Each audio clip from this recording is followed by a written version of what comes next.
God, our judge, nothing is hidden from your sight. Thus we stand before you to give account for our role in today's momentous decisions. In our deepest desire to carry out our responsibilities to govern, protect, and preserve this nation, while yet unsettled by the events of this past week, we find ourselves seizing the scales of justice from the jaws of mobocracy. Almighty God, wield your sword and penetrate the confusion and discontent of our country. Lay bare our attitudes of vengeance, that you would show us how to serve as instruments of your pure judgment and peace. Divide our rhetoric from the light of your truth. Judge our partisan thoughts and convict us to attend to the common good. We have taken our obligations freely, but we remain beholden to your guidance. Hold us then accountable to your powerful word. In the strength of your holy name we pray. Amen. Pursuant to Section 5A1A of House Resolution 8, the Journal of the last day's proceedings is approved. The Pledge of Allegiance will be led by the gentleman from Massachusetts, Mr. McGovern. I pledge allegiance to the flag of the United States of America and to the republic for which it stands, one nation, under God, indivisible, with liberty and justice for all. Pursuant to Clause 12A of Rule 1, the Chair declares the House in recess for a period less than 15 minutes.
House will be in order. For purposes, the gentleman from Massachusetts seek recognition. Mr. Speaker, by the direction of the Committee on Rules, I call up House Resolution 41 and ask for its immediate consideration. The clerk will report the resolution. House Calendar Number 2, House Resolution 41. Resolved that upon adoption of this resolution, it shall be in order without intervention of any point of order to consider in the House House Resolution 24, impeaching Donald John Trump, President of the United States, for high crimes and misdemeanors. The previous question shall be considered as ordered on the resolution and on any amendment thereto to adoption without intervening motion or demand for division of the question, except 2 hours of debate equally divided and controlled by the chair and ranking minority member of the Committee on the Judiciary or their respective designees. Section 2. Until completion of proceedings enabled by the first section of this resolution, A, the chair may decline to entertain any intervening motion, resolution, question, or notice, and B, the chair may decline to entertain the question of consideration. 3, upon adoption of this House Resolution 24, A, House Resolution 40 is hereby adopted, and B, no other resolution incidental to impeachment relating to House Resolution 24 shall be privileged during the remainder of the 117th Congress. Section 4. Section 5 of House Resolution 8, agreed to January 4, 2021, is amended by striking January 28, each place that it appears, and inserting February 11th. The gentleman from Massachusetts is recognized for 1 hour.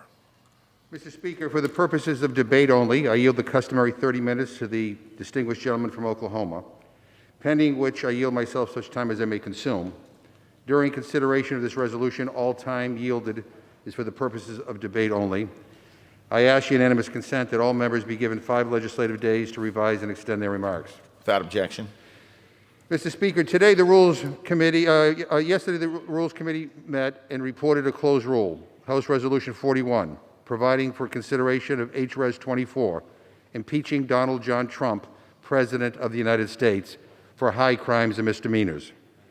The rule provides 2 hours of debate equally divided and controlled by the chair and ranking member of the Committee on the Judiciary.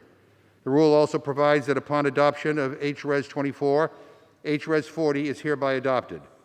Finally, the rule extends recess instructions, suspension authority, and same-day authority through February 11, 2021.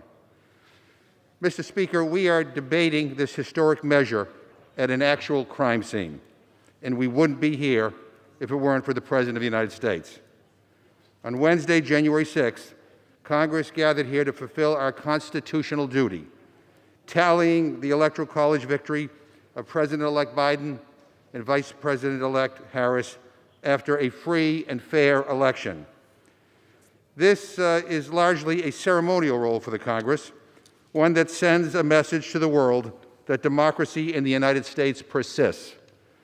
But at a rally just 1.5 miles down Pennsylvania Avenue, Donald Trump and his allies were stoking the anger of a violent mob. A member of this very body proclaimed on that stage, "Today is the day American patriots start taking down names and kicking ass." Trump's personal attorney, Rudy Giuliani, called for trial by combat. Then Donald Trump told the crowd, "We're going to have to fight much harder. You will never take back our country with weakness." Even though, according to his own administration, that this election was the most secure in our history, Donald Trump repeated his big lie, that this election was an egregious assault on democracy. Vice President Pence, he said, was going to have to come through for us. Trump then told this mob to walk down to the Capitol. The signal was unmistakable.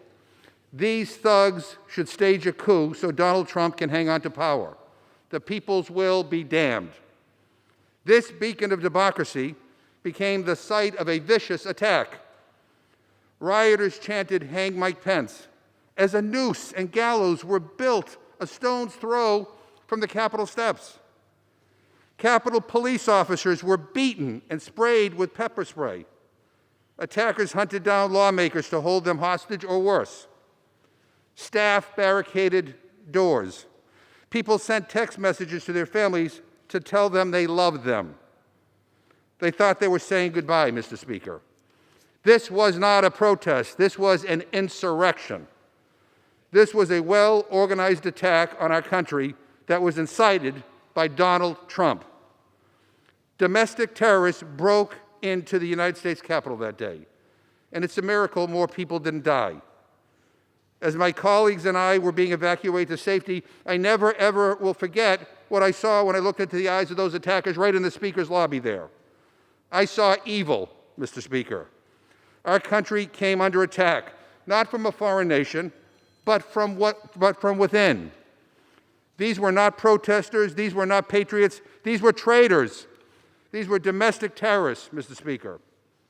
And they were acting under the orders of Donald Trump. Now, some of my colleagues on the other side have suggested that we just move on from this horror. But to gloss over it would be an abdication of our duty. Others on the Republican side have talked about unity. But we can't have unity without truth and without accountability. And I'm not about to be lectured by people who just voted to overturn the results of a free and fair election. America was attacked, and we must respond, even when the cause of this violence resides at 1600 Pennsylvania Avenue. Each of us took an oath last week. It wasn't to a party, and it wasn't to a person. We vowed to defend the Constitution. The actions of Donald Trump have called each of us to fulfill that oath today. I pray that we rise to this responsibility, because every moment Donald Trump is in the White House, our nation, our freedom is in danger. He must be held to account for the attack on our Capitol that he organized and he incited. I solemnly urge my colleagues to support this rule and the underlying article. The damage this building sustained can be repaired, Mr. Speaker. But if we don't hold Donald Trump accountable, the damage done to our nation could be irreversible. I reserve the balance of my time. Gentleman from Massachusetts reserved. Gentleman from Oklahoma is recognized. Thank you, Mr. Speaker. Mr. Speaker, before I begin my formal remarks, I want to ask for God's blessing and protection on you, for my friend Mr. McGovern, for all who come to this chamber today to speak and to vote, for our wonderful staff that makes this possible, and most especially for the men and women of the Capitol Police and the other affiliated law enforcement agencies that are here to protect everybody and to make sure that this proceeding can go forward. With that, Mr. Speaker, I want to thank the gentleman from Massachusetts, my very good friend, distinguished chairman of the Rules Committee, Mr. McGovern, for yielding me the customary 30 minutes, and I yield myself such time as I may consume. Thank you, Mr. Speaker. Well, Mr. Speaker, today is a sad day for all of us. For me personally, for the Rules Committee, for the entire House of Representatives, and most certainly for the American people. For the second time in 13 months, we're meeting to discuss the impeachment of the President of the United States. Our meeting today does not arise in a vacuum and comes at what I hope and pray is the end of a tumultuous period for our country. Less than 1 week ago, Congress met to certify the results of the 2020 presidential election. What started out as peaceful protest turned into a riot as an untold number of individuals stormed the Capitol building. 6 people died as a result of this mob, and it's only by the grace of God and the brave acts of the U.S. Capitol Police, the Washington, D.C. Metropolitan Police, the FBI, the ATF, and other responding agencies that there was not more bloodshed. Violent acts such as these have no place in our republic. These shocking and sobering events rest high on our minds today, as well they should. Certainly January 6, 2021 will live in my memory as the darkest day during my time of service as a member of this House. After these grave events, we as a nation and as an institution have an opportunity to come together. President Trump has conceded the 2020 election. Congress has certified the results of the election. And next Wednesday, President-elect Biden will be sworn in as the President of the United States. Congress and the nation can move forward knowing that the political process was completed as designed and that the constitutional framework that has governed our republic since 1789 held firm. But instead of moving forward as a unifying force, the majority in the House is choosing to divide us further. With only a week to go in his term, the majority is asking us to consider a resolution impeaching President Trump. and they do so knowing full well that even if the House passes this resolution, the Senate will not be able to begin considering these charges until after President Trump's term ends. Mr. Speaker, I can think of no action the House can take that's more likely to further divide the American people than the action we are contemplating today. Emotions are clearly running high, and political divisions have never been more apparent in my lifetime. We desperately need to seek a path forward, healing for the American people. So it's unfortunate that a path to support healing is not the path the majority's chosen today. Instead, the House is moving forward erratically with a truncated process that does not comport with the modern practice and that will give members no time to contemplate the serious course of action before us. In every modern impeachment inquiry, an investigation and committee action has preceded bringing an impeachment resolution to the floor. In part, this is to ensure that members have the full facts, the opportunity to engage expert witnesses, and have a chance to be heard. It also provides due process to the President of the United States. And again, in every modern impeachment inquiry, the President has been given an opportunity to be heard in some form or another. This is necessary in order to ensure that the American people have confidence in the procedures the House is following. It's also necessary not because of the President's inappropriate and reckless words are deserving of defense, but because the presidency itself demands due process in the impeachment proceedings. Unfortunately, the majority's chosen to race to the floor with a new article of impeachment, foregoing any investigation, any committee process, or any chance for members to fully contemplate this course of action before proceeding. Professor Jonathan Turley is correct when he called this a, quote, dangerous snap impeachment, an impeachment that effectively would go to a vote without the deliberation or inquiries of the traditional hearing. Professor Turley also noted that, quote, the damage caused by the rioters this week was enormous. However, it will pale in comparison to the damage from a new precedent of a snap impeachment, unquote. If the majority is seeking consensus, this is hardly the way to create it. The majority is failing to provide the House with an opportunity to review all the facts, which are still coming to light, to discuss all the evidence, to listen to scholars, to examine the witnesses, and to consider precedents. This is not the type of robust process we have followed for every modern impeachment, and the failure to do so does a great disservice to this institution and to this country. Mr. Speaker, I can think of nothing that will cause further division more than the path the majority is now taking. Rather than looking ahead to a new administration, the majority is again seeking to settle scores against the old one. Rather than seeking to heal America, they are seeking to divide us more deeply. And rather than following the appropriate processes the House has used in every modern impeachment, the majority is rushing to the floor, tripping all over themselves in their rush to impeach the President a second time. What's worse, though the majority seems to believe that this course of action is self-evident, and that's simply not the case. I have to tell them it's not. Members that have reviewed the same conduct and have come to dramatically different conclusions. Legal scholars like Professor Turley and Professor Alan Dershowitz, both of whom condemned the President's statements, believe that his statements are not impeachable. I know other scholars have different points of view. Given this difference of opinion, shouldn't we have a better process than this? Shouldn't we have a chance to examine witnesses, discuss the matter with legal scholars, and consider this in committee? On a matter as grave and consequential as impeachment, shouldn't we follow the same process we have used in every modern impeachment rather than rushing to the floor? On behalf of generations of Americans to come, we need to think more clearly about the consequences of our actions today. The fact of the matter is, Mr. Speaker, there is no reason to rush forward like this, other than the very obvious fact that there are only 7 days left until a new president takes office. But what's worse, as Professor Dershowitz has pointed out, because of the Senate's rules, the case cannot come to trial in the Senate until 1 p.m. on January the 20th, 1 hour after President Trump leaves office. This is an ill-advised course, in my opinion, Mr. Speaker. Even Senator Joe Manchin, a Democrat, agrees. Senator Manchin is quoted this week as having said, quote, I think this is so ill-advised for Joe Biden to be coming in trying to heal the country, trying to be the president of all the people when we're going to be so divided and fighting again. Let the judicial system do its job," unquote. So what then is the point of the rush to impeach? We are coming off a horrific event that resulted in 6 deaths. We have an opportunity to move forward, but we cannot if the majority insists on bringing the country through the trauma of another impeachment. It will carry forward into the next president's term, ensuring that he will struggle to organize his administration. What's worse, it will continue to generate the bitterness so many of us have opposed. Why put us through that when we can't actually resolve this before the end of the president's term? Mr. Speaker, I think my colleagues in the majority need to think about this more soberly.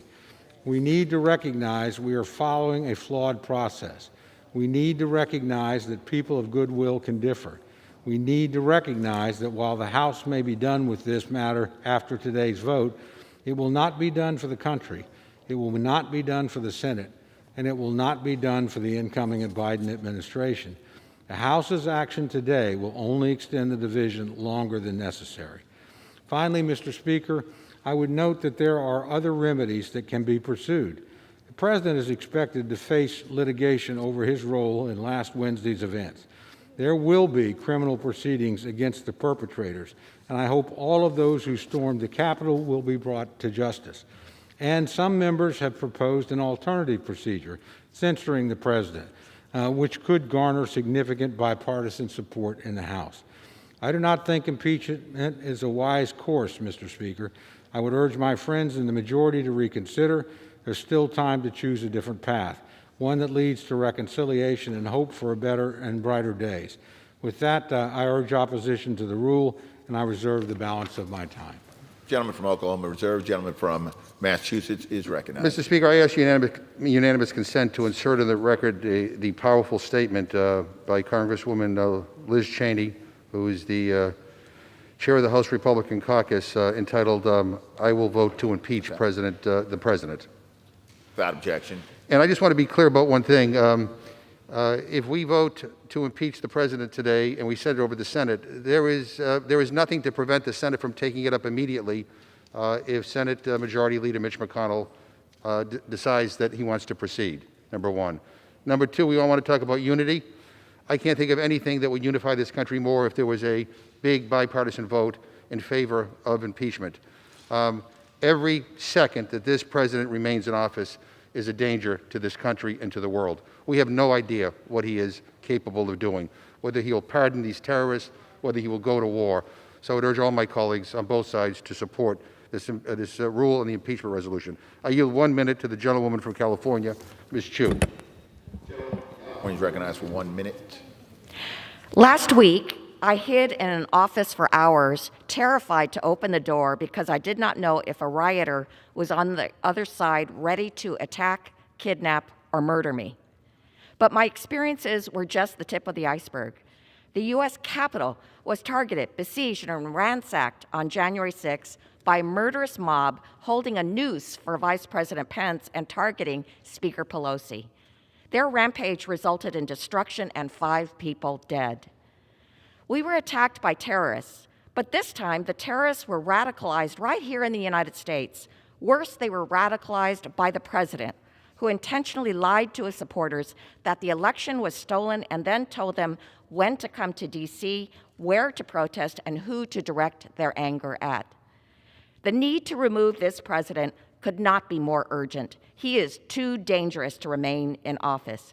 Donald Trump must be held accountable. He must be impeached. Gentlewoman yields. Gentleman from Massachusetts reserves. Gentleman from Oklahoma is recognized. Thank you, Mr. Speaker. Mr. Speaker, I yield myself such time as I may consume. Gentleman is recognized. Thank you, Mr. Speaker.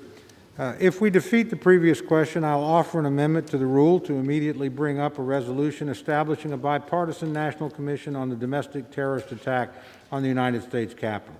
This proposed bipartisan commission will be tasked with examining and reporting upon the terror attack on our Capitol that occurred last Wednesday. The commission will be bipartisan in nature, modeled after the 9/11 Commission, and will fully be empowered to undertake a full investigation and make recommendations to the President and to Congress. I can think of no more appropriate path for Congress to follow than by ensuring a bipartisan commission reviews all evidence and reports back to us on this horrific event.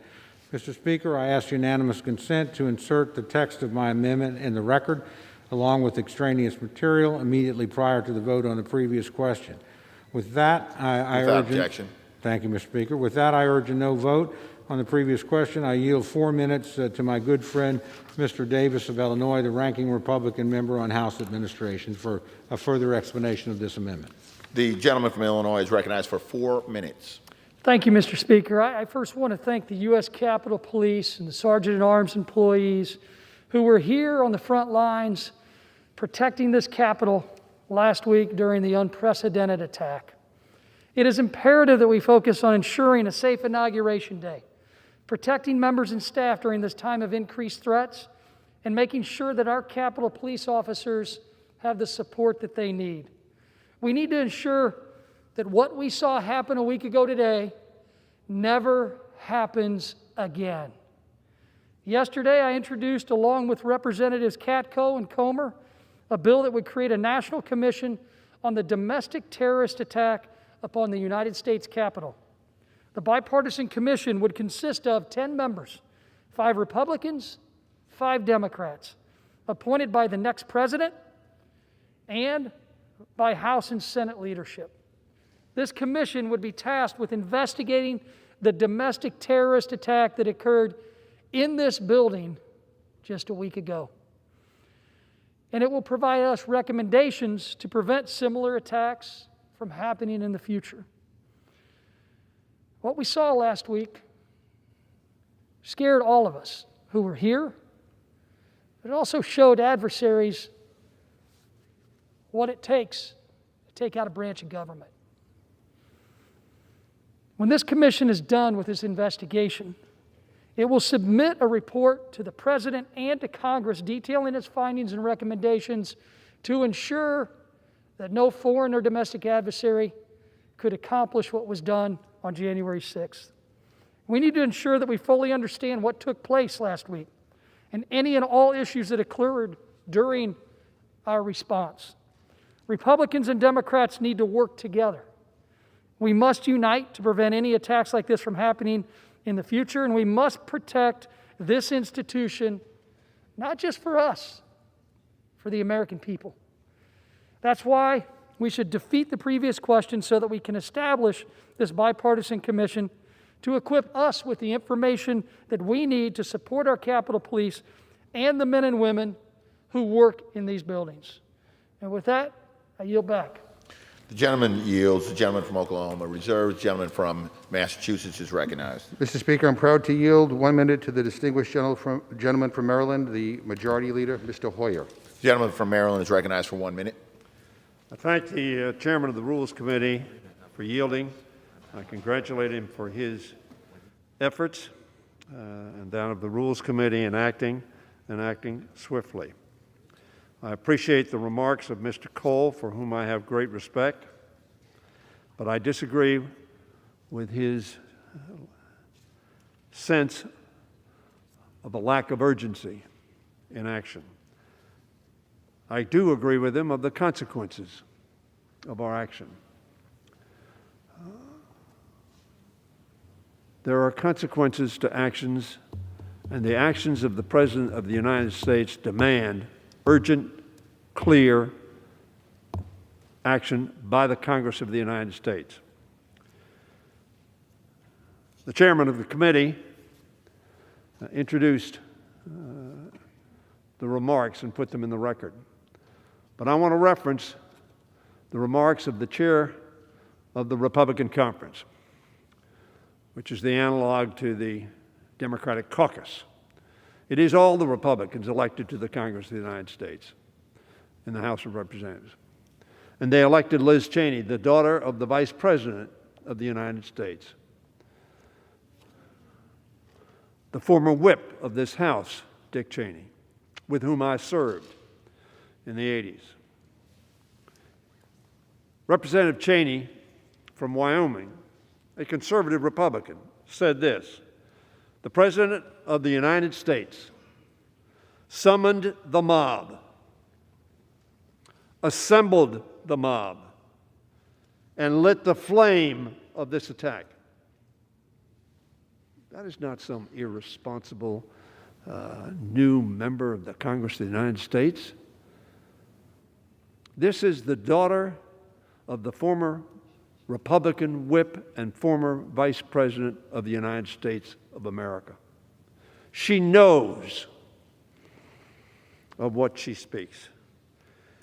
And she said this as well: there has never been a greater betrayal by a President of the United States of his office and his oath of Constitution, to the Constitution.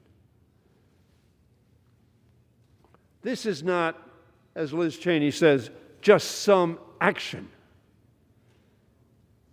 She characterizes it as the biggest betrayal of any President of the United States in our history.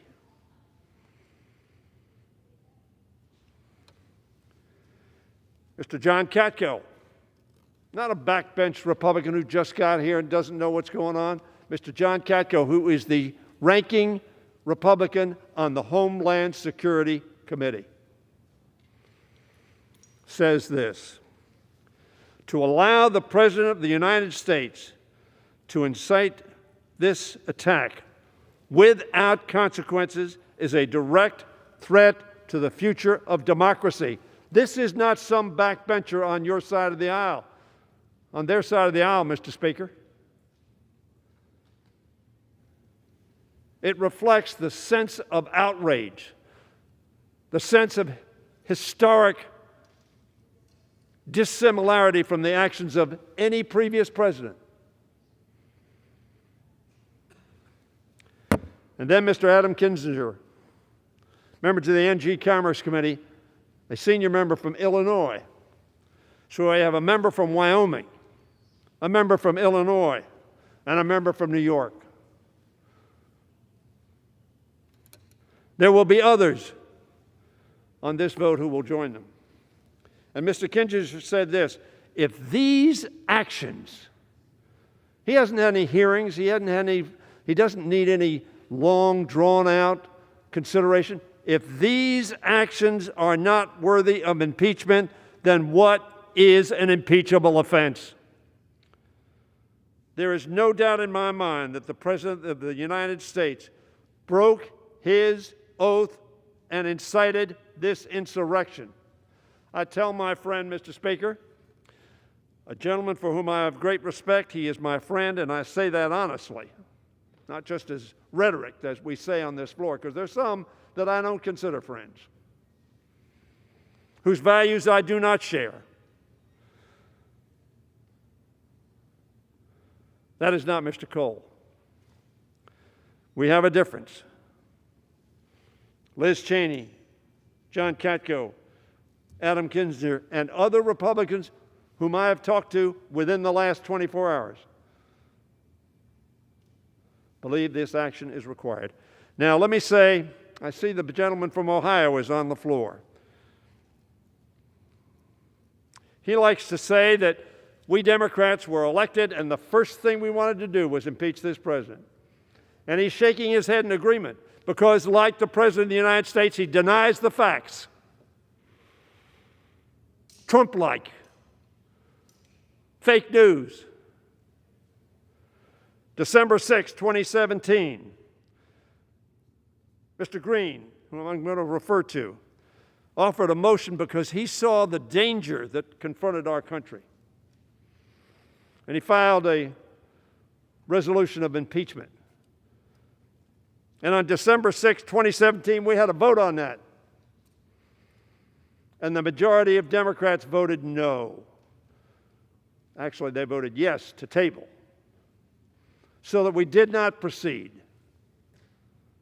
in 2017. The gentleman from Texas, Mr. Green, thought, however, the next year that there was still a danger to our country. Some of us shared that view, but we were not confident that the case could be made or that the transactions that had proceeded would lead to conviction. So on January 19th of 2018, we had a motion to table Mr. Green's resolution. And the majority of Democrats voted to table that resolution. What a rush to judgment. And then on July 17th, 2019, 9 days before the call to Ukraine to get the Ukrainian leader to act on the political behalf of the President of the United States and withheld money to defend the Ukrainian people from Russian involvement and offered that as a bribe.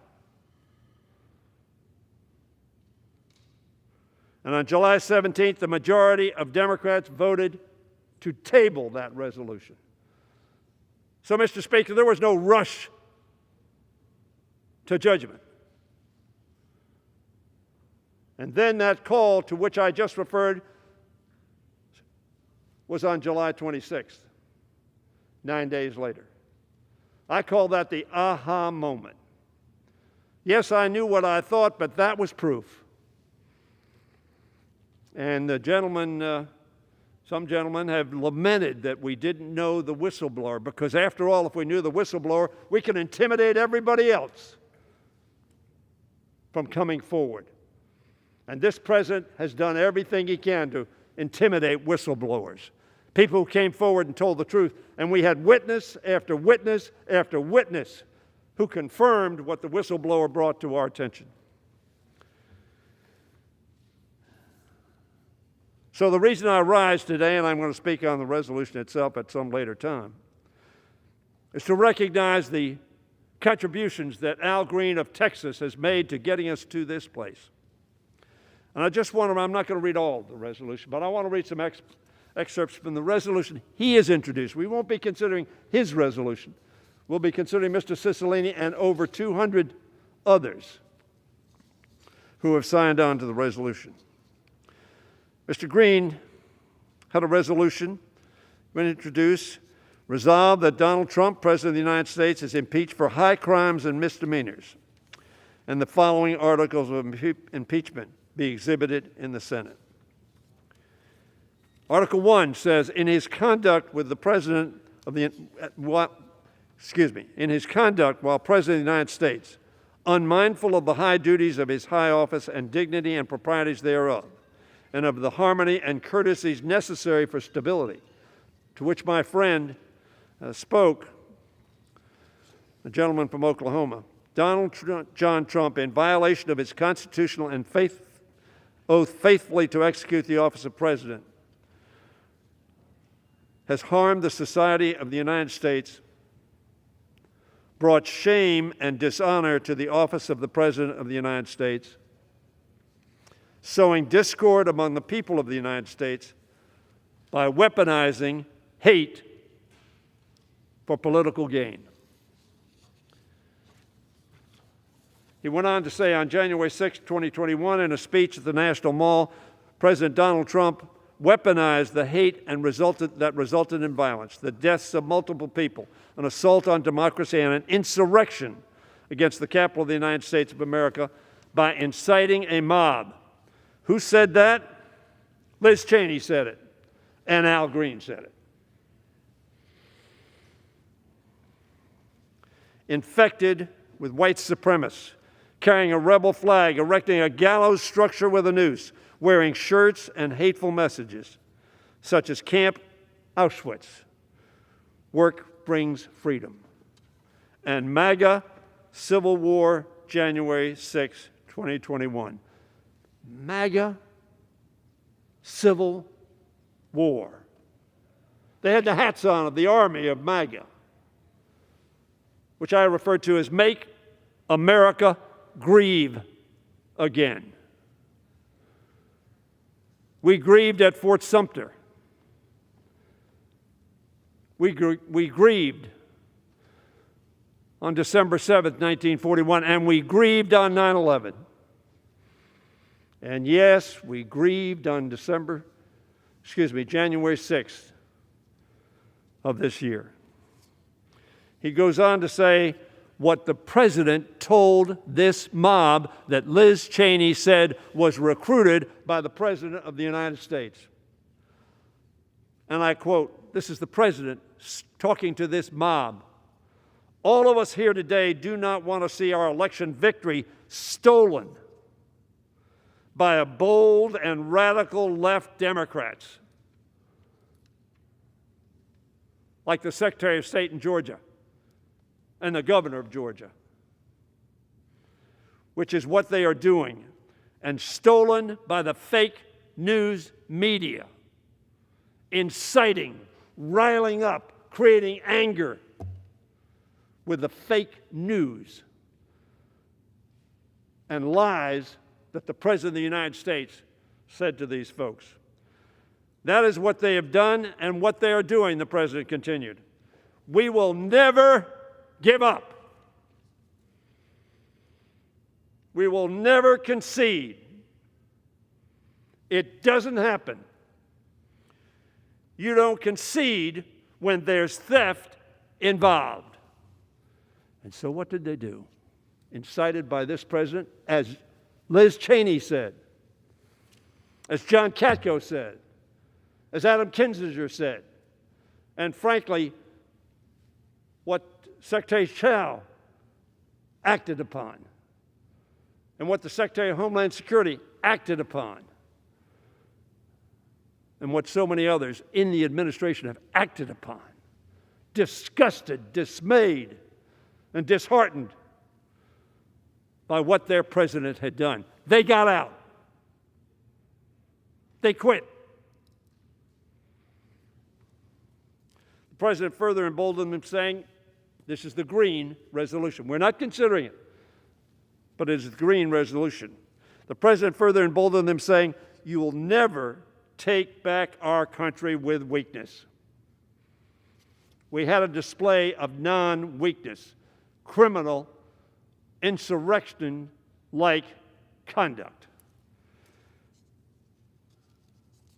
recruited by and deployed by the President of the United States to come to this Capitol and stop the steal. The steal, of course, was we assembled accepting what all the courts that considered it said was a fair and accurate election of Joe Biden and Kamala Harris as President and Vice President of the United States. After his National Mall speech, a mob of his supporters proceeded to the Capitol complex. We know that.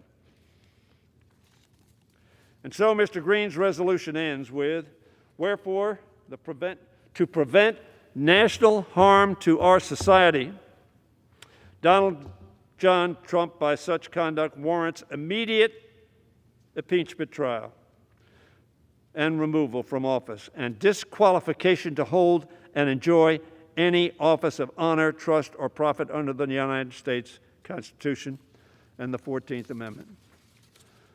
So in conclusion, Mr. Green is going to speak after me, but in conclusion, Mr. Speaker, let me tell my friend Mr. Cole, I've been here some time, he has as well. I've served with Ronald Reagan, with George H.W. Bush, and George Bush. I had respect for all of those presidents. They cared about our country, they honored our Constitution, and they executed the duties of their office consistent with the Constitution and laws of our country. That is not true of this president. And therefore, he ought to be removed. And we have that opportunity to do so. Is there little time left? Yes. But it is never too late to do the right thing. I yield back the balance of my time. Gentleman from Maryland yields. Gentleman from Massachusetts is recognized. Speaker, at this point, I'd like to yield 1 minute to the gentleman from Texas, my good friend, Mr. Green. Gentleman from Texas is recognized for 1 minute. Thank you, Mr. Speaker. I had tears to well in my eyes as I heard Mr. Hoyer, and I know that hearts are hurting. It's a very sad time in the history of our country. No one is celebrating. No one wants to see this occur. I was at the Rules Committee by way of Zoom. I was there for the entire hearing. Those members on the other side, this is something that they understand and they take seriously. Regardless as to what's said, I could sense that they're hurting too. So I just want to thank everyone for all that has happened and the appreciation that's been shown. And I want to say that the healing that we talk about, that has to begin. May I have just 30 seconds? I yield the gentleman 30 seconds. Gentleman has additional 30 seconds. Thank you. The healing, it has to start with some of these people who were there initially, who helped to lay this foundation, 110 people. I want to recognize Maxine Waters, Congresswoman. A lot of them were threatened. Their lives were disrupted. And if I may, with unanimous consent, I'd just like to insert their names in the record. Without objection. I thank you, and may God bless our country as we go forward. Gentleman from Texas yields. Gentleman from Massachusetts reserves. Gentleman from Oklahoma is recognized. Thank you, Mr. Speaker. Mr. Speaker, I yield 2 minutes to my good friend, distinguished Republican member, our leader of the Budget Committee, Mr. Smith of Missouri. Gentleman from Missouri is recognized for 2 minutes. Thank you, Mr. Speaker. If we defeat the previous question, we will amend the rule to immediately bring up the bill establishing a bipartisan national commission on the domestic terror attack of the United States Capitol. This has been a devastating week for our nation. Just last week, we stood right here in this very chamber while a violent mob laid siege to the seat of American democracy. It is vital we get the facts on what went wrong last week, why the security apparatus failed, and how we can ensure it never happens again. Less than 50 feet from where we stand in this room, a young lady lost her life through those doors. Through those doors. I was in this chamber when those gunshots rang. That is real stuff. That should never happen in the people's house. For the first time, can the House Democrats and the Speaker of the House put the people before politics? Please put the people before politics. At a time when our nation is more divided than ever before, let's put people before politics.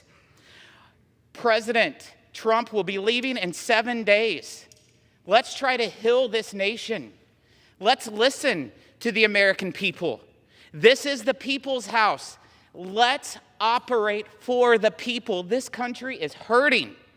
The people are hurting. Our colleagues are hurting. This is a reckless impeachment. This will only bring up the hate and fire more than ever before. Have a conscience. Put the people before politics. Gentleman's time's expired. Unify Gentleman from this Oklahoma country. is recognized. Gentleman from Oklahoma reserves. Gentleman from Massachusetts is recognized. Mr. Speaker, let me remind all of my colleagues that what happened on Wednesday would not have happened if it weren't for the occupant in the White House. And if we want to put the people first, we all ought to vote to impeach him and remove him from office as soon as possible. With that, I yield 1 minute to the gentlewoman from California, Ms. Brownlee. Gentlewoman from California is recognized for 1 minute. Mr. Speaker, today is a defining moment in our history. Congress was attacked by a mob directed by the President of the United States. It was a horrible, terrifying situation. But we all know deep in our hearts that it could have been much, much worse. We simply cannot let it stand. We cannot let it stand for the very soul of our democracy. We cannot let the President of the United States leave office without acting. We are the oldest constitutional republic in the world, and our Capitol is the sacred symbol of our great democracy. To my colleagues across the aisle, I appeal to your sense of service and duty to our nation and to the oath we all swore to uphold. Before we are Democrats and Republicans, we are Americans. Let us come together to fulfill our oath by voting for the resolution before us and by defending, preserving, and honoring our democracy. I yield back. The gentlewoman yields. Gentleman from Massachusetts reserves. Gentleman from Oklahoma is recognized. Thank you very much, Mr. Speaker. Mr. Speaker, I yield 2 minutes to one of our new members, distinguished gentlelady from South Carolina, Ms. Mace, and note that this is her first speech on the House floor. Gentlewoman from South Carolina is recognized for 2 minutes. Thank you, Mr. Speaker. And this is not the reason why I wanted to give my first speech in our chambers, in our hallowed halls. This is not what I wanted to do in my first week in office. But after the violent events of last week, watching and witnessing how heartbreaking this was, thank God I sent my kids home on Monday morning because I was worried about the rhetoric leading up to the events and to the rally on January 6th, the violence that could transpire. Not only were our lives in danger, but if my kids were here, their lives would have been in danger too, the two most precious people in my life. Mr. Speaker, the President of the United States, the U.S. House of Representatives has every right to impeach the President of the United States. But what we're doing today, rushing this impeachment in an hour or 2 hour long debate on the floor of this chamber, bypassing judiciary, poses great questions about the constitutionality of this process. I believe we need to hold the President accountable. I hold him accountable for the events that transpired, for the attack on our Capitol last Wednesday. I also believe that we need to hold accountable every single person, even members of Congress, if they contributed to the violence that transpired here. But today I'm asking my colleagues to remember the words of the legendary, the great leader in this country, Dr. Martin Luther King, who once said, "The time is always right to do what is right." And if we're serious about healing the divisions in this country, Republicans and Democrats need to acknowledge this is not the first day of violence we've seen. We've seen violence across our country for the last 9 months. And we need to recognize, number one, that our words have consequences, that there is violence on both sides of the aisle. We've contributed to it. We need to take responsibility for our words and our actions. We need to acknowledge there is a problem, take responsibility for it, and stop being part of the problem and start being part of the solution. God bless every member in the chamber today, and God bless the United States of America. I yield back. Thank you. The gentlewoman yields. Gentleman from Oklahoma reserves. Gentleman from Massachusetts is recognized. Mr. Speaker, I'm happy to yield 1 minute to the gentleman from Vermont, Mr. Welsh. Gentleman from Vermont is recognized for 1 minute. Mr. Speaker, our government is founded on the principle all power flows from the people. Donald Trump challenged this principle in 2 ways: deceit and violence. The deceit is repeated and baseless assertion of an electoral fraud. The violence, the attack on the United States Capitol on January 6th.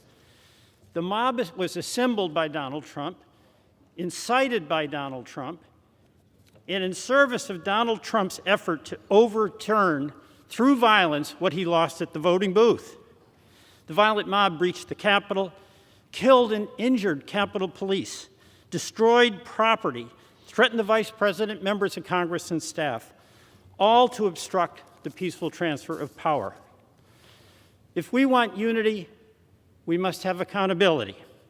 So the question before this Congress, will Congress condone through acquiescence or condemn through impeachment Donald Trump's violent acts to overturn the election?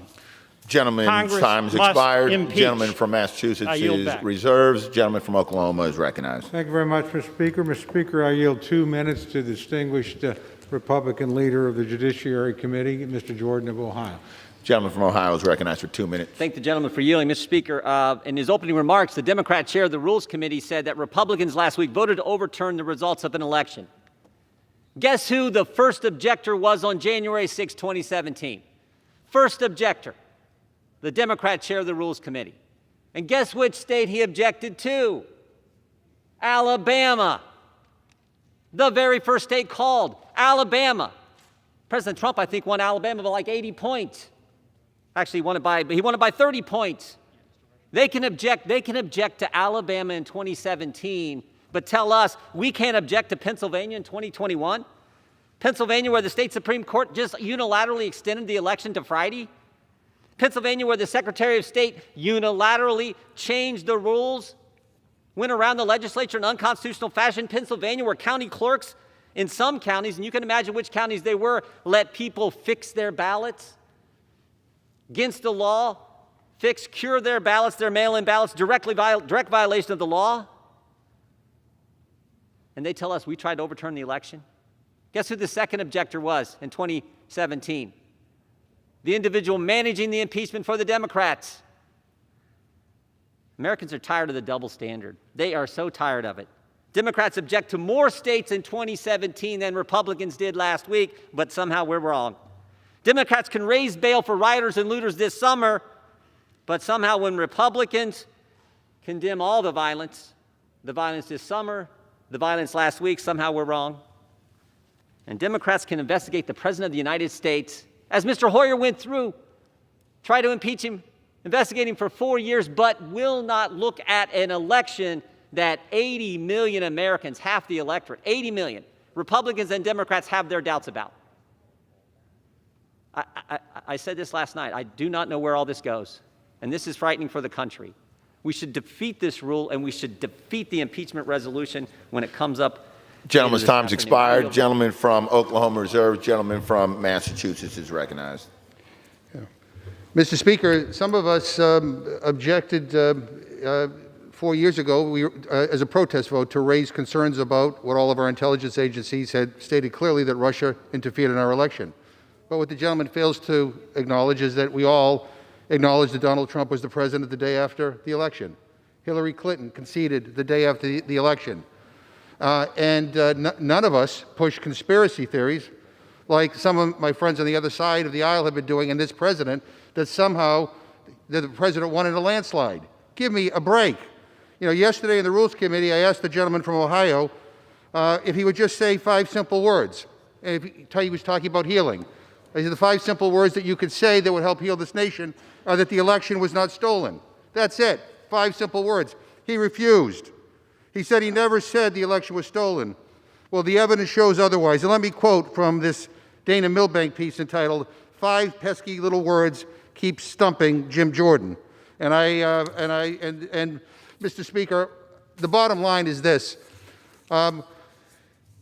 This Capitol was stormed. People died because of the big lies that were being told by this president and by too many people on the other side of the aisle. Enough. People should be outraged as to what happened. It was unforgivable, unconscionable. And coming up on this floor and talking about whataboutism and trying to make these false equivalencies, give me a break. The President of the United States instigated an attempted coup in this country. People died. Everybody should be outraged, whether you're a Democrat or Republican. If this is not an impeachable offense, I don't know what the hell is. This president is not fit to remain in office. With that, I yield 1 minute to the gentleman from Oregon, Mr. DeFazio. Gentleman from Oregon is recognized for 1 minute. I thank the gentleman. This was not a one-off. It was a long time coming. It was a part of a plan to perpetuate Trump in office. Trump's campaign strategy was the election, the only way we can lose is if it's stolen. If it's stolen, it's fake, it's stolen, repeated by many of his fellow travelers on that side more than 150 times by Trump over the summer. Then they litigated to disqualify voters. That didn't work. Then they litigated to throw out ballots. Well, that didn't work. Then they attempted to delay the count and flip state legislatures. Well, that didn't work. Last ditch, the president called down to Georgia and said, "Can't you find me more votes?" And then one last desperate plea: stop the January 6th certification. And the president talked about that on September 26th. He said, you know, if it goes to Congress, there's one vote per state, and we have an advantage. So I think this was part of a plan to disrupt the Electoral College of the United States. Giuliani, trial by combat. Trump, never take back our country with weakness. Gentleman's time's expired. You have to show Gentleman strength. from You have to be Massachusetts strong. reserves. If you The don't gentleman fight like from hell, you're not gonna Oklahoma have a is country recognized. The anymore. gentleman will And then suspend. he said, "We love The you." gentleman is no longer recognized. Gentleman from Oklahoma is recognized. Thank you very much, Mr. Speaker. Mr. Speaker, I yield 3 minutes to my good friend, the gentleman from Pennsylvania, Mr. Reschenthaler, new member of the Rules Committee. Gentleman from Pennsylvania is recognized for 3 minutes. Thank you, Mr. Chairman. I'm deeply troubled by last week's attack on our Capitol, and I pray for the families of Officer Sicknick and Officer Liebengood. As I have been saying all summer long, violence and rioting has no place in America, and the criminals responsible for last week's rioting must be brought to justice. At a time when our nation is still healing, we must seek out issues to work on that unite us, rather than issues that further divide us. I was greatly encouraged to see our country unite in condemnation of last week's lawlessness and the rioting. I am further encouraged that despite my Democrat colleagues' claims to the contrary, President Trump is committed to a peaceful and uninterrupted transfer of power. But that's not good enough for my colleagues across the aisle. With just 7 days left in President Trump's term, they are fast-tracking impeachment proceedings, a move which will no doubt further divide an already fractured nation. Even House Democrats' last impeachment effort, which was rushed through in record time, at the very least that had expert input, depositions, hearings, and deliberation. This latest attempt at impeachment ignores all precedent and ignores all due process. And it cannot be voted on in the Senate before Joe Biden is sworn into office. I'm also very concerned by the charge against the president of quote-unquote incitement of insurrection. At his rally, President Trump urged attendees to quote-unquote peacefully and patriotically make your voices heard. There was no mention of violence, let alone calls to action. Look, I prosecuted terrorists in the Navy. I was a defense attorney in the Navy JAG Corps. I was a district judge. Just pull up the criminal statute. Look at the criminal code. President Trump's words would not even meet the definition of incitement under criminal statutes. The measure before us today sets a dangerous precedent whereby political parties can justify impeachment simply because they do not agree with the president.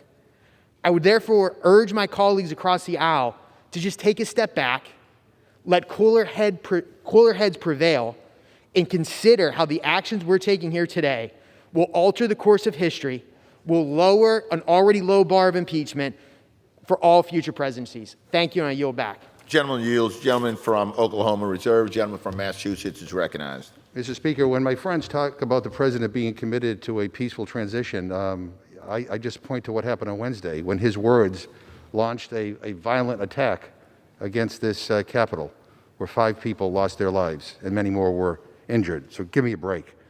Mr. Speaker, I yield 1 minute to the gentleman from Texas, Ms. Jackson-Lee. I thank you. Contrary to my good friend's words, the President of the United States is an insurrectionist. He led an insurrection against the United States of America. Prior to the January 6th attack by violent domestic terrorists, the President spoke to the crowd for 1 hour, and these were his words. These were his words, which is that we cannot take the nation back. We have to take the nation back with strength, and you must go and do that. Those were the paraphrase of his words. The President provoked these domestic terrorists with words, with actions, and conduct that portray and have contempt and hostility to the national value of equal justice under the law. Telling domestic terrorists, nearly all of them were white supremacists, many of them, who support him politically, who stormed the Capitol to derail Congress from completing its constitutionally required duty of counting and verifying the votes. Gentlewoman's time has expired. Gentleman from Massachusetts reserves. The gentleman from Oklahoma is recognized. Thank you, Mr. Speaker. Mr. Speaker, I yield 1 minute to my very good friend, the distinguished member of Georgia, Mr. Carter. Gentleman from Georgia is recognized for 1 minute. Thank you, Mr. Speaker. Mr. Speaker, I rise today in opposition to this effort to move forward with impeachment hearings. What happened on Wednesday, January 6th, was nothing short of pure anarchy. And those individuals who broke the law should be held accountable for their actions. They should be prosecuted to the highest extent of the law, and they should be put in jail. This was one of the saddest days of my life last Wednesday, Mr. Chairman. Our thoughts and our prayers are with the police officers and other law enforcement who carried out their duties on that tragic day, including Officers Sicknick and Liebengood. Right now, our focus should be on healing our nation. With so many upset and dismayed at the actions of last week, it's our responsibility to chart a path forward to subdue the growing animosity and find ways to heal our country. Unfortunately, I don't believe this resolution will achieve those goals, especially 7 days ahead of the inauguration. This is very serious and concerning effort during such a tense and fragile time in our country. I urge my colleagues to consider how this will further entrench people during such a tense time. I cannot support this. The gentleman will suspend. All members are reminded to wear face coverings while on the floor. All members and staff should be wearing face coverings while on the floor. Gentleman yields. Gentleman from Oklahoma reserves. Gentleman from Massachusetts is recognized. Mr. Speaker, I yield 1.5 minutes to the gentleman from Texas, Mr. Doggett. Gentleman from Texas is recognized for 1.5 minutes. For years, Donald Trump has honored thugs worldwide who suppress democracy. For months, with a daily diet of lies, he has made clear his refusal to accept any election in which he was not the winner. After failing completely in his repeated attempts to intimidate both Republican election officials into committing fraud and Republican-appointed judges into ignoring our Constitution, he made a desperate attempt last week to block the final election count and prevent the peaceful transition of power essential to democracy. Trump basically attempted to overthrow the government, to violently overthrow the first branch of government, this Congress. Like his deadly reaction to the pandemic, he totally bungled the deadly attack. Both his frenzied, riotous mob and his congressional enablers were defeated. America, we did stop the steal. We stopped Donald Trump from stealing our democracy and imposing himself as a tyrant. Today, we not only demand accountability for his gross misconduct, but more importantly, we declare to the next Trump-like aspiring tyrant, not in America, we love our democracy too much. Our capital is scarred, but our democracy survives. Violating his sworn duty to protect and defend our Constitution by seeking to violently overthrow the government. Gentleman's time's expired. Gentleman from Massachusetts if this is reserves. Not impeachable, the gentleman nothing from is. Oklahoma is recognized. Thank you, Mr. Speaker. I advise the chair I have additional speakers on the way, but they're having a difficult time, so I will reserve my time. Gentleman from Oklahoma reserved. Gentleman from Massachusetts is recognized. Mr. Speaker, I yield 1 minute to the gentlewoman from Connecticut, Ms. DeLauro. Gentlewoman from Connecticut is recognized for 1 minute. Just 1 second.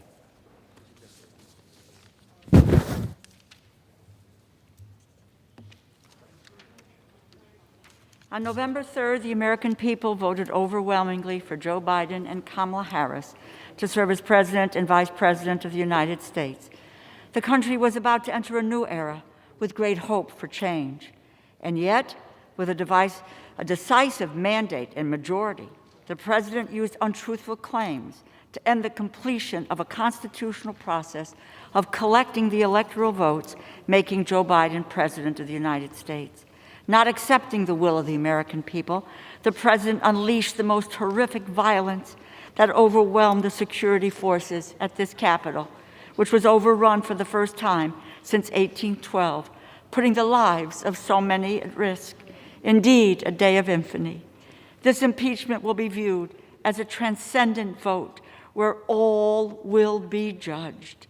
Vote to impeach the President of the United States, Donald J. Trump, and I yield back. Gentlewoman yields. Gentleman from Massachusetts reserves. Gentleman from Oklahoma is recognized. I continue to reserve, Mr. Speaker. Gentleman from Oklahoma reserved. From Massachusetts is recognized.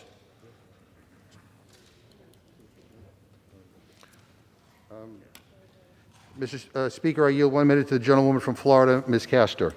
The gentlewoman from Florida is recognized for 1 minute. Thank you, Mr. Speaker. I rise today to urge the impeachment of Donald Trump because the attack on the Capitol and the Congress was the single most depraved betrayal of the U.S. Constitution ever committed by a president. The traitorous incitement of an insurrection demands not just impeachment, but removal of office from office immediately. Violence during the transfer of power, Confederate flags, anti-Semitic paraphernalia desecrated this Capitol. So accountability must come swiftly. We must act with the same resoluteness we showed in the early morning hours after the insurrection, where we ensured the will of the voters was effectuated.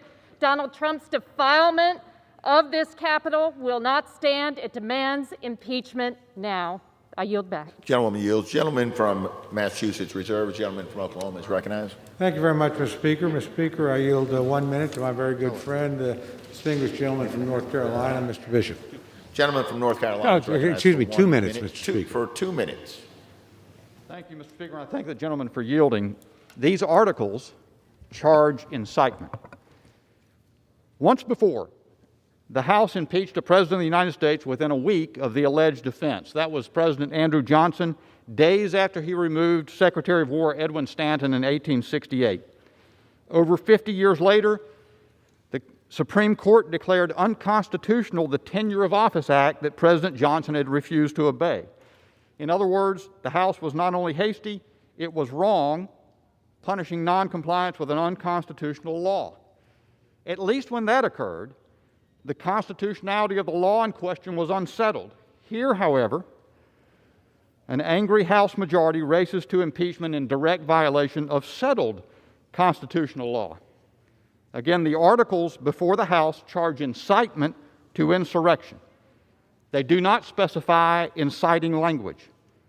The law is well settled. Quote, "What is required to forfeit constitutional protection is incitement speech that specifically advocates for listeners to take unlawful action." The violence last Wednesday was abhorrent. Perpetrators should be prosecuted. Those responsible for security decisions held accountable. Congress can disapprove, revile, condemn, even censure, but you cannot, consistent with the rule of law, punish that which the Constitution's First Amendment declares protected. If you do it, the violators of duty to this Constitution, however angry, will be those who vote for this article of impeachment.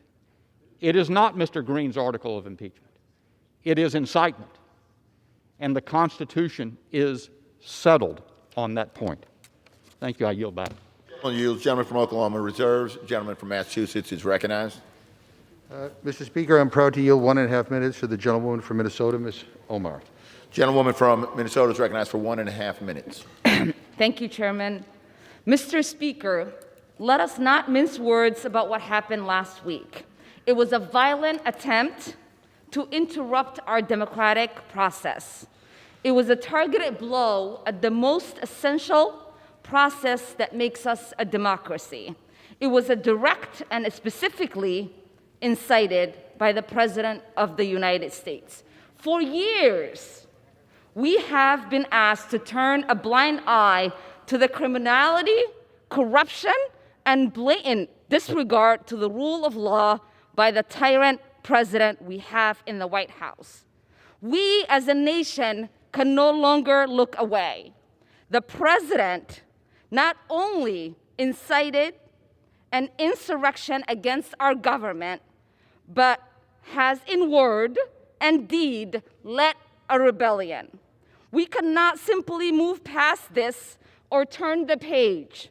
For us to be able to survive as a functioning democracy, there has to be accountability. We must impeach and remove this president from the office immediately so that he cannot be a threat to our democracy. I stand ready to fulfill my oath of office And I challenge my colleagues on the other side of the aisle to do the same. I yield back. Gentlewoman yields. Gentleman from Massachusetts reserved. Gentleman from Oklahoma is recognized. Thank you, Mr. Speaker. We continue to reserve.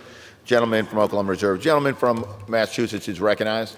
Mr. Speaker, I'd like to ask unanimous consent to insert into the record a New York Times article published January 9th entitled, "Our President Wants Us Here, the Mob That Stormed the Capitol." It's another example of why our country cannot risk even one more day of Donald Trump. Without objection. I now yield 1 minute to the gentleman from California, Mr. Correa. Gentleman from California is recognized for 1 minute. I thank the gentleman for yielding. And, Mr. Speaker, last week, Congress was under siege by a mob motivated and directed by the President of the United States. Our Vice President was the target of that mob. Members of Congress, both Democrats and Republicans, were targets of this mob. And I witnessed, for the first time in my life, Americans fighting Americans, all at the behest of our own President of the United States. And as Americans, we can do better. And I will vote for impeachment today for our nation, for our children, and for our grandchildren. And I'll be voting for impeachment so that America will once again be the shining city upon the hill whose beacon light guides freedom-loving people everywhere. I urge my colleagues to join me and vote for impeachment.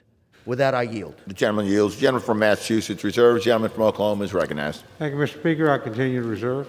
Gentleman from Oklahoma reserved. Gentleman from Massachusetts is recognized. May I ask the gentleman how many more speakers he may have?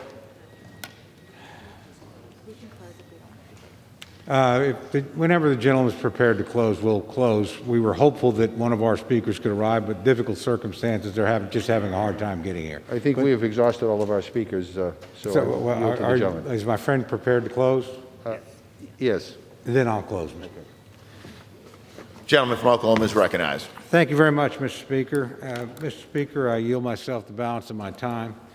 Speaker, I want to thank you for presiding over these difficult proceedings today. I want to thank my good friend, the distinguished chairman of the Rules Committee, and I want to thank everybody that came to the floor, had something to say at an important moment. And I think the debate, while spirited, reflected the civility and decency of the institution that we're all privileged to be part of. And I'm very proud to have been part of it, very proud of all the members and the manner in which they participated. I want again to thank the staff and thank those who kept us safe in the process, particularly the Capitol Police. Mr. Speaker, in closing, I oppose this rule and I oppose the majority's actions today. After the traumatic events of last week, the majority should be taking steps to unite us. Instead, they are only dividing us further. They are rushing to judgment, in my opinion, and bringing up impeachment after failing to follow any meaningful process whatsoever. No hearings have been held. No witnesses heard, no process or opportunity to respond was provided to the President. No members had an opportunity to review or amend this article before it came to the floor. This is hardly the way the House should undertake such a serious act. Mr. Speaker, there's still a way to unite the country. Let us look forward, not backward. Let us come together, not apart. Let us celebrate the peaceful transition of power to a new president rather than impeaching an old president. And let us affirm and reaffirm with one united voice that the House does not rush to judgment on the most consequential action we can take. We deserve better than that, Mr. Speaker, and the American people deserve better than that. Mr. Speaker, I urge my colleagues, as they reflect on this minute and we move into our next stage of debate, to remember that we're all privileged to represent a great and a good people who've gone through a horrifying and tragic time, and that we owe them the opportunity to reflect, and we owe them our best efforts to bring together. I know people on this floor feel very passionately about this subject with different points of view. I honor each one of those points of view, and I honor the people that voice them. And let's remember when we're through this that we're one people, and that we have one purpose, that we're free through the grace of God and millions of brave Americans over centuries of time, and we will remain that way, and we will move forward together once we settle this debate. With that, Mr. Speaker, I urge my colleagues to vote no on the previous question, no on the rule, no on the underlying measure, and I yield back the balance of my time. Gentleman yields back the balance of his time. Gentleman from Massachusetts is recognized. Thank you, Mr. Speaker, and let me thank my friend, the ranking member of the Rules Committee, Mr. Cole, for his friendship and for the way he conducts himself in this chamber. I know he has great respect for this institution. Mr. Speaker, it is impossible for me to fully capture the reverence that I have for the United States Capitol. You know, I worked on these grounds starting back when I was a college intern working for Senator George McGovern back in 1977. No relation. Great last name. But since that time, I have done everything from working as a staffer for Congressman Joe Moakley of Massachusetts to being elected to the United States House of Representatives myself. But that internship will always be a high point of my life. Coming here for the first time, walking these hallowed halls, and seeing the glory of American democracy up close. The idea that someone would incite an out-of-control mob of homegrown fascists and domestic terrorists to desecrate the people's house fills me with a deep sadness for our country. The contempt that these people had for our democracy and our freedom fills me with horror. And what Donald Trump did, encouraging them, fills me with rage. Rage, not just on behalf of all of those serving here, but all of those who work in these halls. And I'm talking about the reporters, the cafeteria workers, the custodians, the clerks, the parliamentarians. I go on and on and on.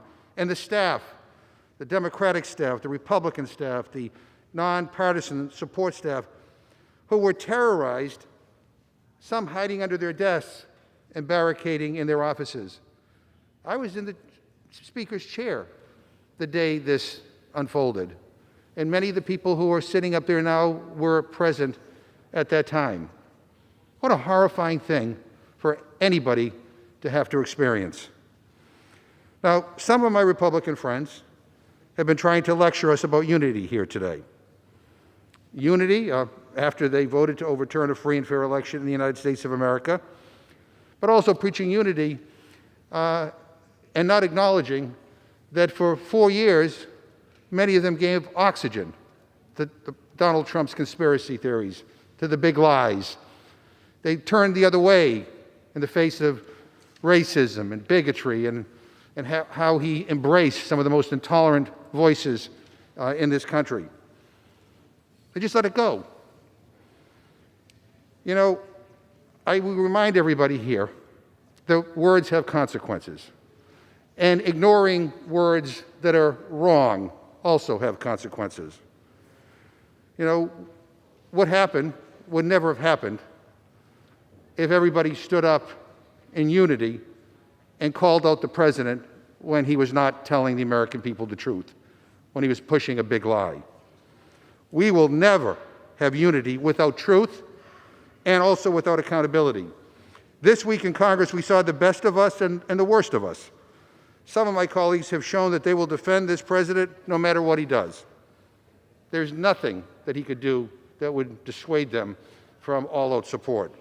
But some are standing up and doing the right thing under tremendous pressure, and I am proud of that, and I honor them for their courage. This impeachment resolution outlines the truth of what Trump did. It is time that this Congress now holds him accountable for his words and for their devastating impact. Last week, we took an oath to protect this nation. As history calls on us today, I pray that we all have the moral clarity to uphold it here today. With that, Mr. Speaker, I yield back the balance of my time, and I move the previous question on the resolution. The question is on order and the previous question on the resolution. Those in favor say aye. Those opposed, no. No. In the opinion of the chair, the ayes have it. Mr. Speaker, on that, I would request the yeas and nays. Pursuant to Section 3S of House Resolution 8, the yeas and nays are ordered. Members will record their votes by electronic device.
Indiana.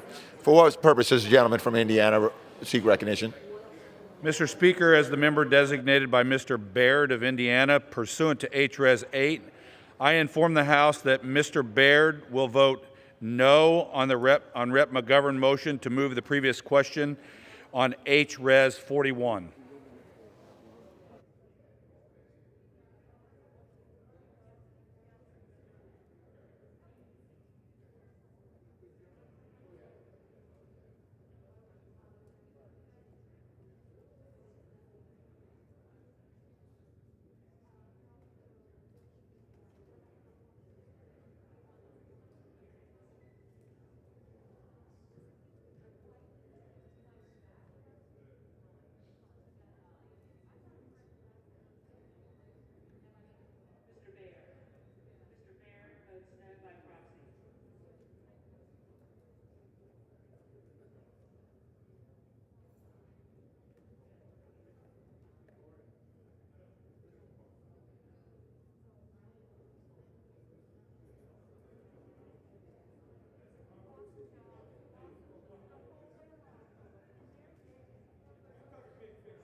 The gentleman from California seek recognition.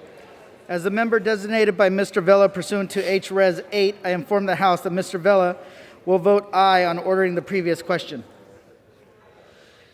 You know, that qualification for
what purpose does the gentlewoman from Illinois seek recognition? As a member designated by Mr. Carson pursuant to H-Res 8, I inform the House that Mr. Carson will vote yes on ordering the previous question.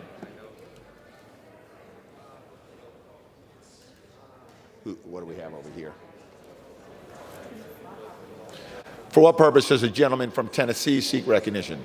Mr. Speaker, as the member designated by Mr. Fleischman of Tennessee pursuant to H-Res 8, I inform the House that Mr. Fleischman will vote nay on the Representative McGovern motion to move the previous question on H-Res 41. As the member designated by Mr. Desjardins of Tennessee pursuant to H-Res 8, I inform the House that Mr. Desjardins will vote nay on the Representative McGovern motion to move the previous question on HRES 41.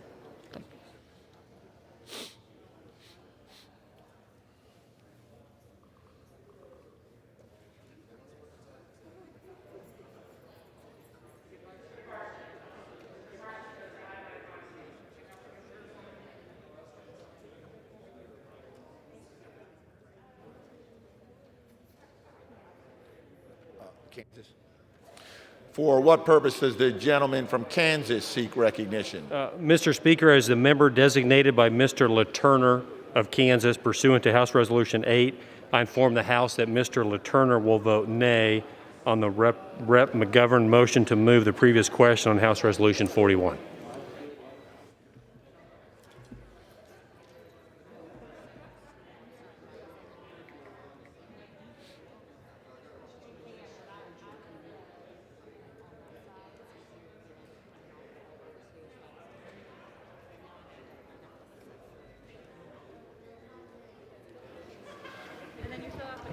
Okay. Yep. For what purpose does the gentleman from Texas seek recognition? I'm sorry. Mr. Speaker, as the member designated by Ms. Fletcher, pursuant to HRES 8, I inform the House that Ms. Fletcher will vote yes on ordering the previous question.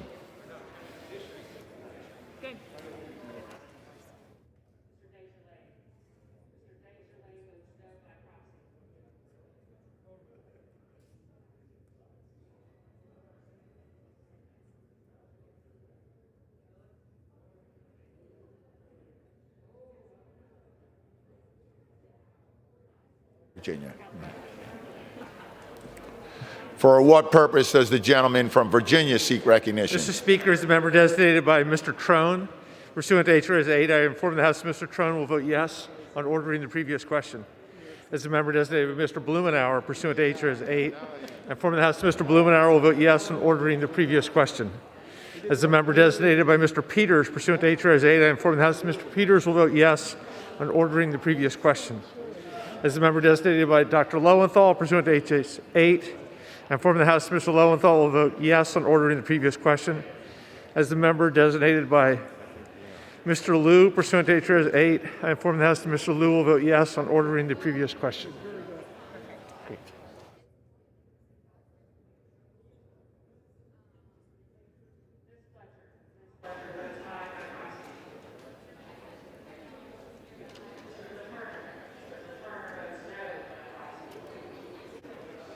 For what purpose does the gentleman from New York seek recognition? As the member designated by Chairwoman Eddie Bernice Johnson, pursuant to HRES 8, I inform the House that Chairwoman Johnson will vote yea on the previous question. The member designated by Congressman Brendan Boyle, pursuant to HRES 8, I inform the House that Congressman Boyle will vote yea on the previous question.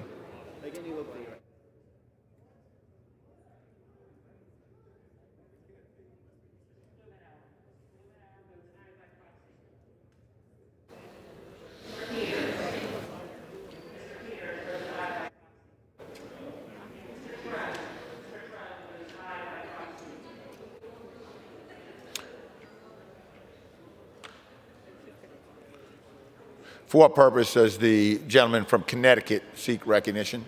Thank you, Mr. Speaker. Mr. Speaker, as the member designated by Mr. Adam Smith of Washington State pursuant to House Resolution 8, I inform the House that Mr. Smith will vote yes on ordering the previous question.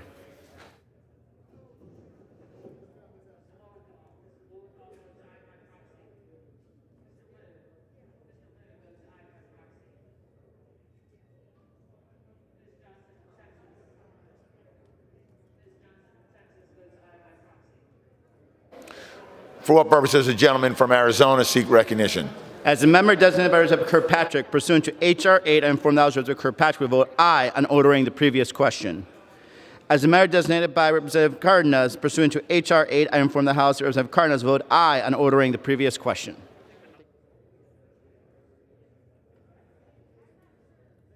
For what purpose does the gentleman from Illinois seek recognition? Mr. Speaker, as the member designated by Mr. Grijalva of Arizona pursuant to HRES 8, I inform the House that Mr. Grijalva will vote yes on ordering the previous question, and as the member designated by Ms. Presley of Massachusetts pursuant to HRES 8, I inform the House that Ms. Presley will vote yea on ordering the previous question.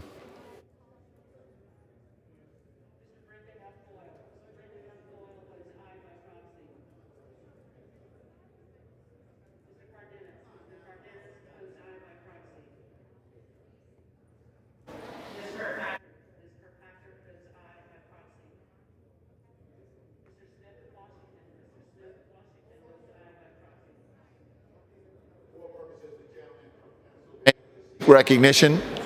Mr. Speaker, as a member designated by Mr. Lawson of Florida 5th Congressional District, pursuant to House Resolution 8, I inform the House that Mr. Lawson will vote yes on the motion ordering the previous question on the rule.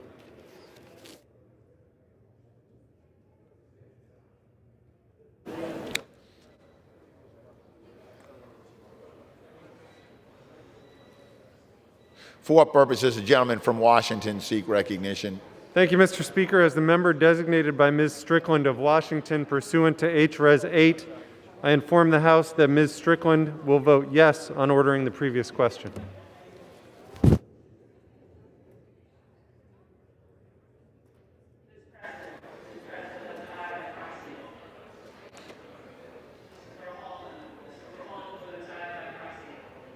You said 10.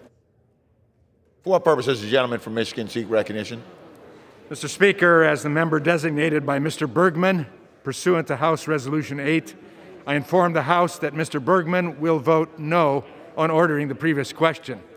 Mr. Speaker, as the member designated by Mr. Lamborn, pursuant to House Resolution 8, I inform the House that Mr. Lamborn will vote no on ordering the previous question.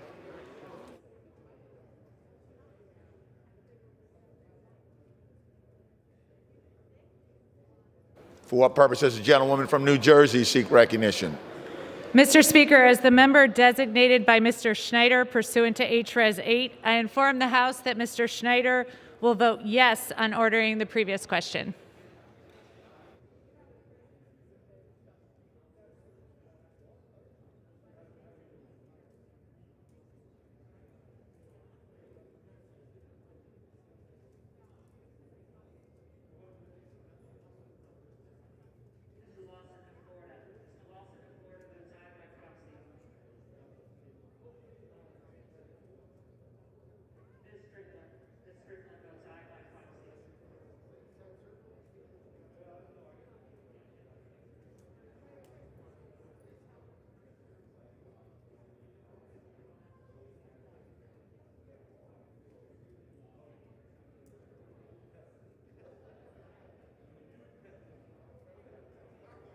Tell him from the chair. Mr. Brown,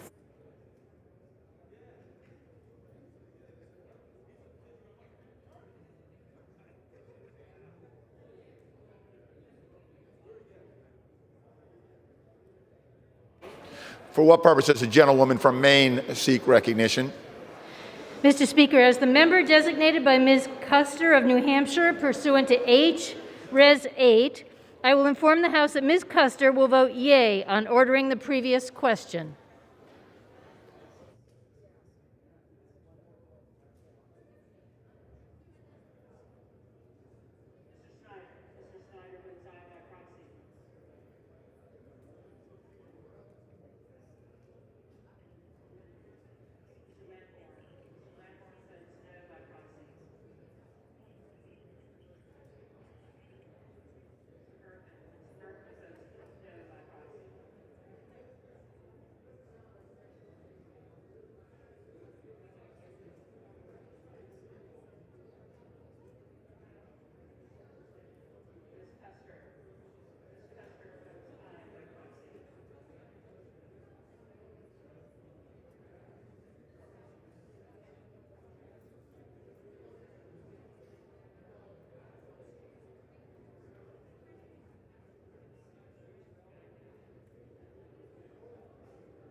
For what purpose does the gentleman from Nebraska seek recognition?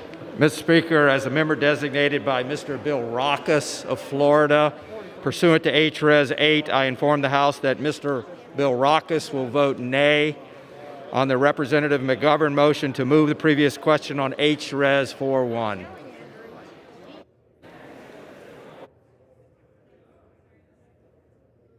For what purpose does the gentlewoman from California seek recognition?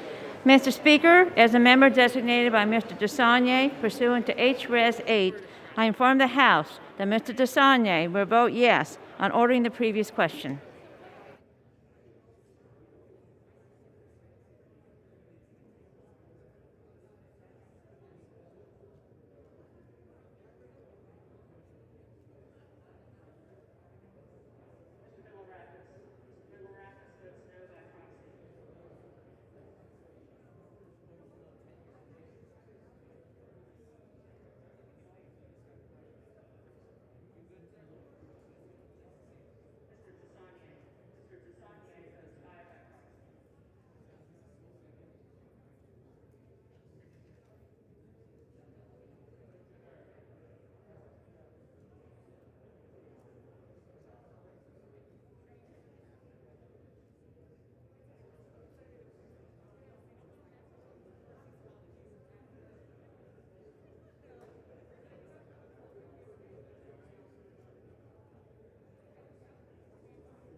California seek recognition?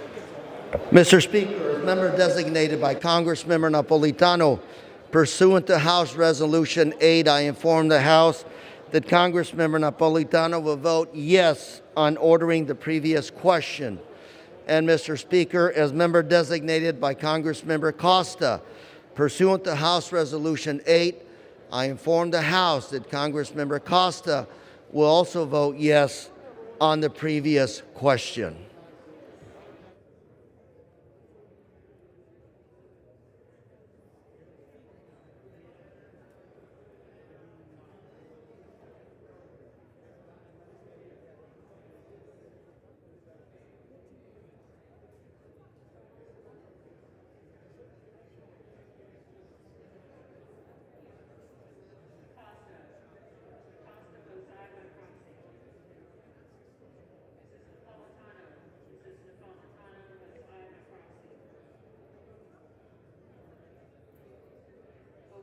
Does the gentleman from Maryland seek recognition? Madam Speaker, as the member designated by Ms. Alma Adams pursuant to House Resolution 8, I inform the House that Ms. Adams will vote yes on ordering the previous question.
For what purpose? For what purpose does the gentlewoman from New York seek recognition? Ms. Speaker, as the member designated by Mr. Young of Alaska pursuant to House Resolution 8, I inform the House that Mr. Young will vote nay on the motion to move the previous question on House Resolution 41. Thank you.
Purpose does the gentlewoman from Michigan seek recognition?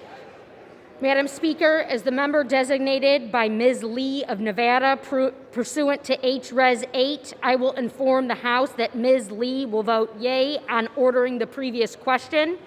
As the member designated by Mrs. Dingle pursuant to H-Res 8, I will inform the House that Mrs. Dingle will vote yea on ordering the previous question.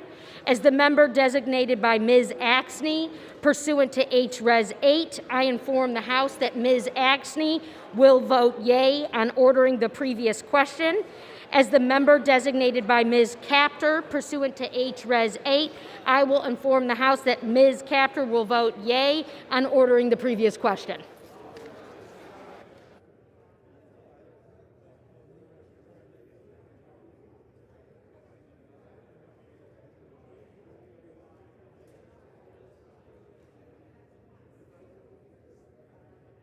For what purpose does the gentlewoman from Connecticut seek recognition? As the member designated by Ms. Wilson pursuant to H-Res 8, I inform the House that Ms. Wilson will vote yes on ordering the previous question.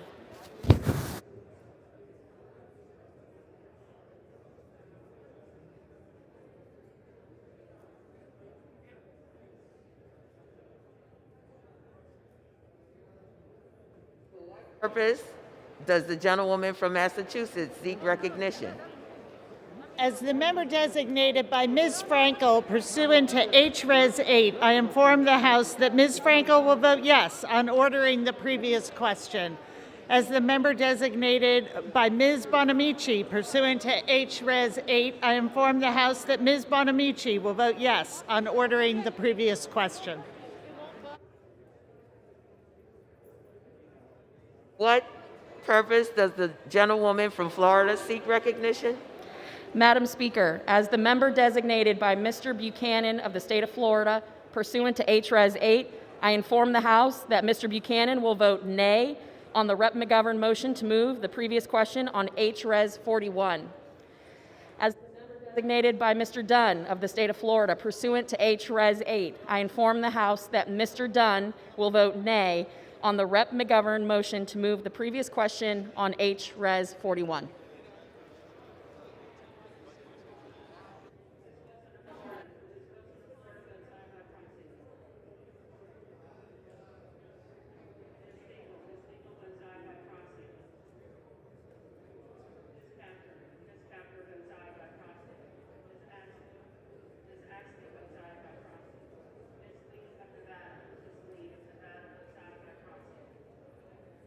For what purpose does the gentlewoman from Virginia seek recognition?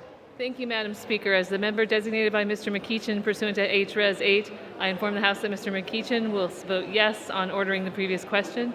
And as the member designated by Ms. Porter pursuant to HRES 8, I inform the House that Ms. Porter will vote yes on ordering the previous question.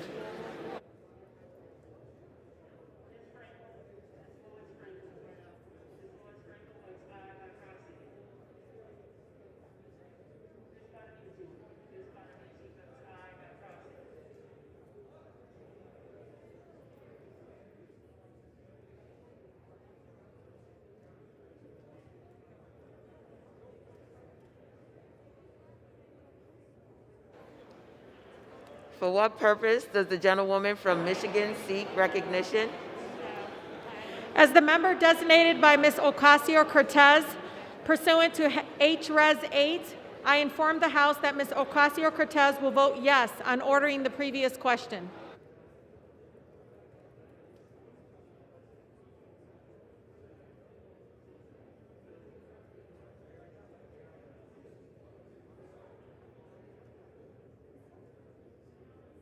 For what purpose does the gentleman from New Jersey seek recognition? Madam Speaker, as the member designated by Ms. Bonnie Watson Coleman pursuant to HRES 8, I inform the House that Ms. Bonnie Watson Coleman will vote yes on ordering the previous question.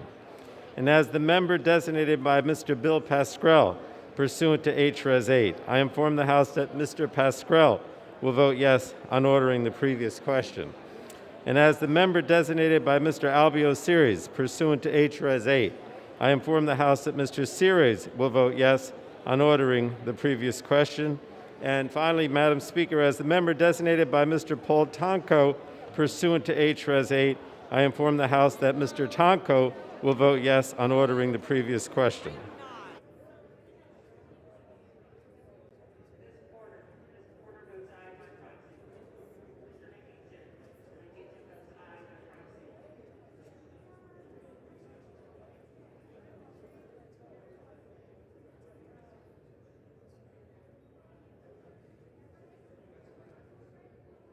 For what purpose does the gentleman from California seek recognition? Madam Speaker, as the member designated by Representative Jerry McNerney pursuant to HRES 8, I inform the House that Mr. McNerney will vote yes on ordering the previous question.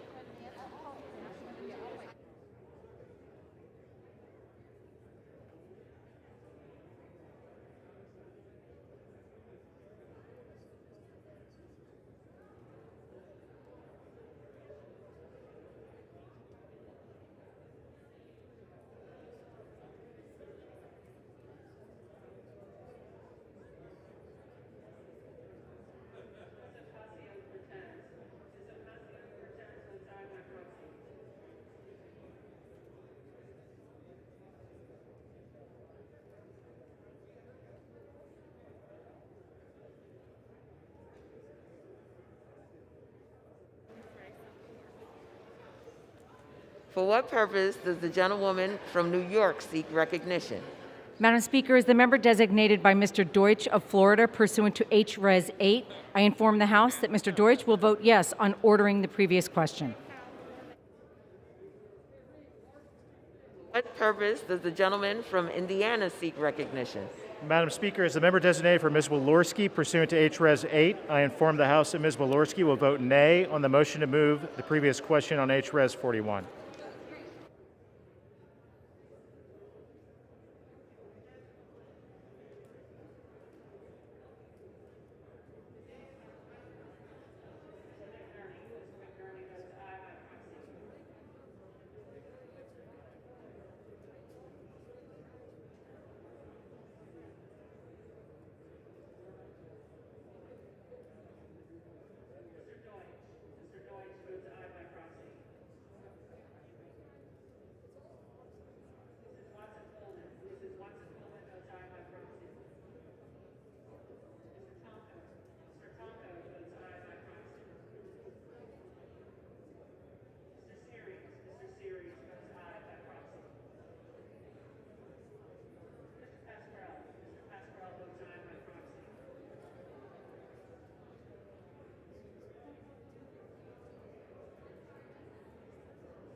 For what purpose does the gentleman from Virginia seek recognition? Madam Speaker, as the member designated by Ms. Titus of Nevada, pursuant to H-Res 8, I inform the House that Ms. Titus will vote yes on ordering the previous question.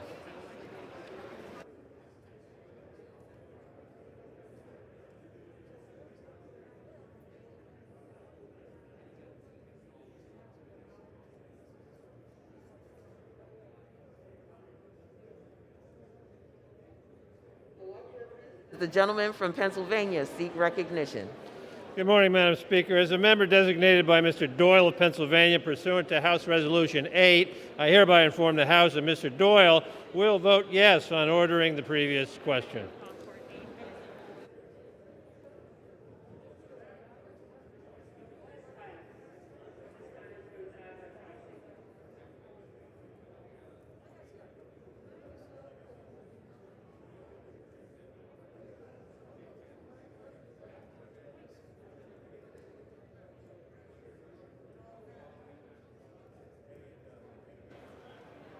For what purpose does the gentlewoman from Florida seek recognition? Madam Speaker, as the member designated by Mr. Payne of New Jersey pursuant to H-Res 8, I inform the House that Mr. Payne will vote yea on ordering the previous question.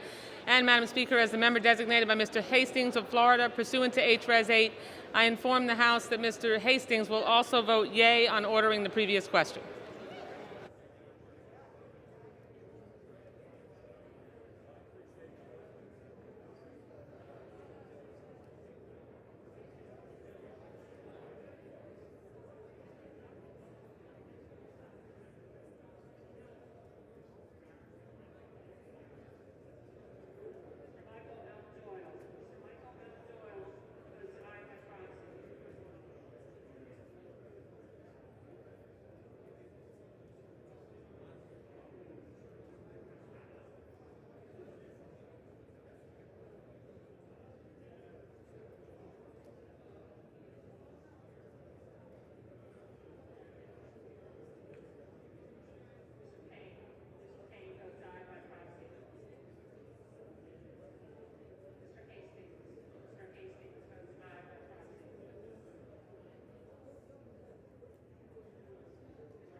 For what purpose? Oh, we are?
Purpose does the gentleman from Maryland seek recognition?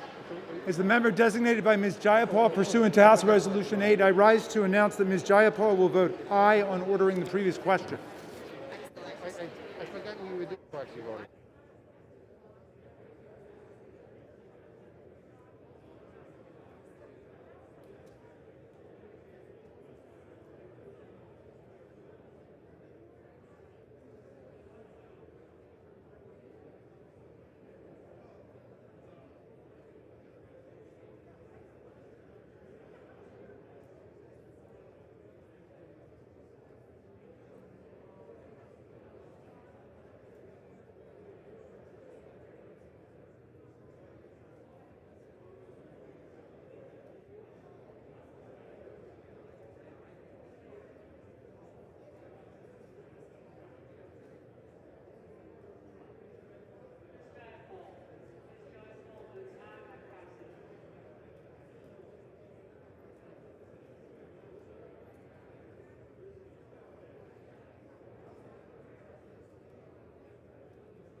On this vote, the yeas are 221, the nays are 205. The previous question is ordered. The question is on the adoption of the resolution. Those in favor say aye. Those opposed say no. In the opinion of the chair, the yeas have it. Gentleman from Oklahoma. Madam Speaker, on that I would request the yeas and nays. Pursuant to Section 3S of House Resolution 8, the yeas and nays are ordered. Members will record their votes by electronic device.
For what purpose does the gentleman from Pennsylvania seek recognition? Thank you, Madam Speaker. As a member designated by Mr. Doyle of Pennsylvania, pursuant to House Resolution 8, I hereby inform the House that Mr. Doyle will vote yes on House Resolution 41. For what purpose does the gentleman from Michigan seek recognition? Madam Speaker, as the member designated by Mr. Bergman, pursuant to House Resolution 8, I inform the House that Mr. Bergman will vote no on the rule H-Res 41. Madam Speaker, as the member designated by Mr. Lamborn, pursuant to House Resolution 8, I inform the House that Mr. Lamborn will vote no on the rule H-Res 41.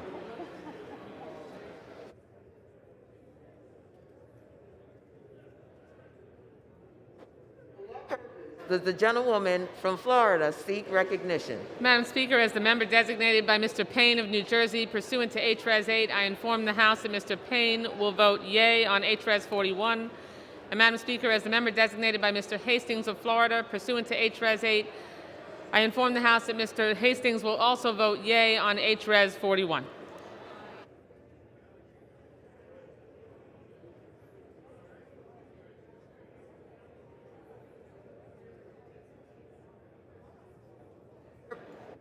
For what purpose does the gentleman from Massachusetts seek recognition?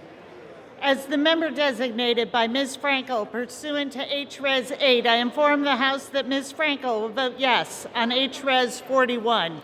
As the member designated by Ms. Bonamici pursuant to H-Res 8, I inform the House that Ms. Bonamici will vote yes on H-Res 41.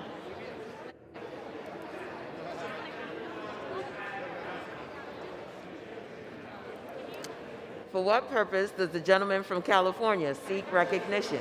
Madam Speaker, as the member designated by Congressman Jerry McNerney pursuant to H-Res 8, I inform the House that Mr. McNerney will vote yes on H-Res 41.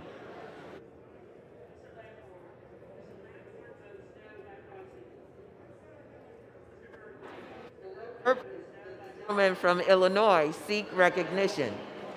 Madam Speaker, as the member designated by Ms. Presley of Massachusetts pursuant to House Res 8, I inform the House that Ms. Presley will vote yea on House Resolution 41.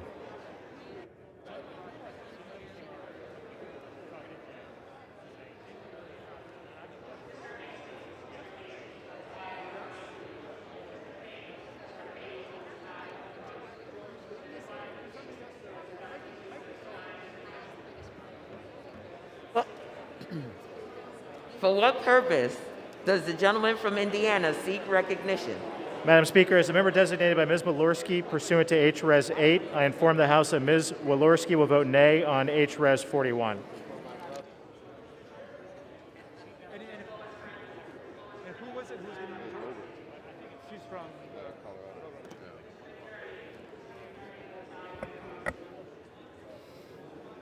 Purpose, the gentleman from Texas seek recognition.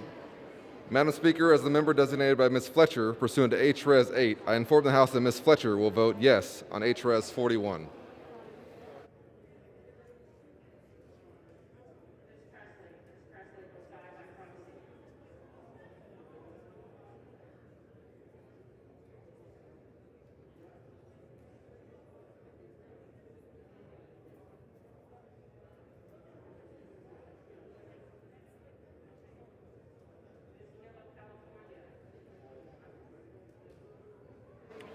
For what purpose does the gentlewoman from New York seek recognition? Madam Speaker, as the member designated by Mr. Young of Alaska pursuant to House Resolution 8, I inform the House that Mr. Young will vote nay on the rule of House Resolution 24. Thank you.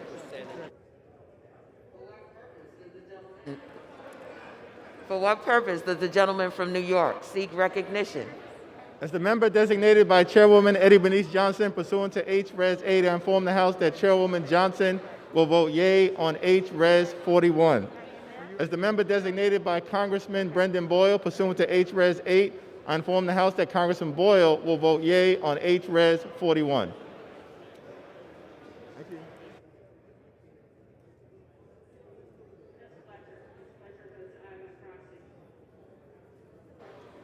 For what purpose does the gentleman from Maryland seek recognition?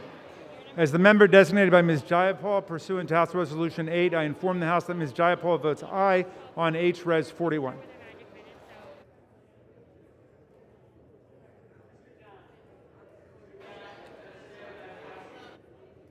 Purpose does the gentleman from Indiana seek recognition? Madam Speaker, as the member designated by Mr. Baird of Indiana pursuant to H-Res 8, I inform the House that Mr. Baird will vote no on H-Res 41.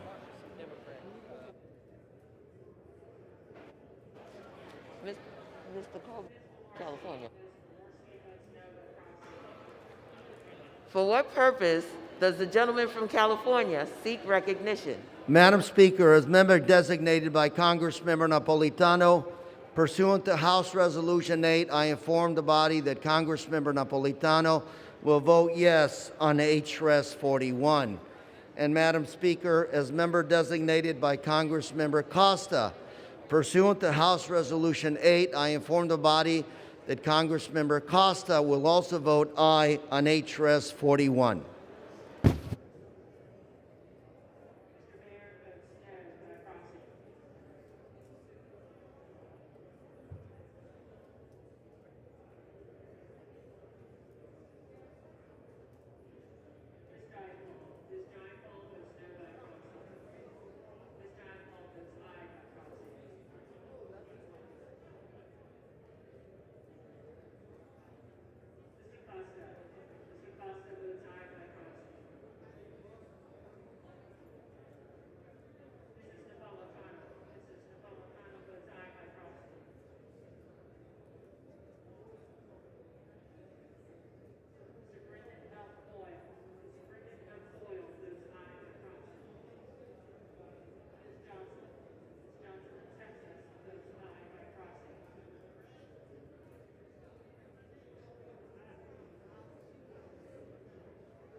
For what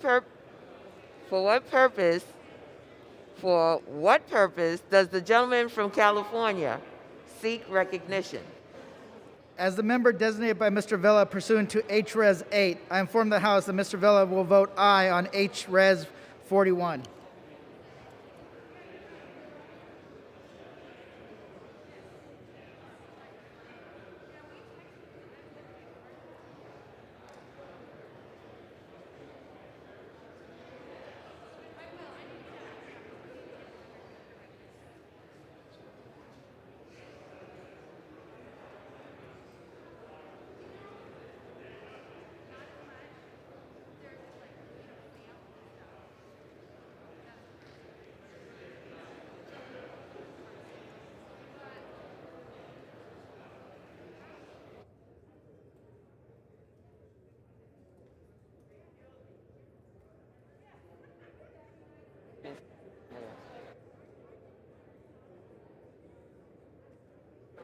What purpose does the gentlelady from Florida seek recognition?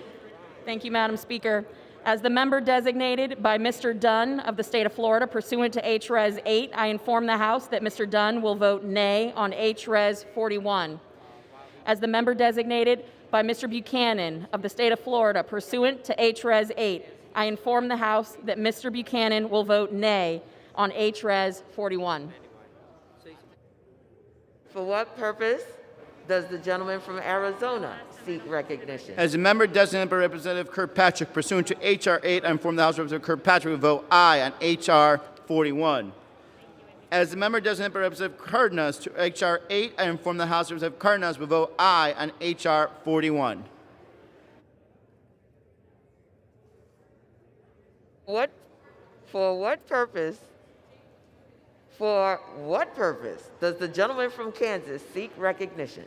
Madam Speaker, as a member designated by Mr. LaTurner from Kansas, pursuant to House Resolution 8, I inform the House that Mr. LaTurner will vote nay on House Resolution 41. For what purpose does the gentlelady from Maine seek recognition? Thank you, Madam Speaker. Madam Speaker, as the member designated by Ms. Custer of New Hampshire pursuant to H-Res 8, I inform the House that Ms. Custer will vote yea on H-Res 41.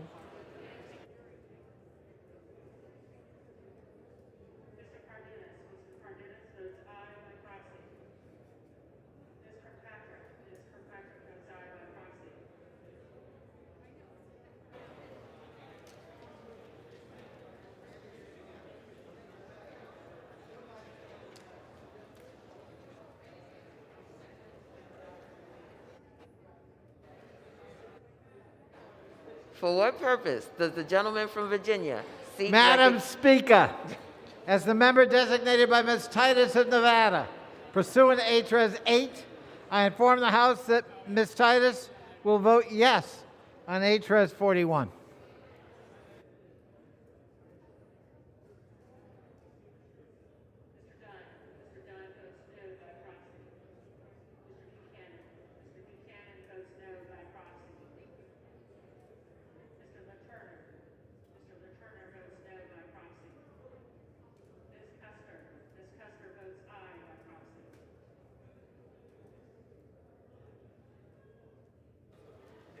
For what purpose does the gentlewoman from Michigan seek recognition? As the member designated by Ms. Lee of Nevada pursuant to H-Res 8, I inform the House that Ms. Lee will vote yea on H-Res 41. As the member designated by Mrs. Dingle pursuant to H-Res 8, I inform the House that Mrs. Dingle will vote yea on H-Res 41. As the member designated by Ms. Axney pursuant to H-Res 8, I inform the House that Ms. Axney will vote yea on H-Res 41. As the member designated by Ms. Capter pursuant to H-Res 8, I inform the House that Ms. Capter will vote yea on H-Res 41.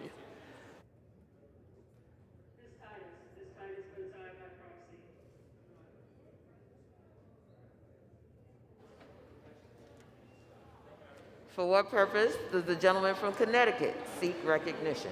Thank you, Madam Speaker. Madam Speaker, as the member designated by Mr. Adam Smith of Washington State pursuant to H-Res 8, I inform the House that Mr. Smith will vote yes on House Resolution 41.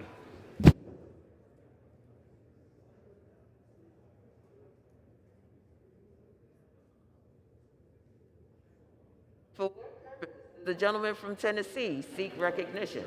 Madam Speaker, as the member designated by Mr. Fleischman of Tennessee pursuant to H-Res 8, I inform the House that Mr. Fleischman will vote nay on H-Res 41.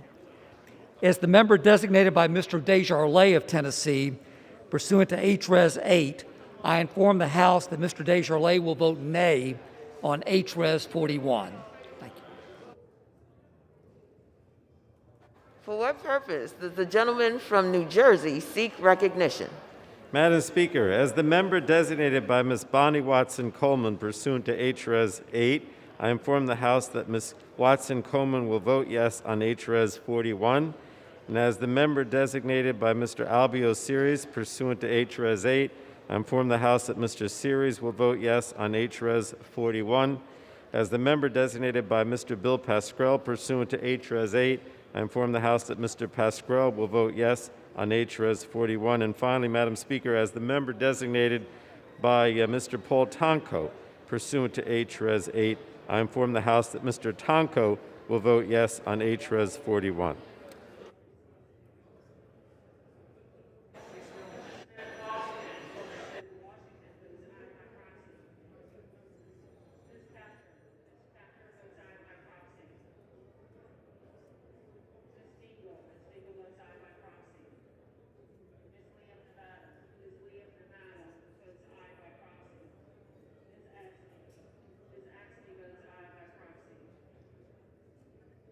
For what purpose does the gentleman from Virginia seek recognition?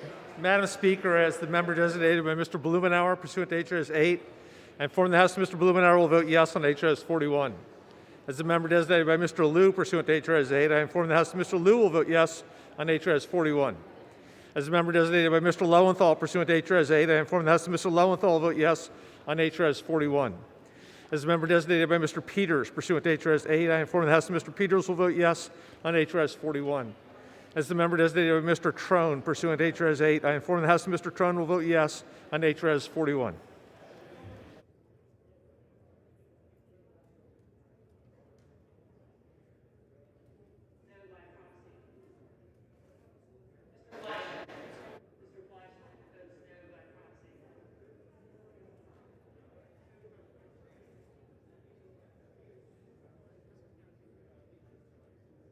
For what purpose does the gentlewoman from California seek recognition?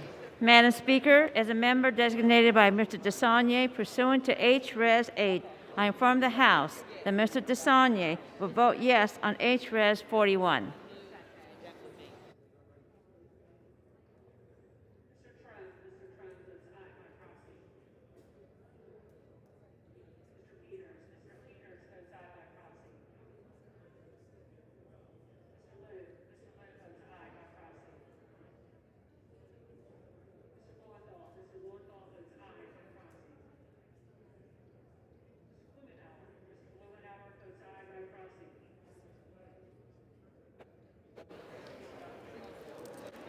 For what purpose does the gentleman from Pennsylvania seek recognition? Madam Speaker, as the member designated by Mr. Lawson of Florida 5th Congressional District pursuant to House Resolution 8, I inform the House that Mr. Lawson will vote yea on H.R. Resolution 41.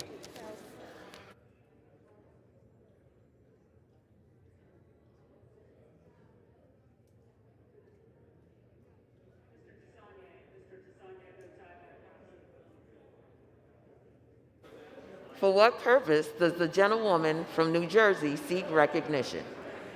Madam Speaker, as the member designated by Mr. Schneider pursuant to H-Res 8, I inform the House that Mr. Schneider will vote yes on H-Res 41.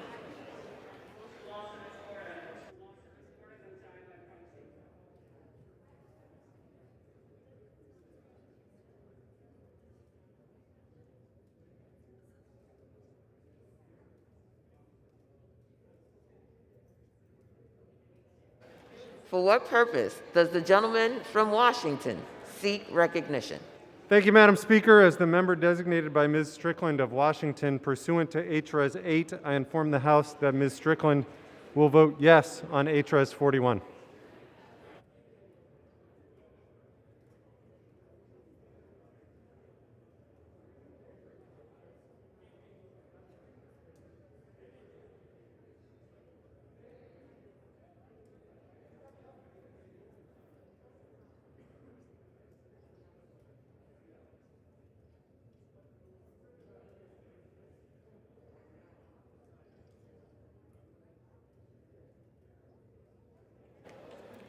For what purpose does the gentlewoman from New York seek recognition? Madam Speaker, as the member designated by Mr. Deutsch of Florida pursuant to H-Res 8, I inform the House that Mr. Deutsch will vote yes on H-Res 41.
For what purpose does the gentlewoman from Connecticut seek recognition? As the member designated by Ms. Wilson pursuant to H-Res 8, I inform the House that Ms. Wilson will vote yes on H-Res 41.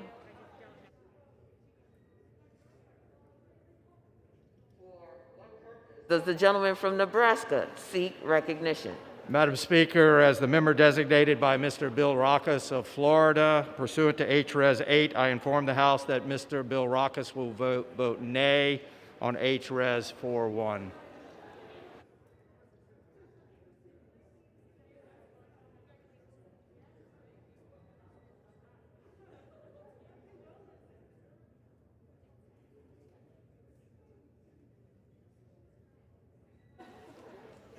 For what purpose does the gentlewoman from Virginia seek recognition? Thank you, Madam Speaker. As the member designated by Mr. McEachin pursuant to H-Res 8, I inform the House that Mr. McEachin will vote yes on H-Res 41. And as the member designated by Ms. Porter pursuant to H-Res 8, I inform the House that Ms. Porter will vote yes on H-Res 41.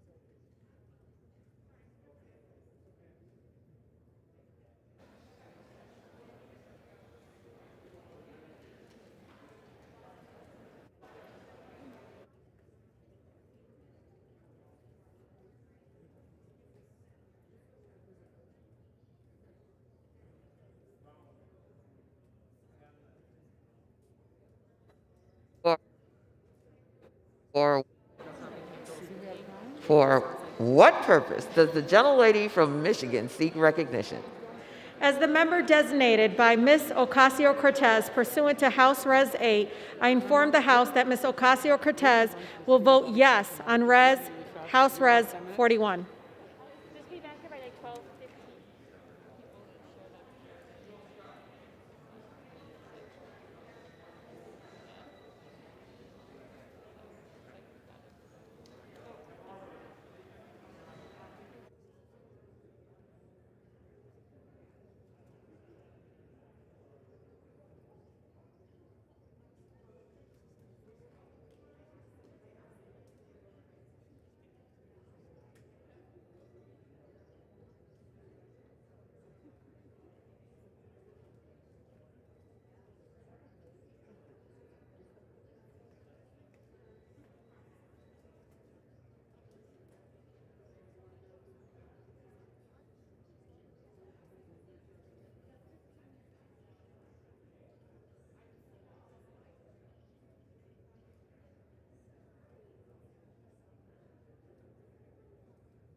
For what purpose does the gentlewoman from Illinois seek recognition? As the member designated by Mr. Carson pursuant to HRes 8, I inform the House that Mr. Carson will vote yes on HRes 41.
For what purpose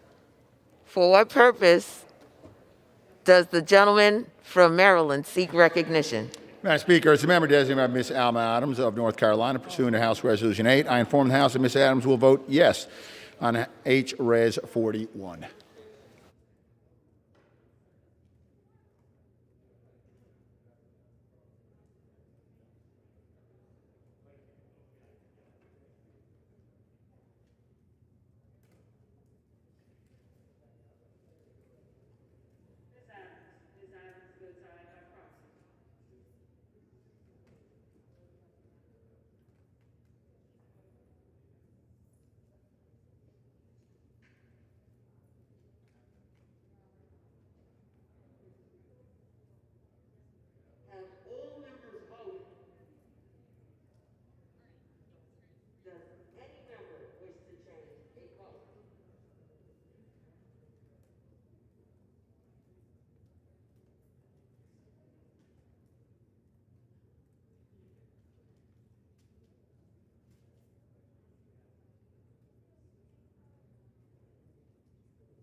The yeas are 221, the nays are 203. The resolution is adopted. Without objection, the motion to reconsider is laid on the table.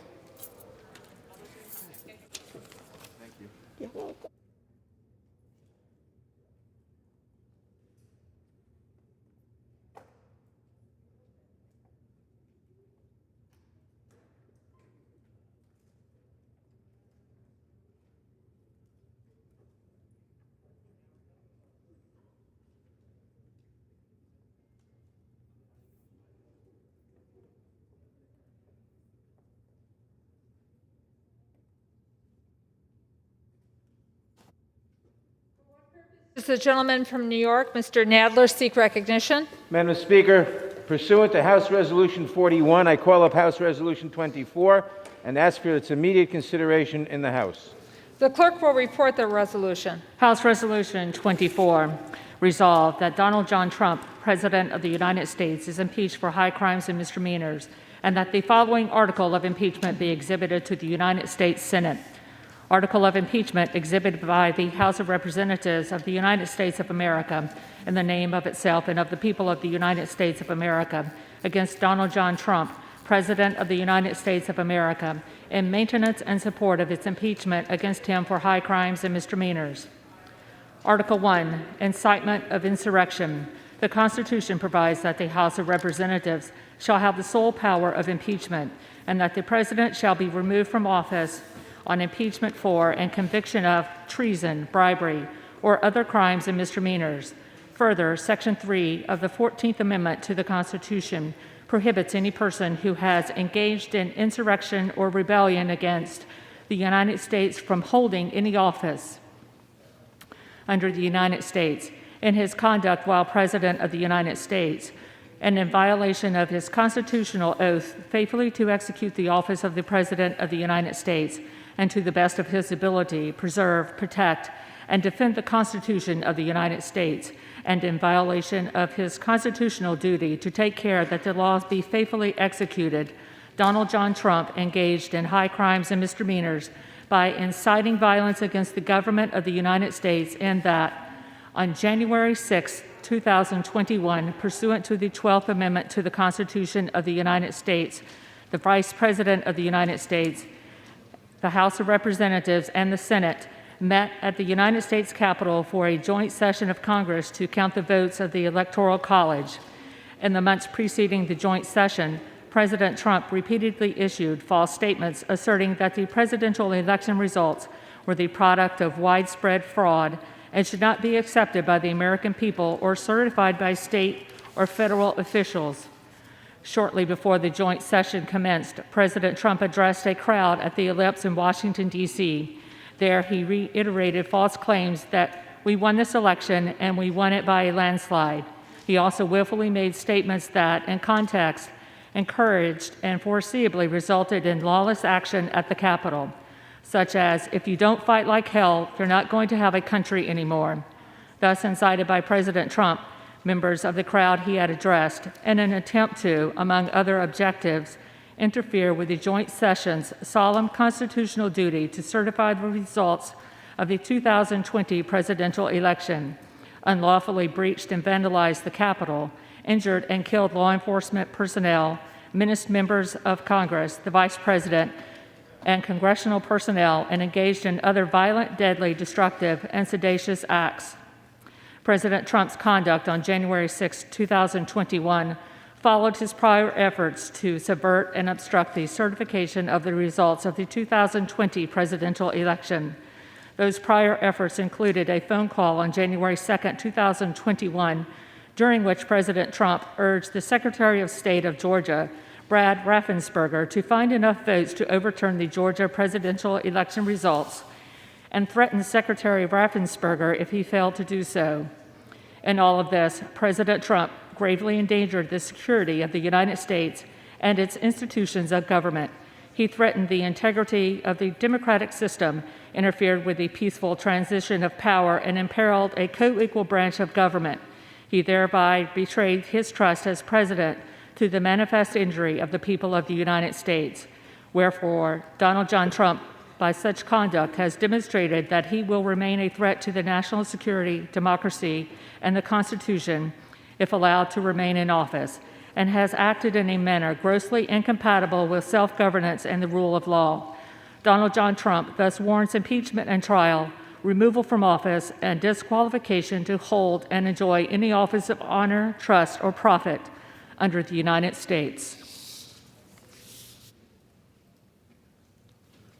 The resolution shall be debatable for 2 hours, equally divided and controlled by the chair and the ranking minority member of the Committee on the Judiciary. The gentleman from New York, Mr. Nadler, and the gentleman from Ohio, Mr. Jordan, will each control 1 hour. The chair recognizes the gentleman from New York, Mr. Nadler. Madam Speaker, I ask unanimous consent that all members may have 5 legislative days in which to revise and extend their remarks and insert extraneous material on HRES 224. Without objection. Madam Speaker, I yield 1 minute to the distinguished Speaker of the House, the gentlelady from California, Ms. Pelosi. The gentlewoman from California is yielded 1 minute. Thank you, Madam Speaker. I thank the gentleman for yielding and for his leadership. Madam Speaker, in his annual address to our predecessors in Congress in 1862, President Abraham Lincoln spoke of the duty of the patriot in an hour of decisive crisis for the American people. Fellow citizens, he said, we cannot escape history. We will be remembered in spite of ourselves. No personal significance or insignificance can spare one or another of us. The fiery trial through which we pass will light us down in honor or dishonor to the latest generation. Even we here, he said, hold the power and bear the responsibility. In the Bible, St. Paul wrote, think on these things.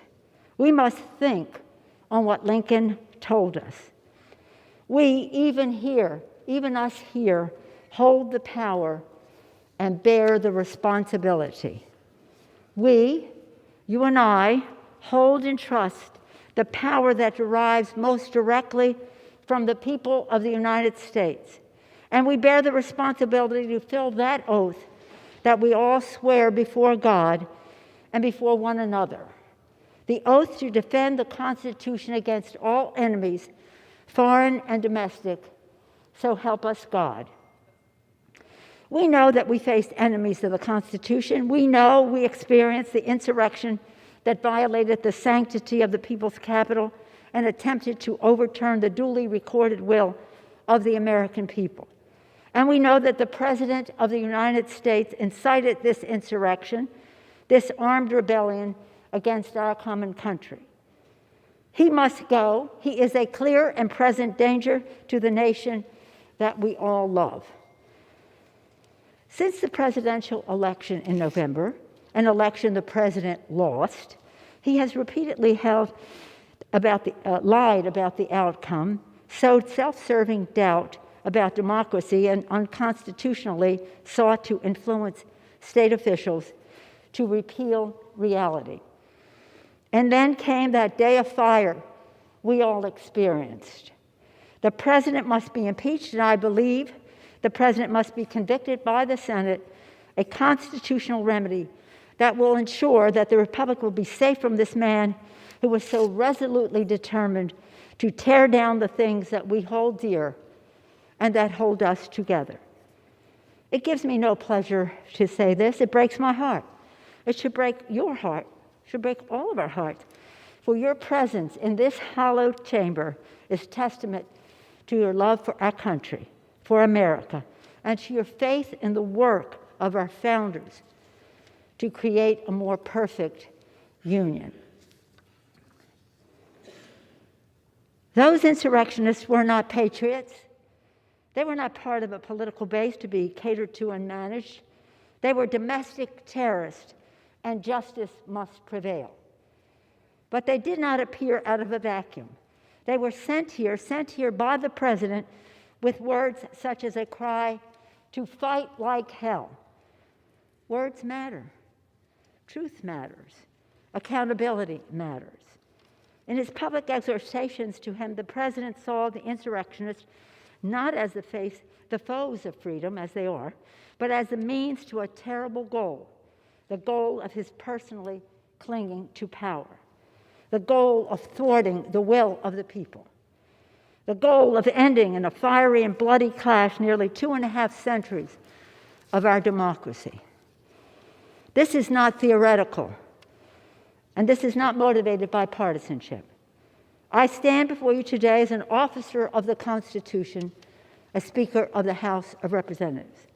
I stand before you as a wife, a mother, a grandmother, a daughter whose father proudly served in this Congress, Thomas D'Alessandro Jr. from Maryland, one of the first Italian Americans to serve in the Congress. And I stand here before you today as the noblest of things, a citizen of the United States of America. With my voice and my vote, with a plea to all of you, Democrats and Republicans, I ask you to search your souls and answer these questions. Is the president's war on democracy in keeping with the Constitution? Were his words an insurrectionary mob a high crime and misdemeanor? Do we not have the duty to our oath to do all we constitutionally can to protect our nation and our democracy from the appetites and ambitions of a man who has self-evidently demonstrated that he is a vital threat to liberty, to self-government, and to the rule of law? Our country is divided. We all know that. There are lies abroad in the land spread by a desperate president who feels his power slipping away. We know that too. But I know this as well, that we here in this House have a sacred obligation to stand for truth, to stand up for the Constitution, to stand as guardians of the Republic. In a speech he was prepared to give in Dallas on Friday, November 22nd, 1963, President John F. Kennedy was to say, "We in this country, in this generation, are, by destiny rather than choice, the watchmen on the walls of world freedom. We ask, therefore, that we may be worthy of our power and responsibility." That we may be worthy. President Kennedy was assassinated before he could deliver those words to the nation, but they resonate more even now, in our time, in this place. Let us be worthy of our power and responsibility, that what Lincoln thought was the world's last best hope, the United States of America, may long survive. My fellow members, my fellow Americans, we cannot escape history. Let us embrace our duty, fulfill our oath, and honor the trust of our nation. And we pray that God will continue to bless America. I thank you, Madam Speaker, and yield back. The gentleman from New York reserves. The gentleman from Ohio is recognized. Madam Speaker, I yield myself such time as I may consume. The gentleman's recognized. Thank you, Madam Speaker. 19 minutes. 19 minutes. 4 years ago on Inauguration Day, January 20th, 2017, 19 minutes into President Trump's administration, at 12:19 p.m., the Washington Post headline was, "Campaign to impeach President Trump has begun." And now with just 1 week left, they're still trying. In 7 days, there will be a peaceful transfer of power, just like there has been every other time in our country. But Democrats are going to impeach President Trump again. This doesn't unite the country. There's no way this helps the nation deal with the tragic and terrible events of last week that we all condemn. And Republicans have been consistent. We've condemned all the violence all the time. We condemned it last summer. We condemned it last week. We should be focused on bringing the nation together. Instead, Democrats are going to impeach the president for a second time 1 week before he leaves office. Why? Why? Politics and the fact that they want to cancel the president. The president who cut taxes, the president who reduced regulations, the president prior to COVID had the greatest economy, lowest unemployment in 50 years, the president who got us out of the Iran deal, put the embassy in Jerusalem, brought hostages home from North Korea, put 3 great justices on the Supreme Court, gave us a new NAFTA agreement, the Abraham Accords, the COVID vaccine, and who built the wall. It's about politics. This is about getting the president of the United States. They spied on his campaign before he was elected. 19 minutes into his presidency, they started the impeachment push. 3-year Mueller investigation, 19 lawyers, 40 agents, 500 witnesses, 2,500 subpoenas, $40 million to find nothing. Impeachment round 1 based on an anonymous whistleblower with no firsthand knowledge who was biased against the president and who worked for Joe Biden. And now it's impeachment round 2. It's always been about getting the president no matter what. It's an obsession that is now broadened. It's not just about impeachment anymore, it's about canceling, as I've said. Canceling the president and anyone that disagrees with them. The Ayatollah can tweet, the president can't. Democrats can object on January 6, 2017, but Republicans aren't allowed to object on January 6, 2021. Democrats say Antifa is a myth. Republicans condemn all violence all the time. The double standard has to stop. And frankly, the attack on the First Amendment has to stop. And stop and think about it. Do you have a functioning First Amendment when the cancel culture only allows one side to talk? When you can't even have a debate in this country, this great country, the greatest country ever? It needs to stop, because if it continues, it won't just be Republicans who get canceled. It won't just be the President of the United States. The cancel culture will come for us all. Right. America's a great country, the greatest country ever. It seems to me that we need to think about how great the people of this nation really are. Think about what we've accomplished in the past and begin to come together as leaders who represent so many great folks across our districts. Think about this. Think about this. In 1903, in Kitty Hawk, North Carolina, 2 guys fly this thing they called a plane 100 feet. Barely got off the ground. Barely got off the ground. Amazing thing. 44 years later, Chuck Yeager breaks the sound barrier. In 44 years, we go from 2 guys flying a contraption they called a plane a few hundred feet to Chuck Yeager breaking the sound barrier. And 22 years after that, another American steps on the moon. Think about it. In one lifetime, in 66 years, 2 guys flying 100 feet to putting a man on the moon. That's what this country is capable of. That's what we can do. And we, as the Congress who represent the people who did that, should start leading. should start understanding what really is going on here. So I hope we defeat this. I hope we can begin to come together and recognize the greatness of the American people and focus on the things they want us to focus on. I yield back our time. Gentleman reserves. The gentleman from New York is recognized. Madam Speaker, I yield myself 3 minutes. Gentleman from New York is recognized for 3 minutes. Madam Speaker, we all saw it coming. Months in advance, President Trump was baselessly and deliberately whipping his supporters into a frenzy. Weeks before the riot, he used his bully pulpit to spread lies about the election. He told his supporters that the results were fraudulent. He implored them again and again to help him stay in power.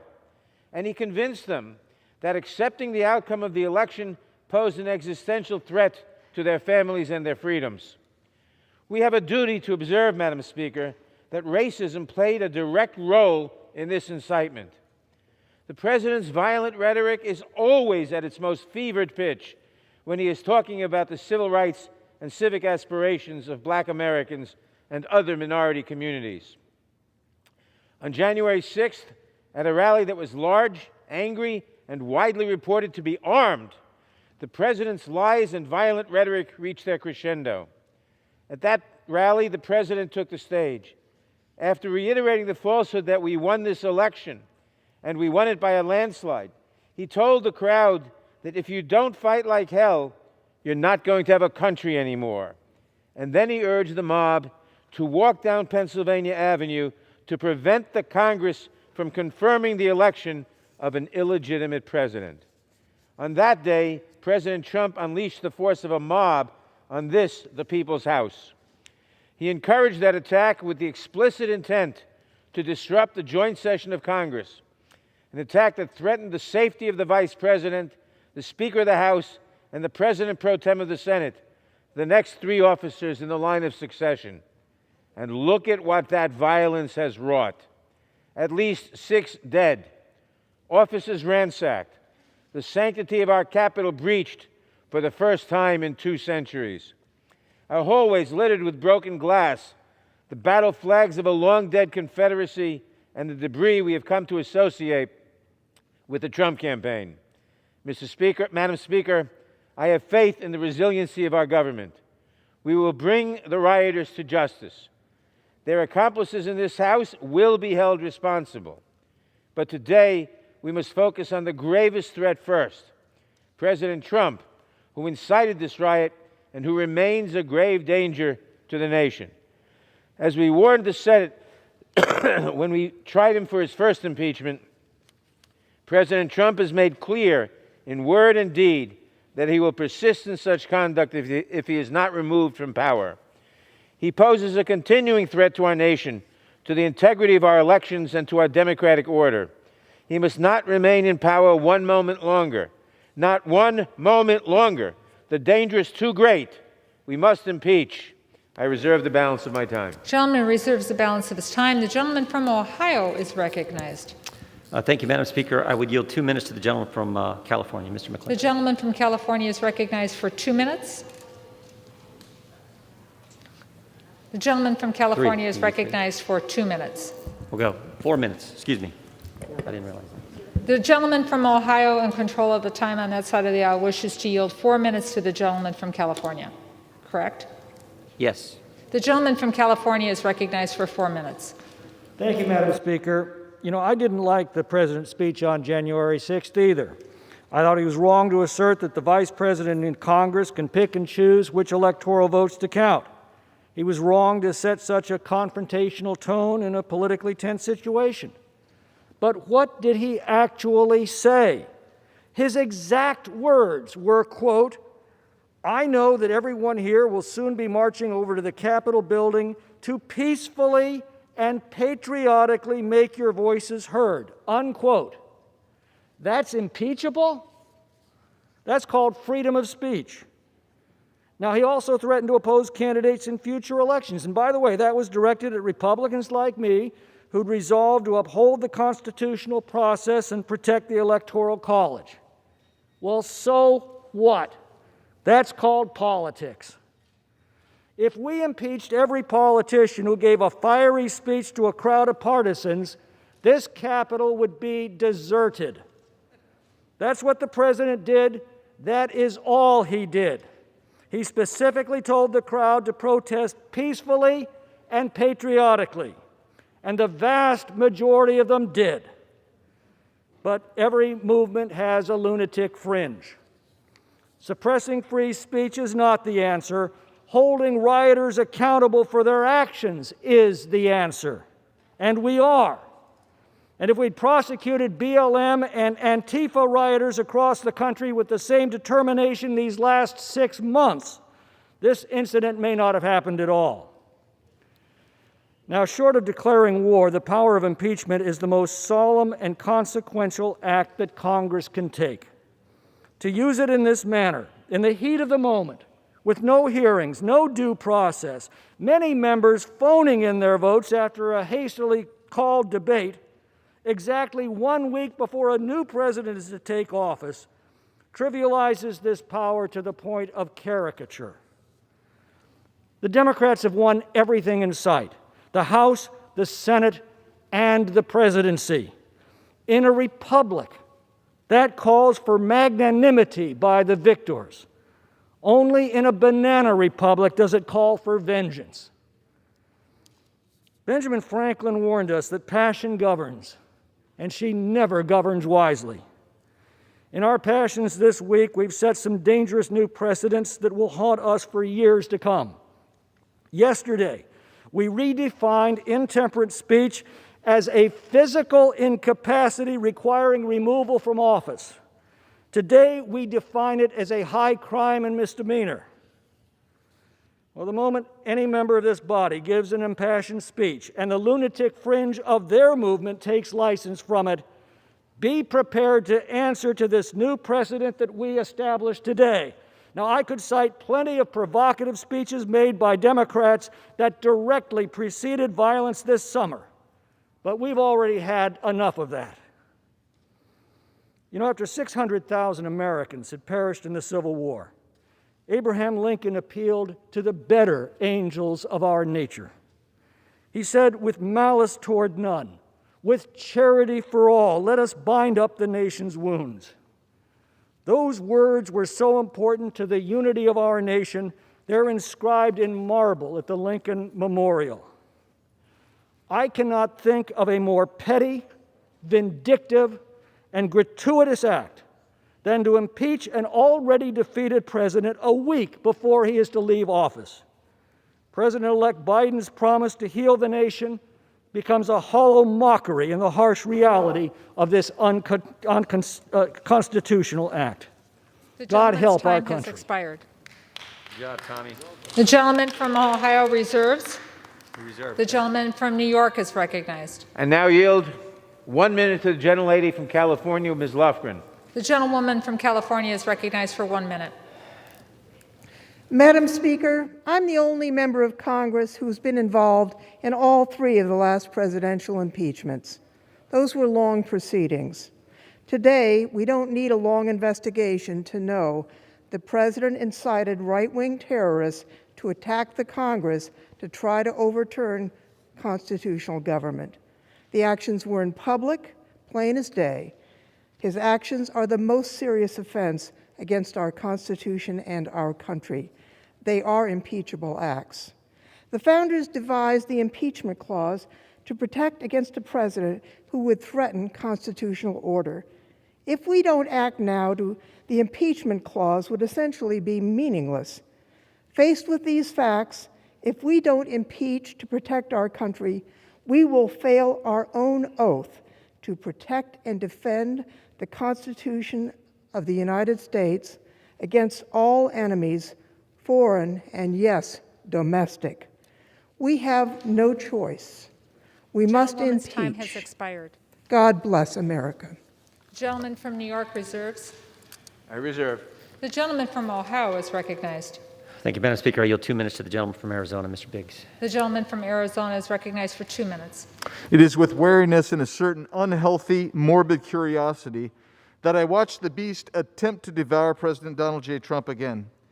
The craving to crush President Trump has never been satisfied, not through investigations, not through false allegations, and not even through an impeachment that was wholly without merit. And the timing of this impeachment makes little sense. Your candidate will take office in a few hours, and President Trump will relinquish the levers of power to President-elect Biden. But your craving was never a Biden victory, nor was it even a Trump defeat.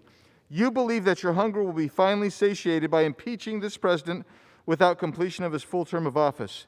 You don't merely seek victory, but you seek obliteration of your nemesis. The thirst for Trump's destruction will not be slaked, however, even if you're successful today and were the Senate to convict President Trump. Yours will be a Pyrrhic victory, for instead of stopping the Trump train, his movement will grow stronger, for you will have made him a martyr. Surely you are aware of this, and that is why your allies in the media seek to censor conservative voices. Your chums that sit on the boards of corporate America, yes, the same companies that the left vilifies, promise to starve Republicans from receiving their PAC donations. But I bet that the groundswell of support for President Trump and his policies will not go away.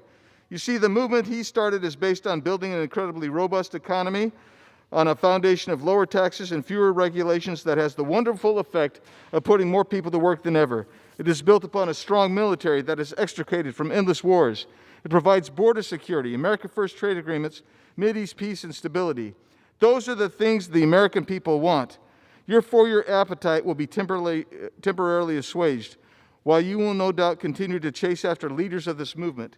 But your appetite will be unfulfilled. I urge you, please do not, and I'm mixing metaphors here, attempt to douse the remaining burning embers of this movement with gasoline. No one wants that. I urge you, please, to reconsider the reckless action in which you engaged today. The gentleman's time has I yield. expired. The gentleman from Ohio reserves. The gentleman from New York is recognized. Madam Speaker, I now yield 1 minute to the gentleman from California, Mr. Schiff. The gentleman from California is recognized for 1 minute. 1 week ago, the President incited an insurrection against Congress to prevent the peaceful transition of power. It was the most dangerous moment for our democracy in a century. Today, we invoke the remedy the founders provided for just such a lawless president, impeachment. More important, today we begin the long road to restoration. America has been through a civil war, world wars, a Great Depression, pandemics, McCarthyism, and now a Trumpist and white nationalist insurrection. And yet our democracy endures. It endures because at every juncture, every pivotal moment, when evil threatened to overtake good, patriotic Americans step forward to say enough. This is one of those moments. To preserve this sacred place, this citadel of democracy for ourselves and for posterity, let us say enough. Enough. I yield back. Gentleman yields back. The gentleman from New York reserves. The gentleman from Ohio is recognized. Thank you, Madam Speaker. I yield 2 minutes to the gentleman from Texas, Mr. Gohmert. The gentleman from Texas is recognized for 2 minutes. Here's a quote.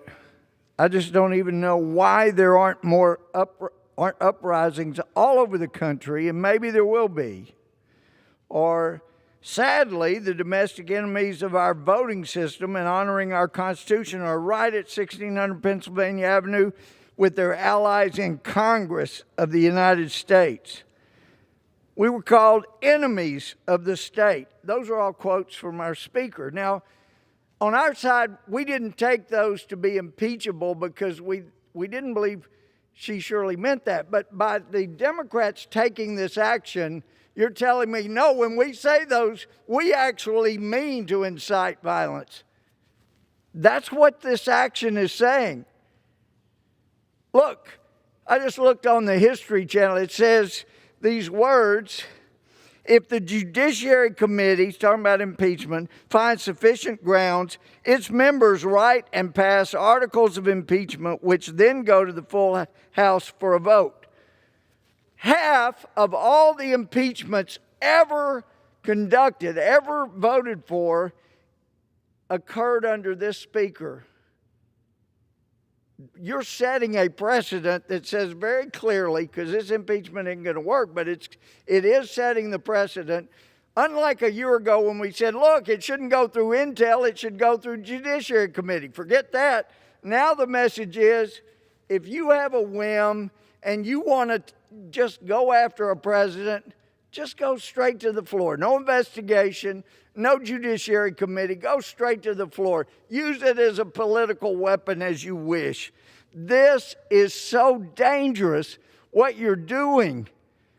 Forgetting all the precedents. Yes, we can argue back and forth, but you're using this as a weapon, and you're destroying this little experiment in self-government. In a year's time, The gentleman's time has expired. it needs The to gentleman stop. I yield back. The gentleman from Ohio reserves. The gentleman from New York is recognized. Madam Speaker, I now yield 1 minute to the distinguished gentlelady from Massachusetts, Ms. Clark. The gentlewoman from Massachusetts is recognized for 1 minute.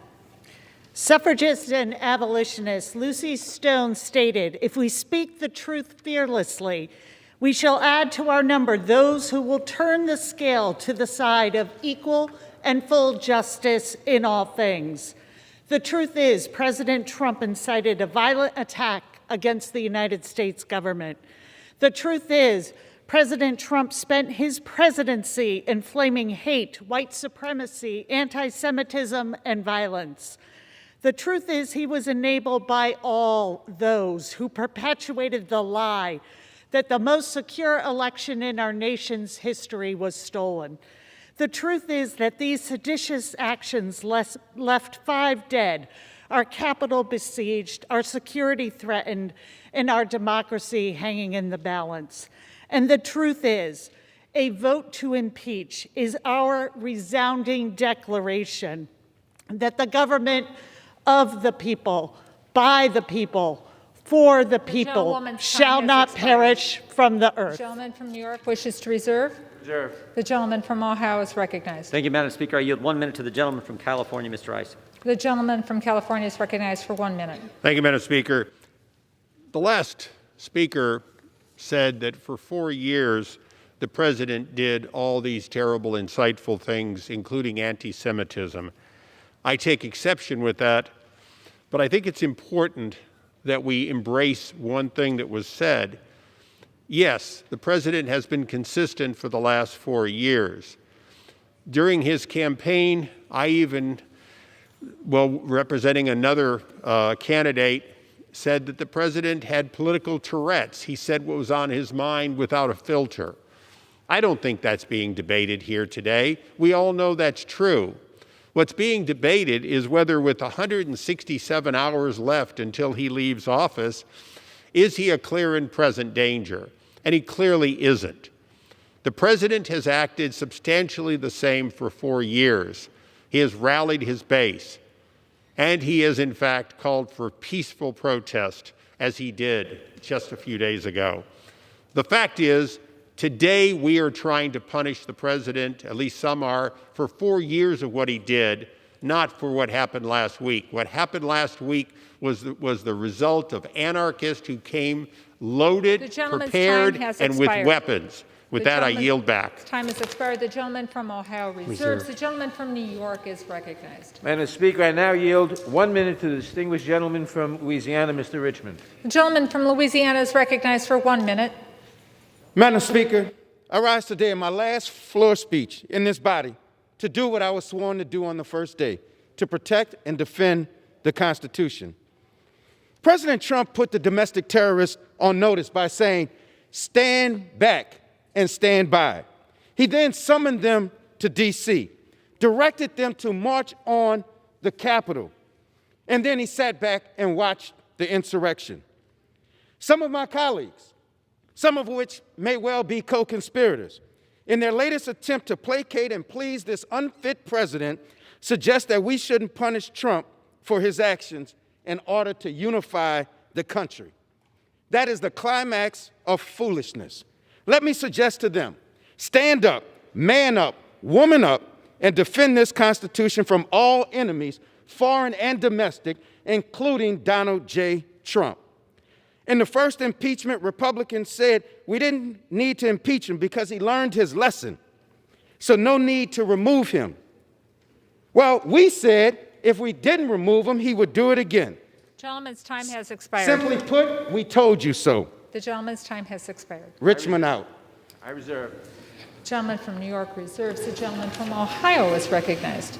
Yield 2 minutes to the gentlelady from Arizona, Ms. Lesko. The gentlewoman from Arizona is recognized for 2 minutes. Thank you, Madam Speaker. I rise in opposition to the resolution. At a time when our country needs unity, it is concerning that my Democratic colleagues have chosen to begin impeachment proceedings against a president with just 7 days left in office. All legal challenges have been exhausted. Congress has certified electors over objections, and Joe Biden will be the next president of the United States. President Trump has indicated he will peacefully transfer power to President-elect Biden next week. So why pursue impeachment just 1 week before he leaves office? I've heard my colleagues on the other side of the aisle say they have to impeach the president because he is too dangerous to stay in power. Yet they know that it is impossible for the Senate to remove him before his term expires. So what is the point? This move sets a dangerous precedent for our nation. If Congress is going to impeach a president, it must not only be done after intense debate and deliberation, not rushed through in the 11th hour to make a political point.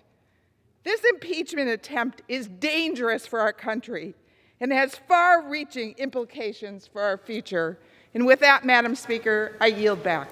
The gentlewoman yields back. The gentleman from Ohio reserves. The gentleman from New York is recognized. Madam Speaker, I now yield 1 minute to the distinguished gentleman from New York, Mr. Jeffries. The gentleman from New York is recognized for 1 minute. Madam Speaker, I did not come to Congress to impeach Donald Trump, but the constitutional crimes by an out-of-control president inspired by his hatred and the big lie that he told cannot be ignored. Donald Trump is a living, breathing, impeachable offense.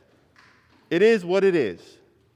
The violent attack on the U.S. Capitol was an act of insurrection incited by Donald Trump.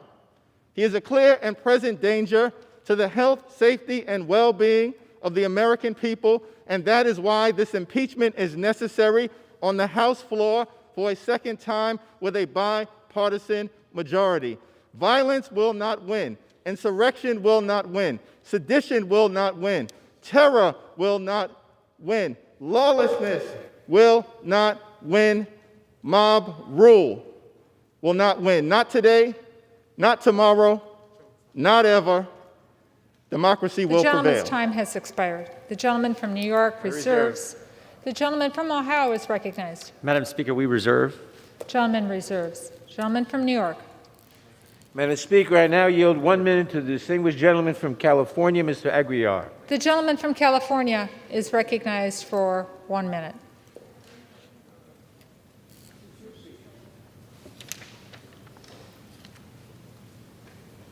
Thank you, Madam Speaker.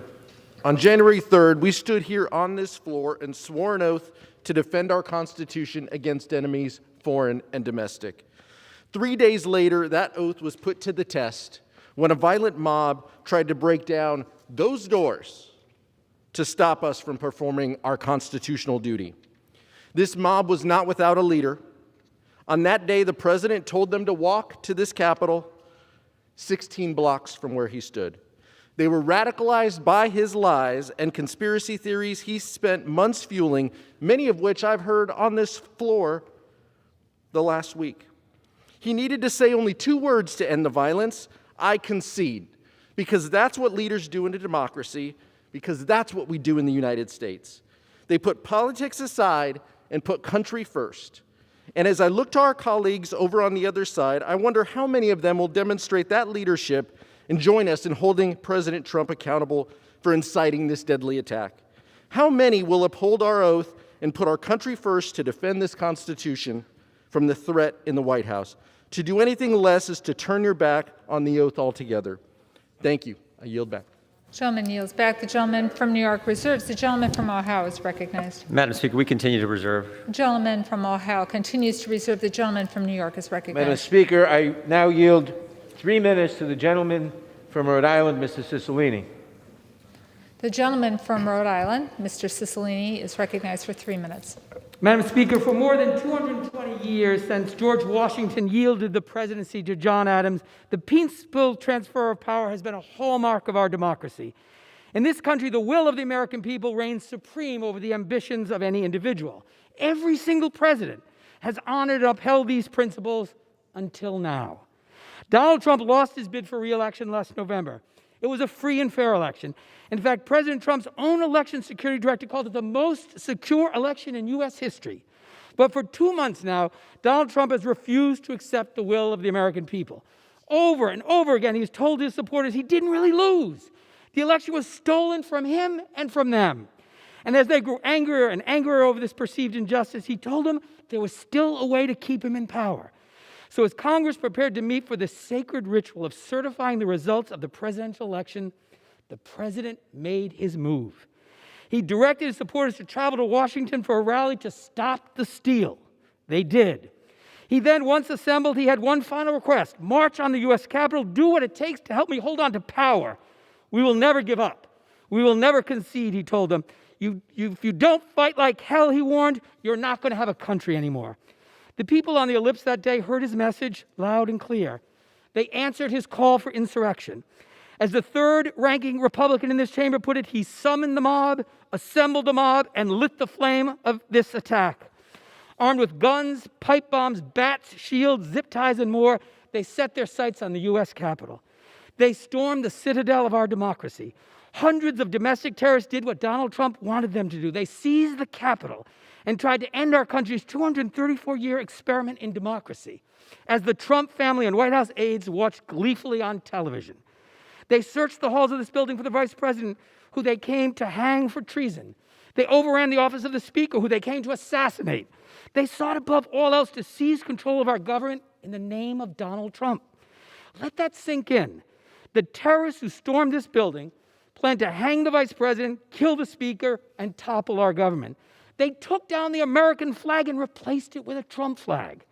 I ask my colleagues on the other side of the aisle who are not planning to vote for this article, is this the kind of country you want to live in? What are you going to tell your children and grandchildren when they ask what you did in this moment?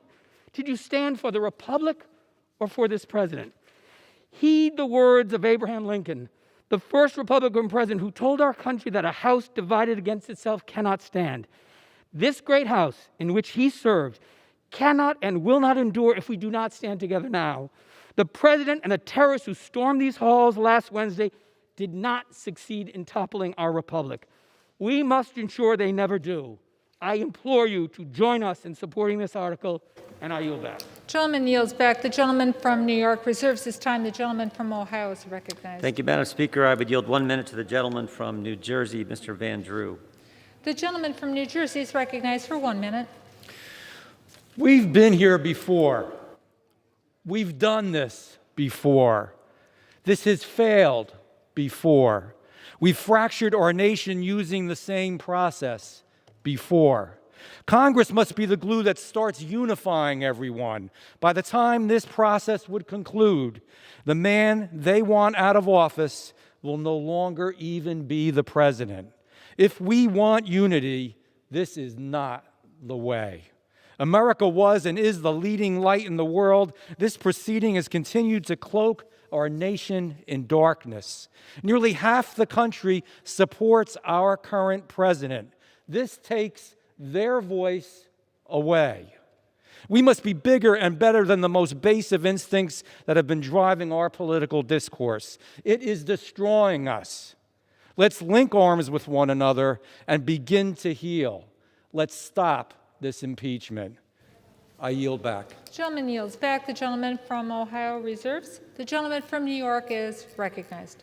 Madam Speaker, I now yield 1 minute to the distinguished gentleman from Colorado, Mr. Neguse. The gentleman from Colorado is recognized for 1 minute. Thank you, Madam Speaker. Thank you to the chairman.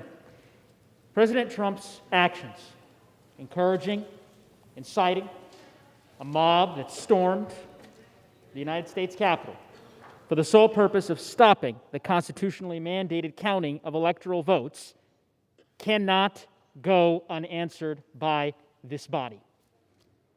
He must be impeached.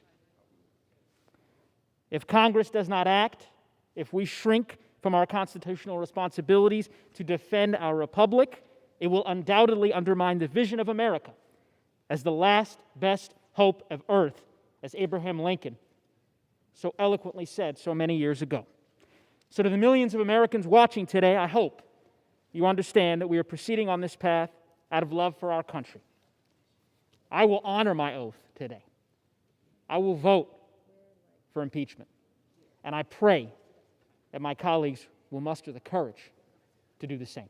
And with that, I yield back. The gentleman yields back. The gentleman from New York reserves. The gentleman from Ohio is recognized. Madam Speaker, we reserve. Gentleman from Ohio reserves. Gentleman from New York. Madam Speaker, I now yield 2 minutes to the distinguished gentleman from South Carolina, Mr. Clyburn. The gentleman from South Carolina is recognized for 2 minutes. Thank you, Madam Speaker, and I thank the gentleman for yielding me the time. Madam Speaker, I rise in support of the article of impeachment. Last Wednesday, we gathered to follow the Constitution's simple instruction to count the electoral votes that have been tallied by the states and submitted to us. This president refused to accept those results. Instead, he sought to overturn them by inciting a violent insurrection. But we were not deterred from doing our constitutional duty. Today, we must do our constitutional duty once again. While the president failed in his attempt to upend our democracy last Wednesday's events make clear that if we do not hold him accountable and remove him from power, a future attempt could very well be successful. The survival of our democracy depends on defeated candidates accepting their defeats, as has been the case in every presidential election since 1864. Our January 6th joint session is a vital part of the transfer of power, not the contest for power. Vice President Gore understood this, accepting and certifying the 2000 election result in which he was defeated.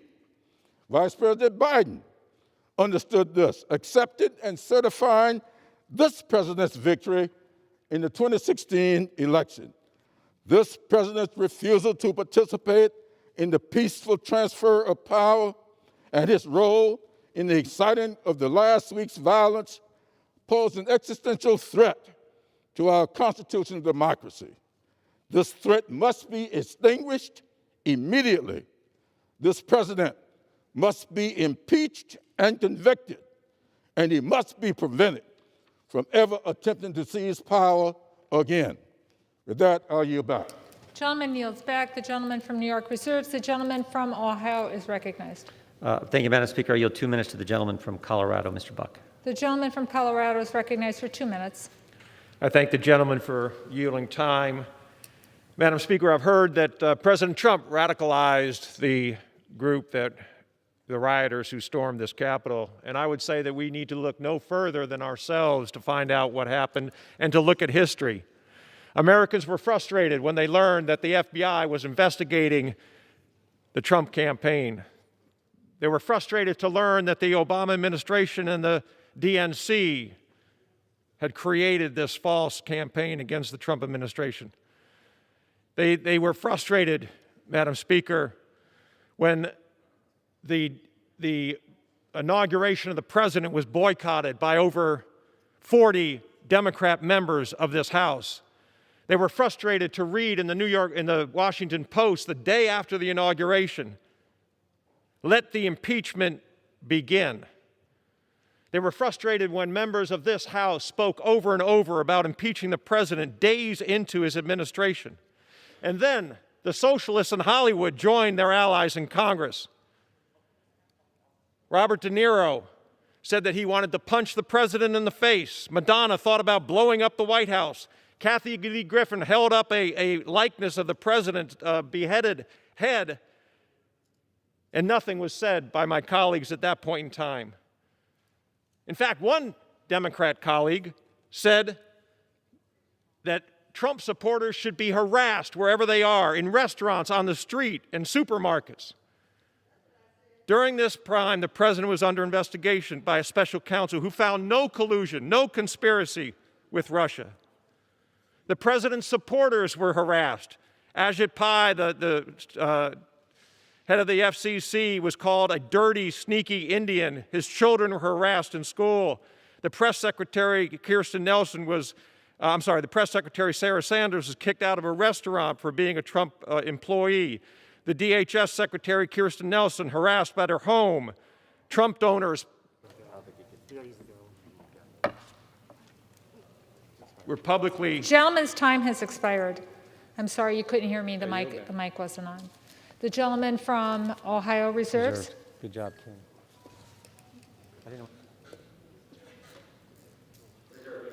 The gentleman from Ohio reserves. The gentleman from New York is recognized. Madam Speaker, I now yield 2 minutes to the distinguished gentleman from Maryland, Mr. Raskin. The gentleman from Maryland is recognized for 2 minutes. Smashing windows and beating police officers over the head with fire extinguishers, a bloodthirsty mob attacked the Capitol and invaded this Congress last Wednesday. They erected a gallows and repeatedly chanted, "Hang Mike Pence."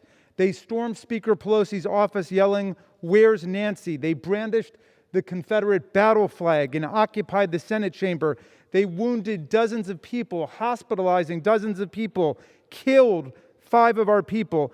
For 6 hours, they shut down the counting of Electoral College votes, our sacred process under the Constitution for peaceful transfer of power in the United States. They may have been hunting for Pence and Pelosi to stage their coup, but every one of us in this room right now could have died. As Senator Lindsey Graham said, the mob could have blown the building up. They could have killed us all. And now the far right is calling for return engagement from January 17th to January 20th. They're asking the president to pardon the conspirators in last week's rampage as they prepare for a race war again next week. And it's a bit much to be hearing that these people would not be trying to destroy our government and kill us if we just weren't so mean to them. Well, despite the floor leader's desperate effort to polarize this body and this nation along party lines, it is the chair of the Republican conference who best articulated what happened in a statement yesterday, and I recommend every American read this. Liz Cheney of Wyoming, the elected chair of the Republican conference, wrote, "The president summoned this mob, assembled this mob, and lit the flame of this attack. Everything that followed was his doing. None of this would have happened without the president. The president could have immediately and forcefully intervened to stop the violence. He did not. There has never been a greater betrayal by a president of the United States of his office." Request 10 seconds. Gentleman from New York. I yield an additional 10 seconds. An additional 10 seconds to the gentleman from Maryland. Cheney says there's never been a greater betrayal by a president of the United States of his office and his oath to the Constitution. Read Ms. Cheney's statement. Let's come together and impeach the president for this high crime against the republic. We don't have a minute to spare. He is a clear and present danger to the people. The gentleman from New York reserves. The gentleman from Ohio is recognized. Madam Speaker, I yield 2 minutes to the gentleman from Florida, Mr. Gates. The gentleman from Florida is recognized for 2 minutes. It seems to me that impeachment is an itch that doesn't go away with just one scratch. It also seems that President Trump may be most likely to be impeached when he is correct. Before the last presidential impeachment, President Trump rightly pointed out the improper activities of the Biden crime family, and subsequently he's been proven right. And don't think for a moment, Madam Speaker, that we're going to drop that or stop our pursuit for the truth. Before that, we had the Russia hoax, where you had the president rightly making claims that Hillary Clinton and the DNC were colluding with Russians to disorient our democracy. How right he turned out to be.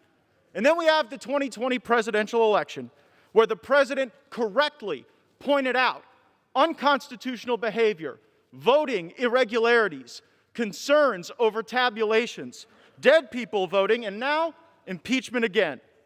When they go low, we kick them. Eric Holder, former Attorney General under Barack Obama, breaching the Capitol was as low can be.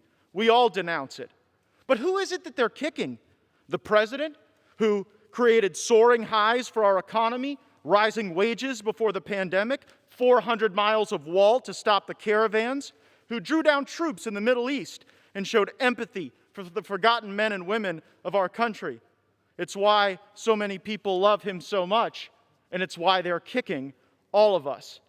This president has faced unprecedented hatred and resistance from big media, big tech, and big egos, from congressional leaders on both sides of the aisle. Before the rioters tore through that glass, Speaker Pelosi stood at that rostrum and tore through the president's State of the Union speech, inciting anger, resentment, division. Some believe that truly these true colors are being shown now through this divisive partisan impeachment. The Speaker of the House, I would request an additional 40 seconds. Go through the speaker, please. The gentleman from Ohio. Madam Speaker, I yield the gentleman an additional 40 seconds.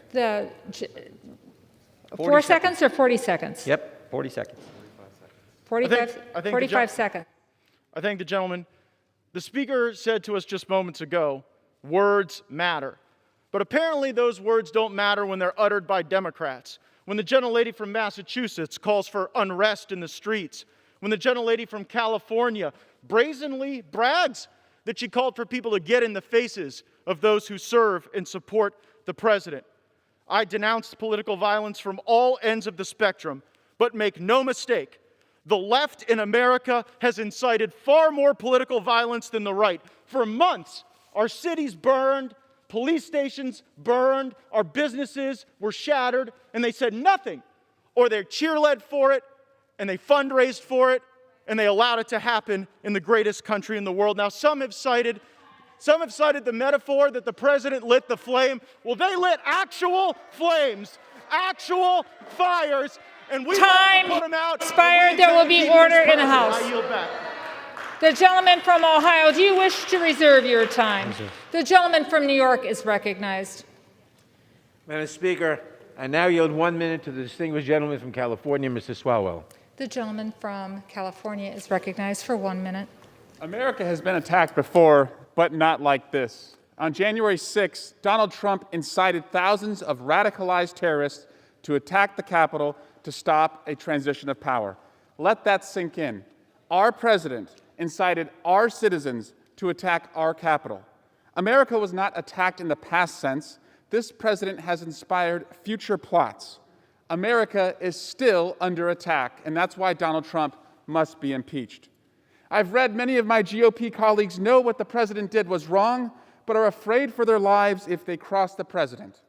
I'm sorry that you're living in fear, but now is a time to summon your courage to guide you.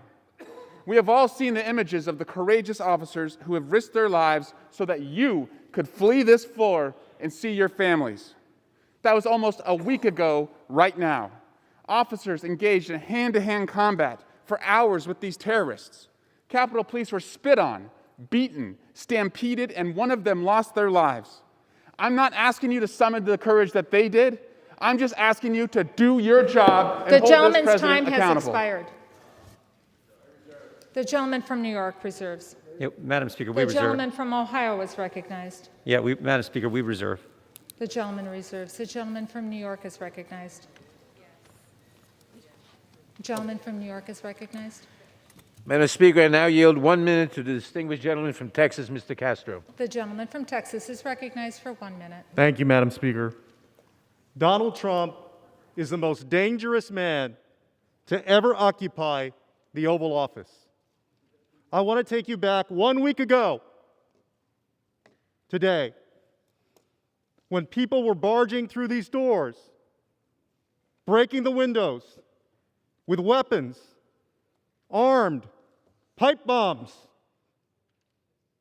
coming here to harm all of you, to harm the Speaker, to harm the Senate. Let me ask you a question. What do you think they would have done if they had gotten in? What do you think they would have done to you? And who do you think sent them here? The most dangerous man to ever occupy the Oval Office. If inciting a deadly insurrection is not enough to get a president impeached, then what is? All of us must answer that question today. The Constitution requires us to impeach and remove Donald John Trump. The gentleman's time has expired. The gentleman from New York reserves. I reserve. The gentleman from Ohio is recognized. Madam Speaker, we reserve. The gentleman from Ohio reserves his time. The gentleman from New York is recognized. Madam Speaker, I now yield 1 minute to the distinguished gentlelady from Pennsylvania, Ms. Dean. The gentlelady from Pennsylvania is recognized for 1 minute. Madam Speaker, 1 week ago today, I was trapped in this House chamber as the banging on the doors began. I feared for colleagues, reporters, and staff. I feared for myself. The attack on the Capitol will never be forgotten. The President and many in this chamber have shamelessly peddled dangerous untruths about the election, despite the warnings of where those lies would lead. And last Wednesday, those lies and dangers found themselves inside this Capitol. This hateful rhetoric is another deadly virus. It is time to remove it from its host. To heal, we need accountability and truth. That begins by acknowledging the President's dangerous lies and their deadly consequences. Removing Donald Trump is the beginning of restoring decency and democracy. What happened last week will not be forgotten, and what we do this week will long be remembered. Vote yes on impeachment, and I yield back. Gentlelady yields back. The gentleman from New York reserves his time. The gentleman from Ohio is recognized. Thank you, Madam Speaker. It's my pleasure to yield 1 minute to the Republican leader. Gentleman from California, Mr. McCarthy. The gentleman from California is recognized for 1 minute. Thank the gentleman for yielding. Madam Speaker, let me be clear. Last week's violent attack on the Capitol was undemocratic, un-American, and criminal. Violence is never a legitimate form of protest. Freedom of speech and assembly under the Constitution is rooted in nonviolence. Yet the violent mob that descended upon this body was neither peaceful nor democratic. It acted to disrupt Congress's constitutional responsibility. It was also an attack on the people who work in this institution, members, staff, and the hundreds who work behind the scenes so that we can serve the American people. The greatest statesman in the history of our country understood that the most dangerous threat to freedom is lawlessness. A young lawyer named Abraham Lincoln famously said, "There is no grievance that is a fit object of redress by mob law." Yet for several hours last week, mob law tried to interfere with constitutional law. Some say the riots were caused by Antifa. There is absolutely no evidence of that. And conservatives should be the first to say so. Conservatives also know that the only thing that stops mob violence is to meet it with force rooted in justice and backed by moral courage. And last week we saw mob violence met by courage, sacrifice, and heroism from the brave men and women who protect this institution every day. But for the bravery of the Capitol Police, the destruction and loss could have been much greater. We owe them a tremendous debt of gratitude. The loss of Officer Brian Sednick and Officer Howard Lindmagood is tragic and heartbreaking.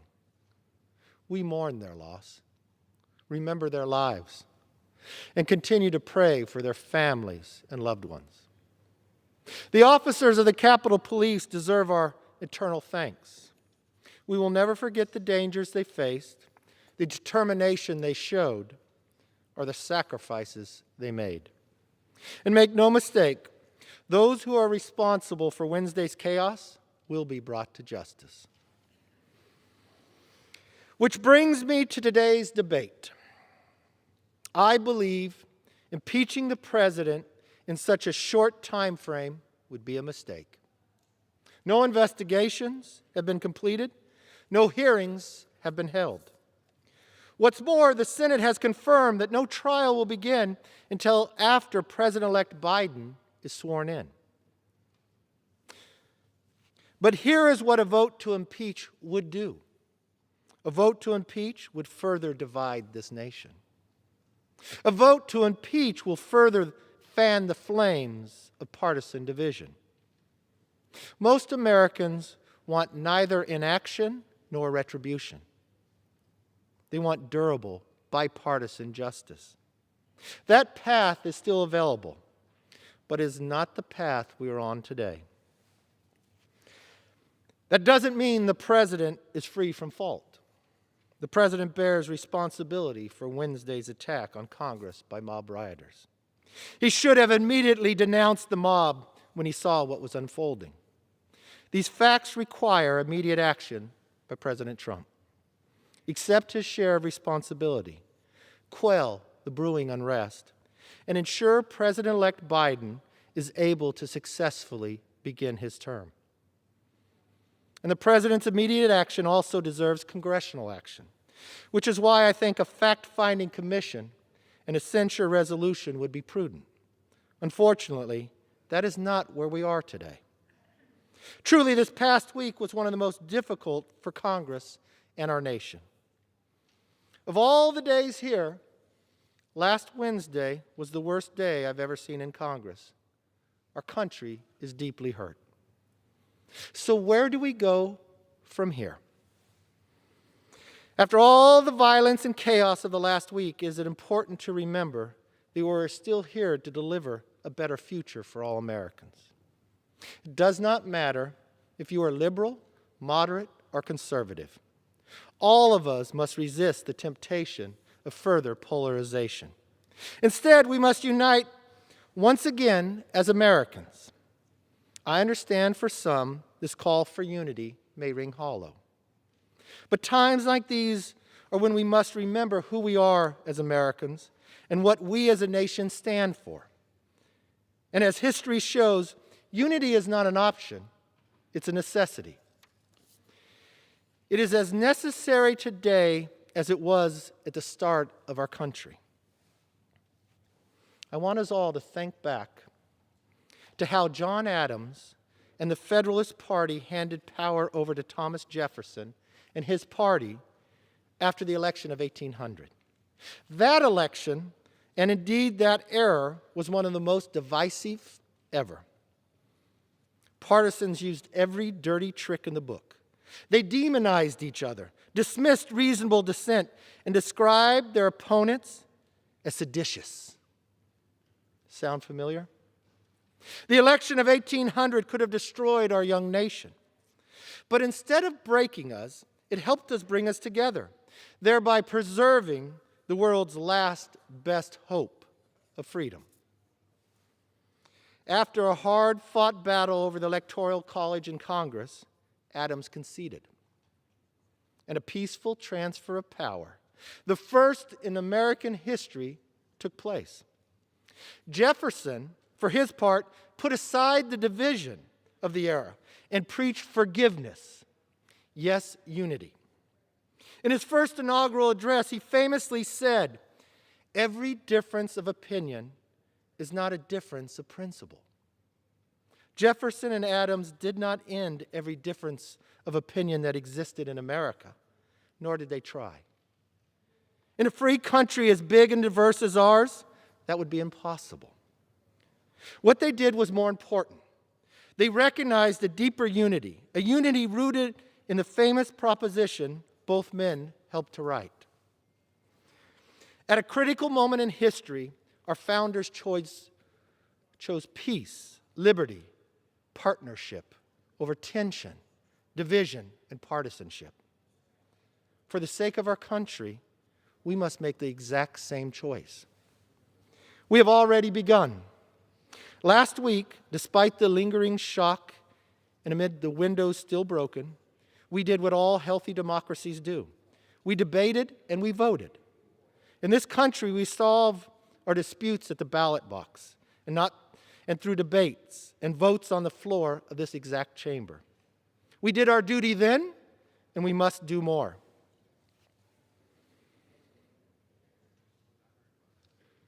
The eyes of the nation and the world are upon us. We must seize this opportunity and heal and grow stronger. As leaders, Our place in history depends on whether we call on our better angels and refocus our efforts to work directly for the American people. United, we can deliver peace, strength, and prosperity our country desperately needs. Divided, we will fail. What we saw last week was not the American way. Neither is the continued rhetoric that Joe Biden is not the legitimate president. Let's be clear. Joe Biden will be sworn in as President of the United States in 1 week because he won the election. And the presidency and this Congress will face immediate challenges that must be addressed. I stand ready to assist in that effort with good faith, goodwill, and an open hand. The United States remains exceptional. We remain extraordinary. In the coming weeks and months, we must work together, all of us, to recharge the light of our shining city on the hill. History has shown us a way. History has given us a path. Just as Adams and Jefferson has shown, now is the moment that we should do the exact same. In these trying times, may God continue to bless America. And let's chart a course that history will repeat, but not what's happening today. I yield back. The gentleman yields back. The gentleman from Ohio continues to reserve. The gentleman from New York is recognized. Madam Speaker, I now yield 1 minute to the distinguished gentlelady from Colorado, Ms. DeGette.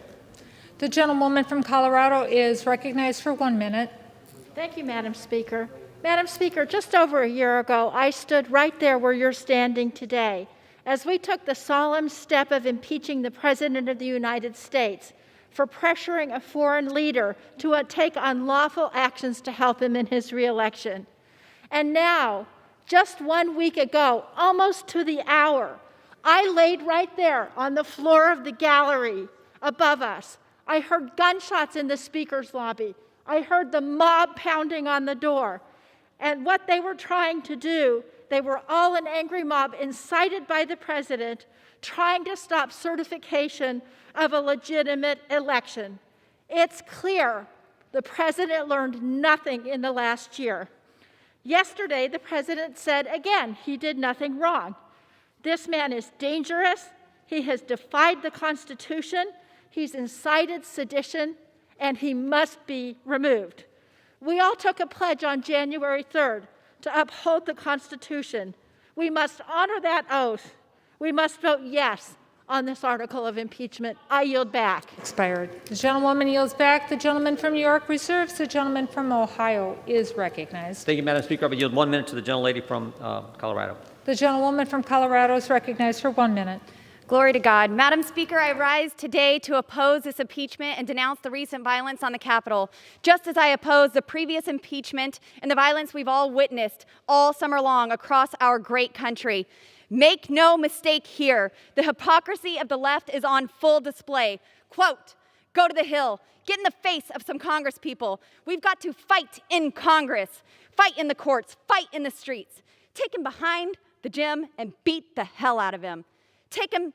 Go and take Trump out tonight. Sound familiar? What about the gentlewoman from New York who defended the looting by saying looters just wanted loaves of bread?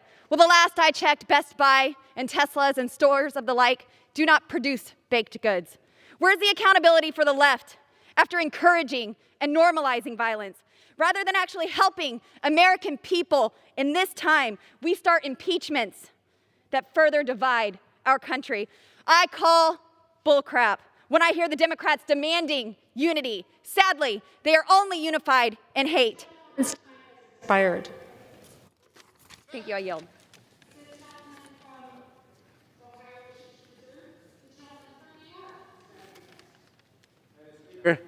I now yield 1 minute to the distinguished gentlelady from California, Ms. Waters. The gentlewoman from New York is recognized for 1 minute. Thank you very much, Madam Speaker. I rise in support of impeaching again the worst president in the history of the United States. Since his first day in office, this president has spent 4 years abusing his power, lying, embracing authoritarianism, radicalizing his supporters against democracy. This corruption poisoned the minds of his supporters, inciting them to willingly join with white supremacists, neo-Nazis, and paramilitary extremists in a siege of the United States Capitol building, the very seat of American democracy. The Republican Party is now the Trump Party. And I want you to know that this is a Trump power grab that will not stop. It will not stop with attacking the Capitol and our state legislatures. This president intends to exercise power long after he is out of office. It is reported that the President of the United States watched the invasion from the Oval Office of our Capitol and seemingly enjoyed it. I want you to know we should be concerned that the Republicans will not defend him, and he is capable of starting a civil war. He must be impeached. He must be stopped now. The gentleman from New York reserves. The gentleman from Ohio is recognized. Thank you, Madam Speaker. I would yield 1 minute to the gentleman from Washington, Mr. Newhouse. Thank you, Mr. Jordan. The gentleman from Washington is recognized for a minute. Thank you, Mr. Jordan. Madam Speaker, this is a sad day in our republic, but not as sad or disheartening as the violence we witnessed in the Capitol last Wednesday. We are all responsible. My colleagues are responsible for not condemning rioters this past year, like those who barricaded the doors of the Seattle Police Department and attempted to murder the officers inside. Others, including myself, are responsible for not speaking out sooner, before the president misinformed and inflamed a violent mob who tore down the American flag and brutally beat Capitol Police officers. Madam Speaker, we must all do better. These articles of impeachment are flawed, but I will not use process as an excuse. There is no excuse for President Trump's actions. The president took an oath to defend the Constitution against all enemies, foreign and domestic. Last week, there was a domestic threat at the door of the Capitol, and he did nothing to stop it. That is why, with a heavy heart and clear resolve, I will vote yes on these articles of impeachment. The gentleman from Ohio wishes to reserve. The gentleman from Ohio wishes to reserve. Madam Speaker, could I ask how much time each side has? The gentleman from Ohio has 36 1/4 minutes remaining. And the gentleman from New York has 36 3/4 minutes remaining. We reserve. The gentleman from Ohio wishes to reserve. The gentleman from New York is recognized. Madam Speaker, I now yield 30 seconds to the gentleman from Massachusetts, Mr. Auchincloss. The gentleman from Massachusetts is recognized for 30 seconds. Madam Chair, a mob desecrated our Capitol, killed a police officer, and attempted to overthrow our government on the orders of the President of the United States. Immediate impeachment is our duty under a Constitution that compels us to defend against enemies, foreign and domestic. As a Marine officer, I defended our democracy from foreign enemies. As a member of Congress, I am solemnly resolved to defend it from domestic ones. With this vote, we strike a blow for moral leadership. I yield back. Yields back. The gentleman from New York wishes to reserve. The gentleman from Ohio is recognized. Madam Speaker, I yield 2 minutes to the gentleman from Ohio, Mr. The gentleman from Ohio is recognized for 2 minutes. Madam Speaker, America is at a crossroads.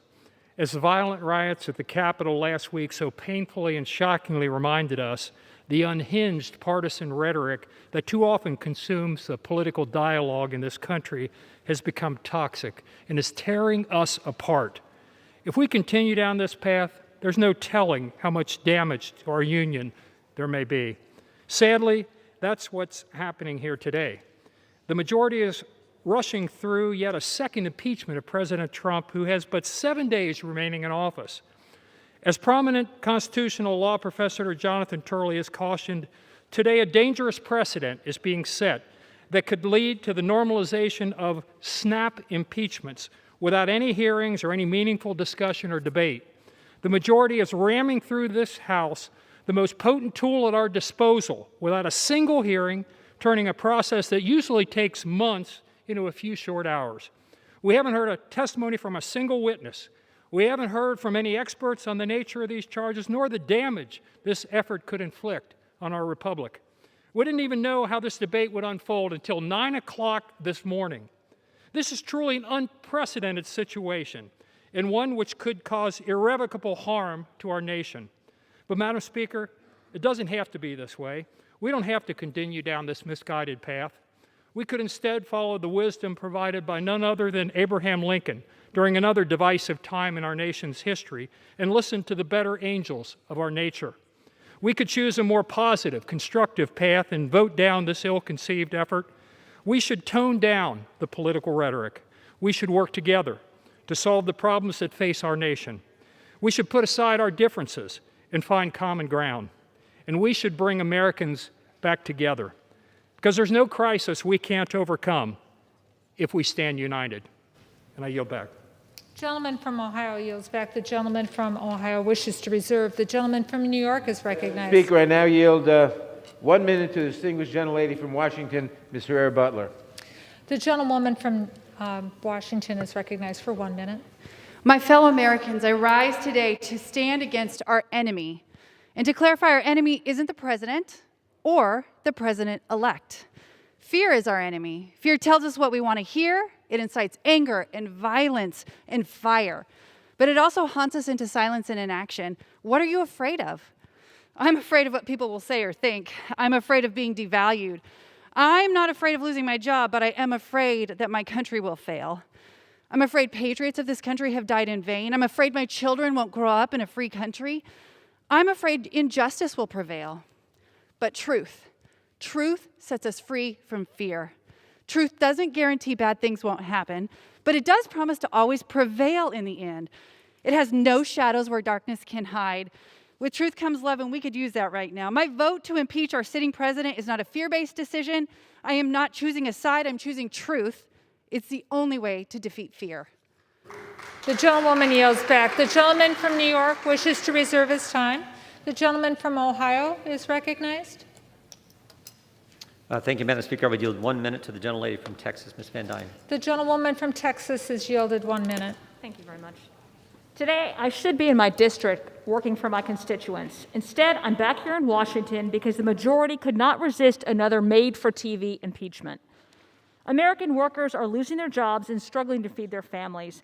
Small businesses are being forced to lay off workers and close their doors. Families are tragically losing loved ones to the coronavirus. Instead of creating or even saving American jobs or negotiating additional COVID relief, we're debating an impeachment that's been preceded by no inquiry, no meaningful debate, and no due process. In 1 week's time, Joe Biden will be the president. The American people need us to rise above the heat of the moment, to focus on their needs and deliver real solutions. Because the majority decided we should debate whether or not to remove a sitting president in just 2 hours, I'll be brief. I oppose this article of impeachment, and I yield back. The lady yields back. The gentleman from Ohio wishes to reserve. The gentleman from New York is recognized. Madam Speaker, I now yield 30 seconds to the distinguished gentlelady from Georgia, Ms. Bordeaux. The gentlewoman from Georgia is recognized for 30 seconds. Madam Speaker, I teach a civics class where I point out that our democracy is not self-executing. It requires people of good faith and ethics to make it work. The president has repeatedly challenged Georgia's election results, but despite 3 recounts and many investigations, the results are clear. Joe Biden won Georgia. The idea that our election was fraudulent is a lie. Our president used this lie to incite a violent mob to attack the Capitol. I ask my colleagues to act with ethics and good faith, to reject these lies, and in this case, to support the article of impeachment. I yield back. Gentlewoman's time has expired. The gentleman from New York wishes to reserve. The gentleman from Ohio is recognized. Thank you, Madam Speaker. I would yield 1 minute to the gentleman from Florida, Mr. Posey. The gentleman from Florida has 1 minute. In our campaigns, we may be adversaries, but usually after the campaign season's over, we have traditionally come together for the good of our nation. Now, more than ever in our lifetimes, we are a divided nation. One of the reasons? The resist movement, which has harassed, harangued, and otherwise denigrated the president since the second he became the nominee. While his sins may be different than yours, or mine, they are clearly not treasonous. Let our men and women in blue, who suffered a lot more stress than the members of Congress they protected, have the time they deserve to recuperate, and do the same for millions of Americans who feel they've been disenfranchised. I beseech my colleagues on both sides of the aisle, if you truly want our nation to heal, vote no in this resolution. It reeks of nothing more than revenge and sets a dangerous precedent. May God continue to bless the United States of America. The gentleman yields back. The gentleman from Ohio wishes to reserve. The gentleman from New York is recognized. Madam Speaker, I now yield 30 seconds to the distinguished gentleman from Maryland, Mr. Brown. The gentleman from Maryland is recognized for 30 seconds. Thank you, Madam Speaker. A week ago, Americans in this chamber lived through one of our darkest days. The Commander-in-Chief incited a mob of insurrectionists to overturn the results of a free and fair election through terror and intimidation. They failed, but this violence took its toll. People died, our country's temple of democracy was vandalized, and our image as the world's leading democracy was shaken.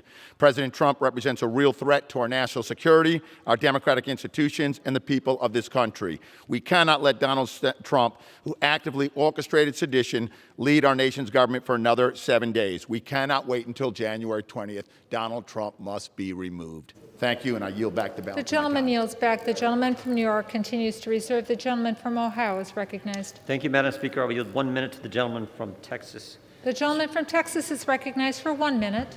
Thank you, Madam Speaker. And I also want to thank my Democratic colleagues for finally joining Republicans in condemning mob violence after 6 months of refusing to acknowledge it. But I'm really tired of sanctimonious sermons on being a sore loser from some of the same Democrats who opposed accepting results in elections past. Democrats have objected to certifying every Republican victory of the 21st century. In 2000, 2004, and in 2016, Democrats objected every time. When they objected, it was patriotic. But when Republicans do it, we're inciting a mob. We're liars and we're traitors. This is the double standard we should expect under total Democrat control. They've called for unrest in the streets. They've called for harassing cabinet officials. They've objected to certifying election results time and time again. Even the Judiciary Chairman secured clemency for a domestic terrorist who detonated a bomb right here in this building. But we're the extremists? I don't think so. We've been silenced by big tech on social media, by corporate America, and now the other side wants to silence us on the House floor. This is a sad day in America. I urge my colleagues to vote no. The gentleman's time's expired. The gentleman from Ohio wishes to reserve. Thank you, The Madam gentleman from New York is recognized. Madam Speaker, I now yield 30 seconds to a new member of the House and a new member of the Judiciary Committee, the distinguished gentlelady from Missouri, Ms. Bush. The gentlewoman from Missouri is recognized for 30 seconds. Madam Speaker, St. Louis and I rise in support of the article of impeachment against Donald J. Trump. If we fail to remove a white supremacist president who incited a white supremacist insurrection, it's communities like Missouri's 1st District that suffer the most. The 117th Congress must understand that we have a mandate to legislate in defense of Black lives. The first step in that process is to root out white supremacy, starting with impeaching the white supremacist in chief. Thank you, and I yield back. And from New York wishes to reserve. The gentleman from Ohio seeks recognition. Madam Speaker, I yield 1 minute to the gentleman from Texas, Dr. Jackson. The gentleman from Texas is recognized for 1 minute. Thank you. Madam Speaker, I rise in opposition to the articles of impeachment. Let me be clear. What happened last Wednesday was a stain on our nation, and the criminals and the rioters responsible should be prosecuted to the fullest extent of the law. It is clear now more than ever that our country needs to come together. And this Congress, needs to lead by example and begin the process of healing the deep division that exists among us as Americans. The articles before us today will not accomplish that. In fact, the sham articles of impeachment will only serve to further fan the flames of unrest and to appease the radical left's appetite for division. We should be focusing on restoring communities devastated by lockdowns, working on America's vaccine rollout, aiding a bipartisan investigation into these attacks, and ensuring election integrity, not impeaching a president who has promised a peaceful transition and who has less than 7 days left in office. It is time to focus on the unprecedented challenges we face, and it's time to focus on unity. For these reasons, I urge my colleagues to oppose these articles of impeachment, and I yield back my time. Thank you. The gentleman yields back his time. The gentleman from Ohio wishes to reserve. The gentleman from New York is recognized. Madam Speaker, I now yield 30 seconds to the distinguished gentlelady from New York, Ms. Clark. The gentlewoman from New York is recognized for 30 seconds. Madam Speaker, today I rise to support HRES 24, the article of impeachment against Donald Trump for high crimes and misdemeanors for a second time.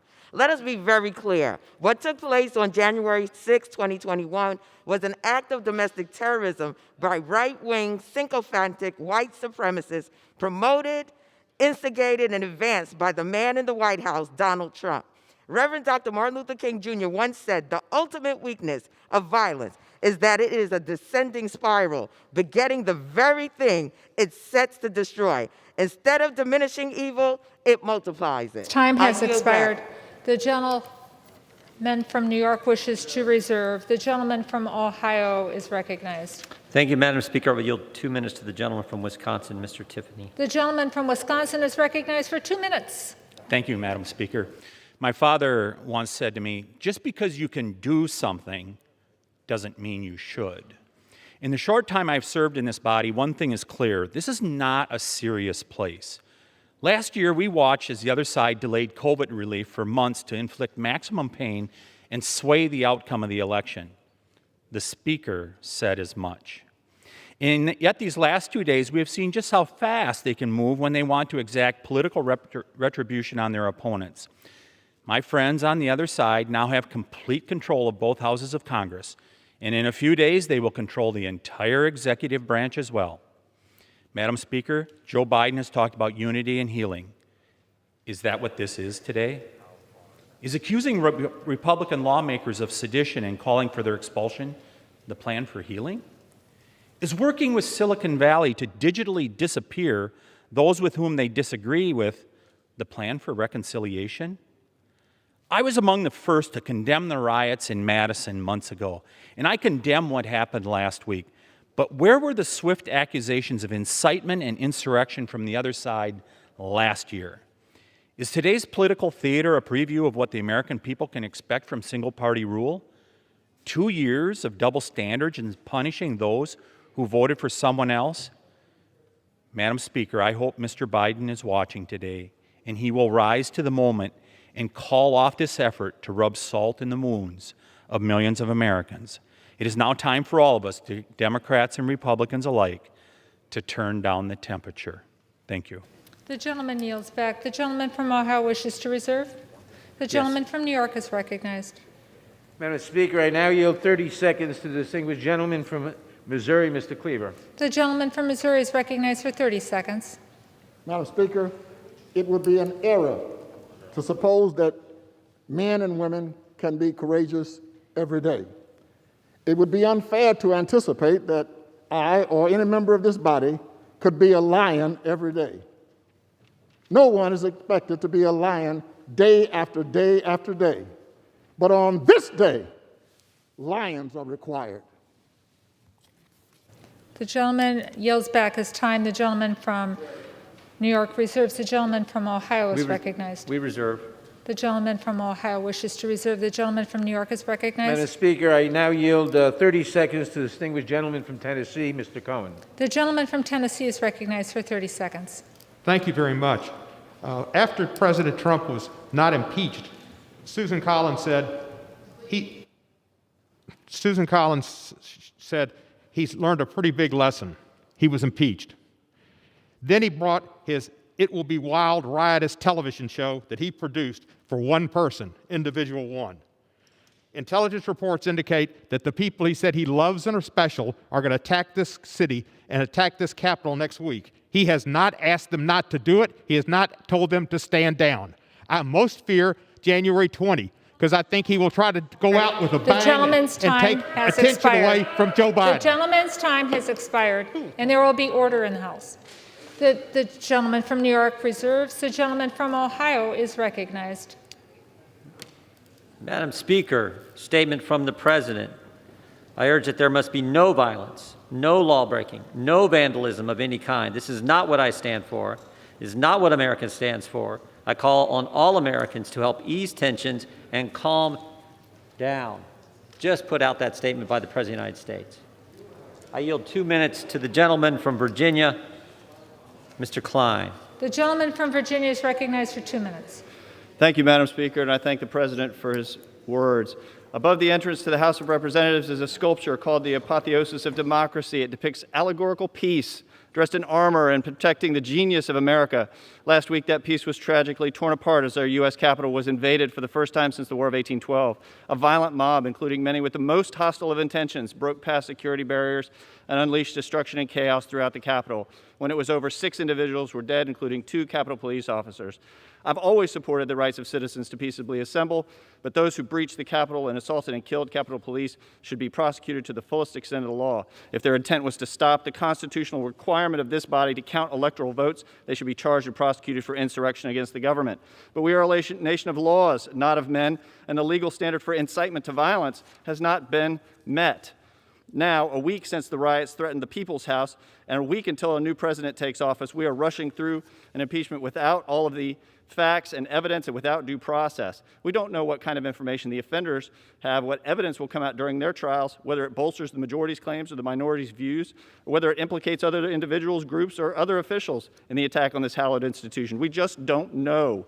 And that's why we must treat the power of impeachment and our responsibility as holders of this power with the seriousness and solemnity it deserves. Let us gather the evidence. Let us hear it in judiciary. Make an informed decision together. This action will only further fuel the political divide among our citizens and will be detrimental to the long-term efforts to unify our country. I reiterate my call from last night. Let us work together.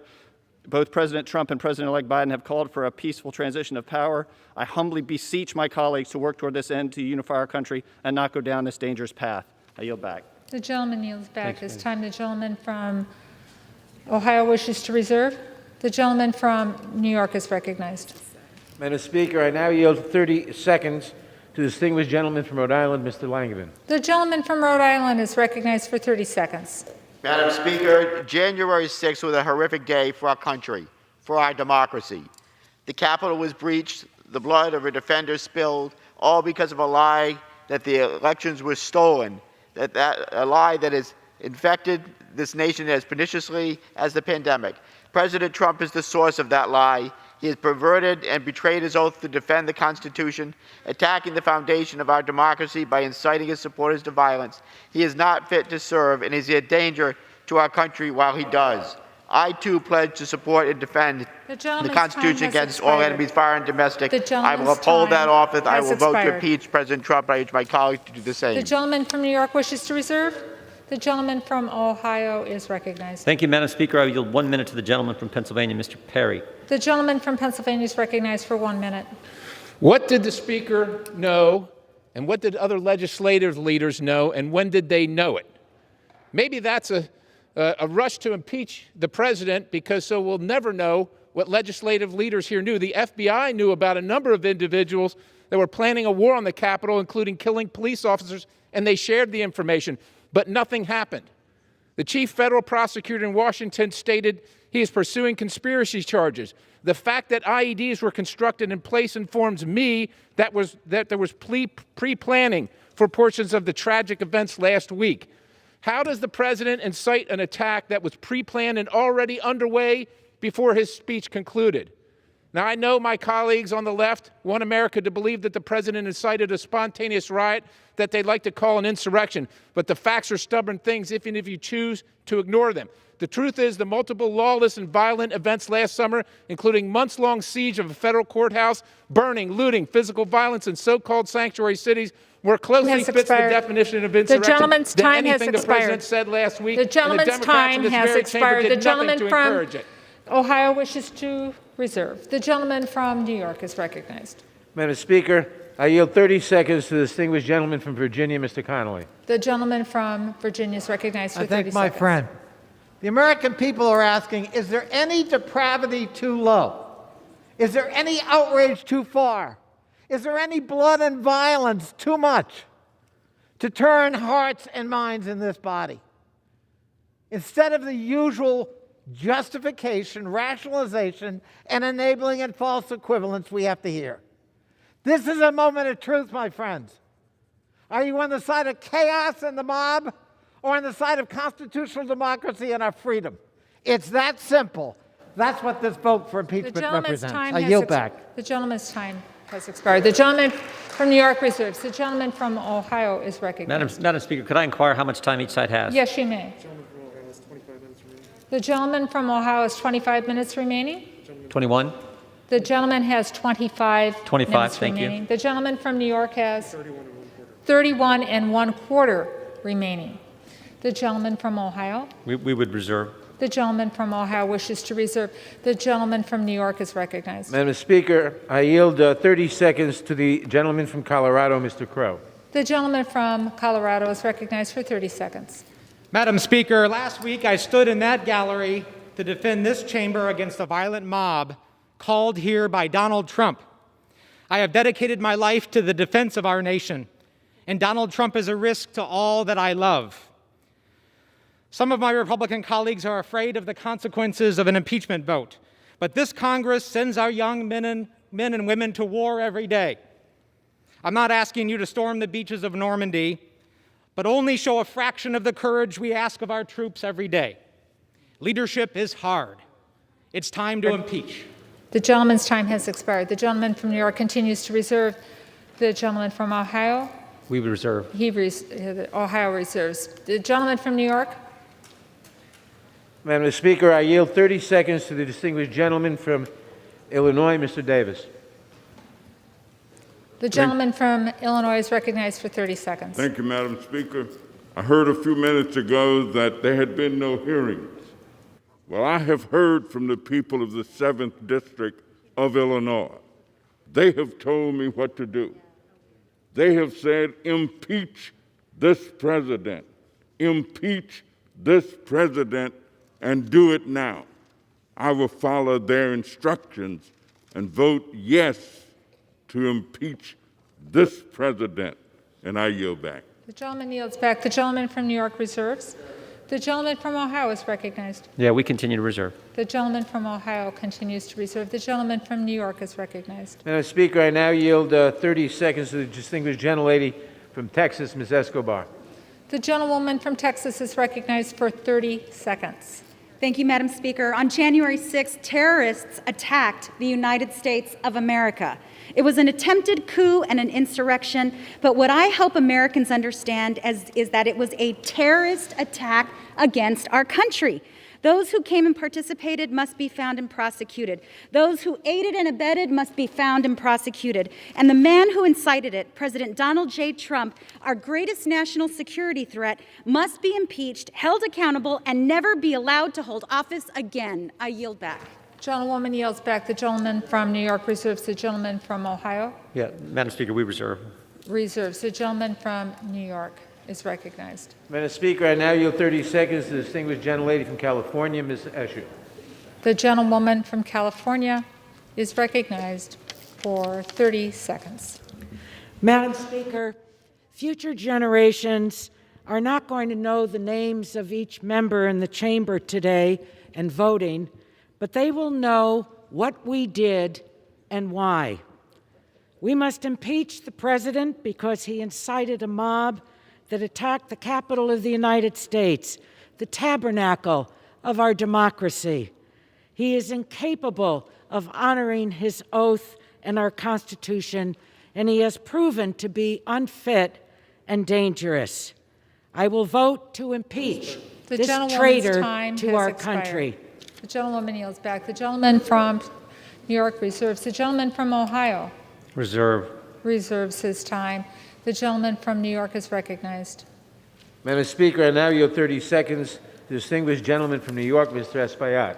The gentleman from New York is recognized for 30 seconds. Madam Speaker, today I cast my vote for the second time to impeach Donald J. Trump. He is unfit to hold office. He summons and dispatches mob to kidnap and hurt many of us. He is unfit to hold office. He summons and dispatches mob to assassinate Vice President Pence, to assassinate Speaker Pelosi. He is unfit to hold office. He summons and dispatches a mob that waved the racist Confederate flag and assaulted this Capitol, resulting in the death of 5 Americans, including 2 Capitol police officers. He is unfit The gentleman's to time hold has office. expired. We must The impeach gentleman's time now. has expired. The gentleman from New York reserves the balance of his time. The gentleman from Ohio is recognized. Reserve. The gentleman from Ohio continues to reserve. The gentleman from New York.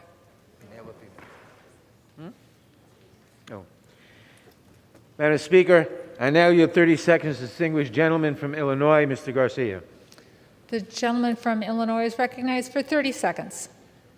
Madam Speaker, I rise today in the strongest possible support for the impeachment of Donald J. Trump. When Trump made a last desperate attempt to steal the presidency, to reject the will of the people by encouraging insurrection, he became the first president to incite an attempted overthrow of the institutions he is sworn to protect.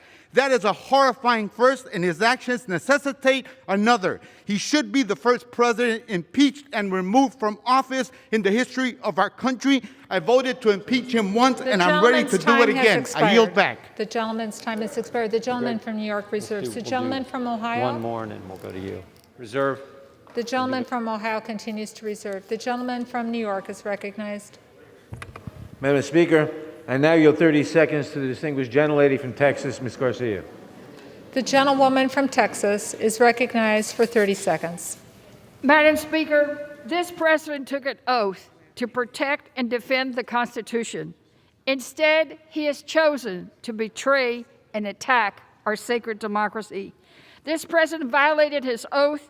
He abused the power of his office, attempted to betray the will of the American people, and incited insurrection against this very House. During the last impeachment trial, I reminded all Americans that democracy is a gift that each generation gives to the next. We must do all to protect it. For our children and our future, we must impeach him. Thank you. The gentleman from New York reserves. The gentleman from Ohio is recognized. Thank you, Madam Speaker. I yield 2 minutes to the gentleman from Florida, Mr. Stubbe. The gentleman's yielding 2 minutes, is that correct? 2 minutes. 2 minutes to the gentleman from Florida. Thank you, Madam Speaker. For 3 years, Democratic members of this body and the mainstream media lied to the American people that the Trump campaign colluded and conspired with Russia. For years, after an exhaustive investigation, it was found that there was no evidence that the Trump campaign colluded with Russia. Should Democratic members of this body resign for lying to the American people repeatedly and sowing division and dissension all across America? And it was all a lie. You have brought one article of impeachment to the floor, and your one allegation alleges, and I quote, Donald John Trump engaged in high crimes and misdemeanors by inciting violence against the government of the United States. In D.C., it's a crime to, quote, intentionally or recklessly act in such a manner to cause another person to be in reasonable fear and to incite or provoke violence when there's a likelihood that such violence will ensue. There was no language in the president's speech that incited or provoked violence. In fact, at around the 18-minute mark, he stated, and quote, peacefully and patriotically make your voices heard. You may think that he's inciting violence because he believes there was election fraud. That's his opinion, and he's entitled to that opinion, just like all of you were entitled to your false and fraudulent opinion that the Trump campaign colluded with Russia. The legal elements of incitement are based on the Supreme Court case Brandenburg v. Ohio, in which the Supreme Court set the standard for speech that could be prosecuted without violating the First Amendment. Brandenburg's speech called for violence against groups of Americans, and the court found that Brandenburg's comments were not directed to inciting or producing imminent lawless action. The court found that it was protected speech, and he was calling for violence. That's the current law of the land. The president didn't even mention violence last Wednesday, much less provoke or incite it. There was no crime committed, and therefore no basis for impeachment, as you need a high crime or misdemeanor for a basis. You have created a mockery out of the impeachment process, and I urge all my colleagues to stand against it and fight the latest fraud being perpetrated against the American people by the radical left. The gentleman Nice yields job. back. The gentleman from Ohio wishes to reserve. Yes. The gentleman from New York is recognized. Madam Speaker, I now yield 30 seconds to the distinguished gentleman from Nevada, Mr. Hersford. The gentleman from Nevada is recognized for 30 seconds. Madam Speaker, I rise in support of the article of impeachment. Last Wednesday's events were not just a breach of a building, but a breach of our democracy, a threat to our republic and to who we are as Americans. Donald Trump incited insurrection against America and attempted to overturn the will of the people. We must send a clear message that committing sedition disqualifies a president from serving another day in office. I urge this body to vote for impeachment. I will. And I yield back. The gentleman yields back his time. The gentleman from New York reserves. The gentleman from Ohio is recognized. Madam Speaker, we reserve. The gentleman from Ohio continues to reserve. Madam The Speaker, I gentleman now from New yield York. 30 seconds to distinguished gentlelady from Pennsylvania, Ms. Houlihan. The gentlewoman from Pennsylvania is recognized for 30 seconds. Madam Speaker, last evening an 11-year-old girl joined our telephone town hall. Her question shook me to my core. She was worried about the future of this great nation, and I am too. That is why I must move forward with impeachment of this president. He has endangered this nation. He has betrayed his oath. I do this now for all of us, for our Constitution and for this republic. I do this to tell the world that this great democracy will stand and no one is above the law. And I do this for our future generations. I urge us all to unite and to vote yes on impeachment. I yield back. The gentlewoman yields back. The gentleman from New York reserves. The gentleman from Ohio is recognized. Madam Speaker, we reserve. The gentleman from Ohio reserves. The gentleman from New York is recognized. Madam Speaker, I now yield 30 seconds to the distinguished gentleman from California, Mr. Huffman. The gentleman from California is recognized for 30 seconds. Madam Speaker, history is watching and saving the receipts. Today, my colleagues across the aisle must choose which side of a very bright line they want to be recorded on for all time. On one side, lies, sedition, inciting and supporting insurrection, and domestic terrorism. The other side, your oath of office, the Constitution, democracy, decency. There is no middle ground. Today we make history forever. So choose well. A vote to impeach Donald Trump means years from now you can look your grandchildren in the eye and say, I did the right thing. The gentleman's time has expired. The Yield gentleman back. from New York continues to reserve. The gentleman from Ohio is recognized. We reserve, Madam The Speaker. gentleman continues to reserve. The gentleman from New York is recognized. Madam Speaker, I now yield 30 seconds to the distinguished gentlelady from California, Ms. Jacobs. The gentlewoman from California is recognized for 30 seconds. Madam Speaker, the response to political violence must always be accountability. Without accountability, more violence will follow. I learned that working at the United Nations and the State Department in conflict settings around the world, and the United States Congress is now a conflict setting.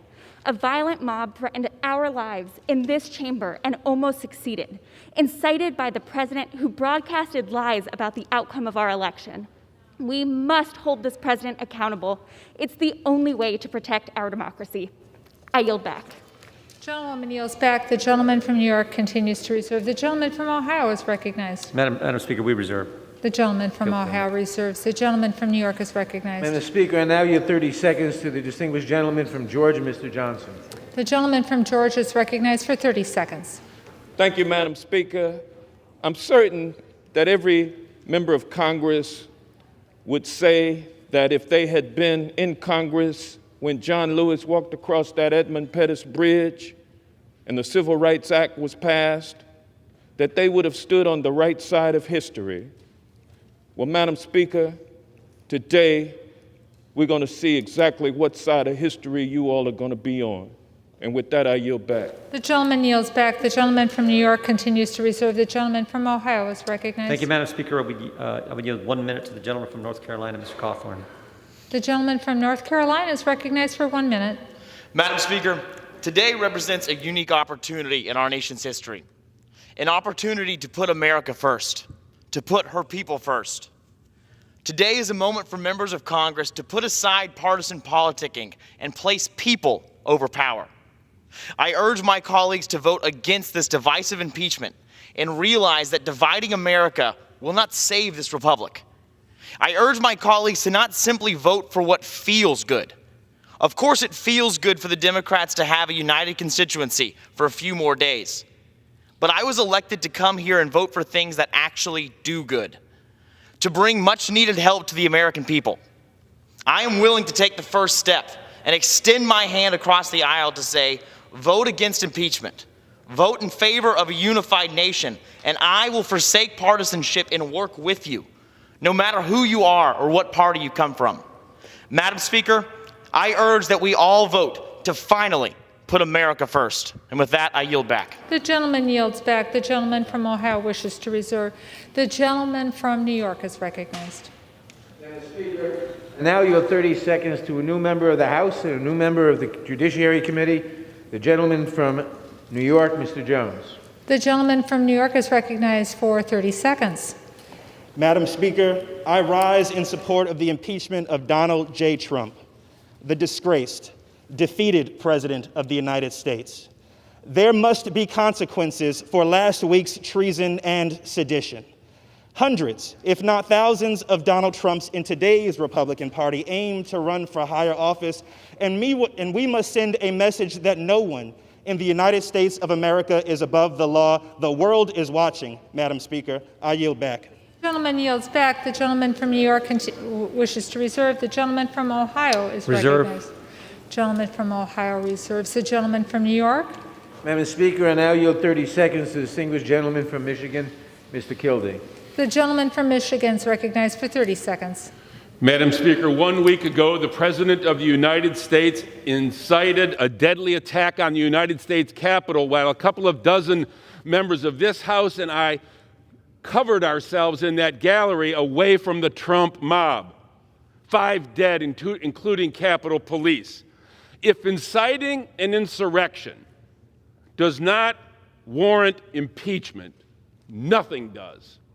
I took an oath to uphold the Constitution against all enemies, foreign and domestic. Today, I vote to uphold my oath. The gentleman from New York wishes to reserve his time. The gentleman from Ohio is recognized. Excuse me, Madam Speaker, I yield 1 minute to the gentleman from Wisconsin. The gentleman from Wisconsin is recognized for 1 minute. I rise today to strongly object to the articles of impeachment proposed against President Trump, which make the preposterous claim that President Trump wanted or expected the riots that took place last week.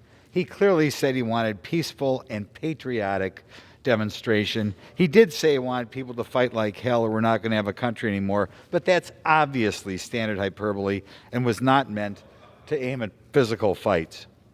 But what is offensive is what you are saying and inflammatory about the tens of thousands of peaceful protesters who were there last week, as well as the tens of millions of people they represent. You don't understand why they were here. They're scared to death we're going to go back to the days without Donald Trump of hundreds of thousands of people crossing this border every month. They're scared to death nobody's going to keep our manufacturing here.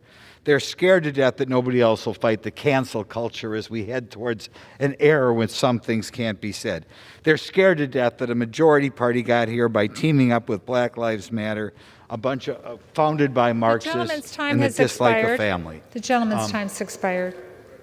The gentleman from Ohio wishes to reserve. Reserve. The gentleman from New York is recognized. Madam Speaker, I now yield 30 seconds to the gentleman from California, Mr. Garamendi. The gentleman from California is recognized for 30 seconds. Madam Speaker, I rise today determined to fulfill our sacred oath to protect and defend the Constitution from all enemies, foreign and domestic. Last week's violent insurrection on the Capitol is a stain on our democracy. A riotous mob, incited by the President, stormed these very halls, beat and murdered police officers, planted pipe bombs, and left our nation shocked and in mourning. The President's rhetoric, actions, and refusal to accept responsibilities are an imminent threat to our nation. I vote to impeach the President. I urge my colleagues to do the gentleman's same. time has expired. The gentleman from New York reserves. The gentleman from Ohio is recognized. Thank you, Madam Speaker. We reserve. The gentleman from Ohio reserves. The gentleman from New York is recognized. Madam Speaker, I now yield 30 seconds to the gentleman from Illinois, Mr. Krishnamurthy. The gentleman from Illinois is recognized for 30 seconds.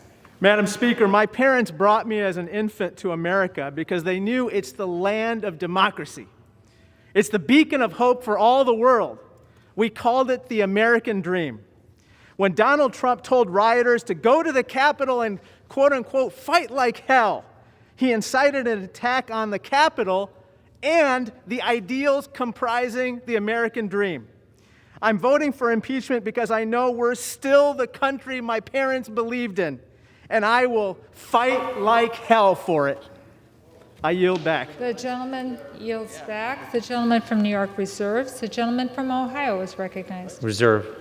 The gentleman from Ohio reserves. The gentleman from New York.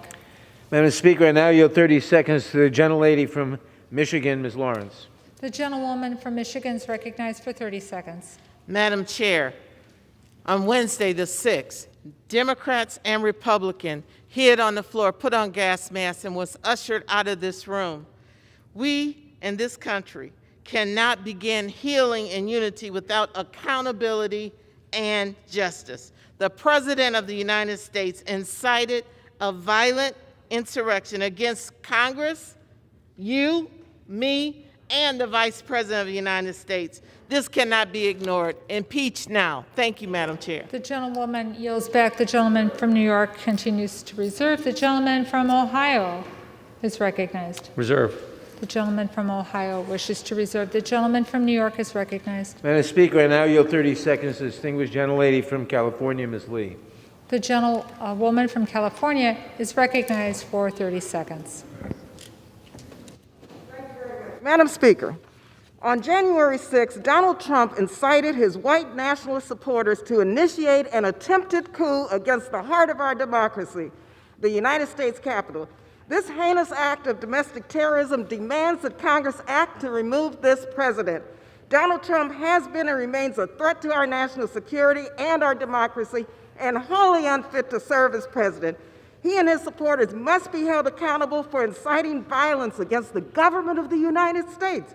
Congress must act immediately to remove this clear and present danger to our country. It's time to impeach Donald Trump again. The gentleman's time has expired. The gentleman from New York reserves. The gentleman from Ohio is recognized. Thank you, Madam Speaker. I would yield 1 minute to the gentlelady from Georgia, Ms. Taylor Greene. The gentlewoman is recognized for 1 minute.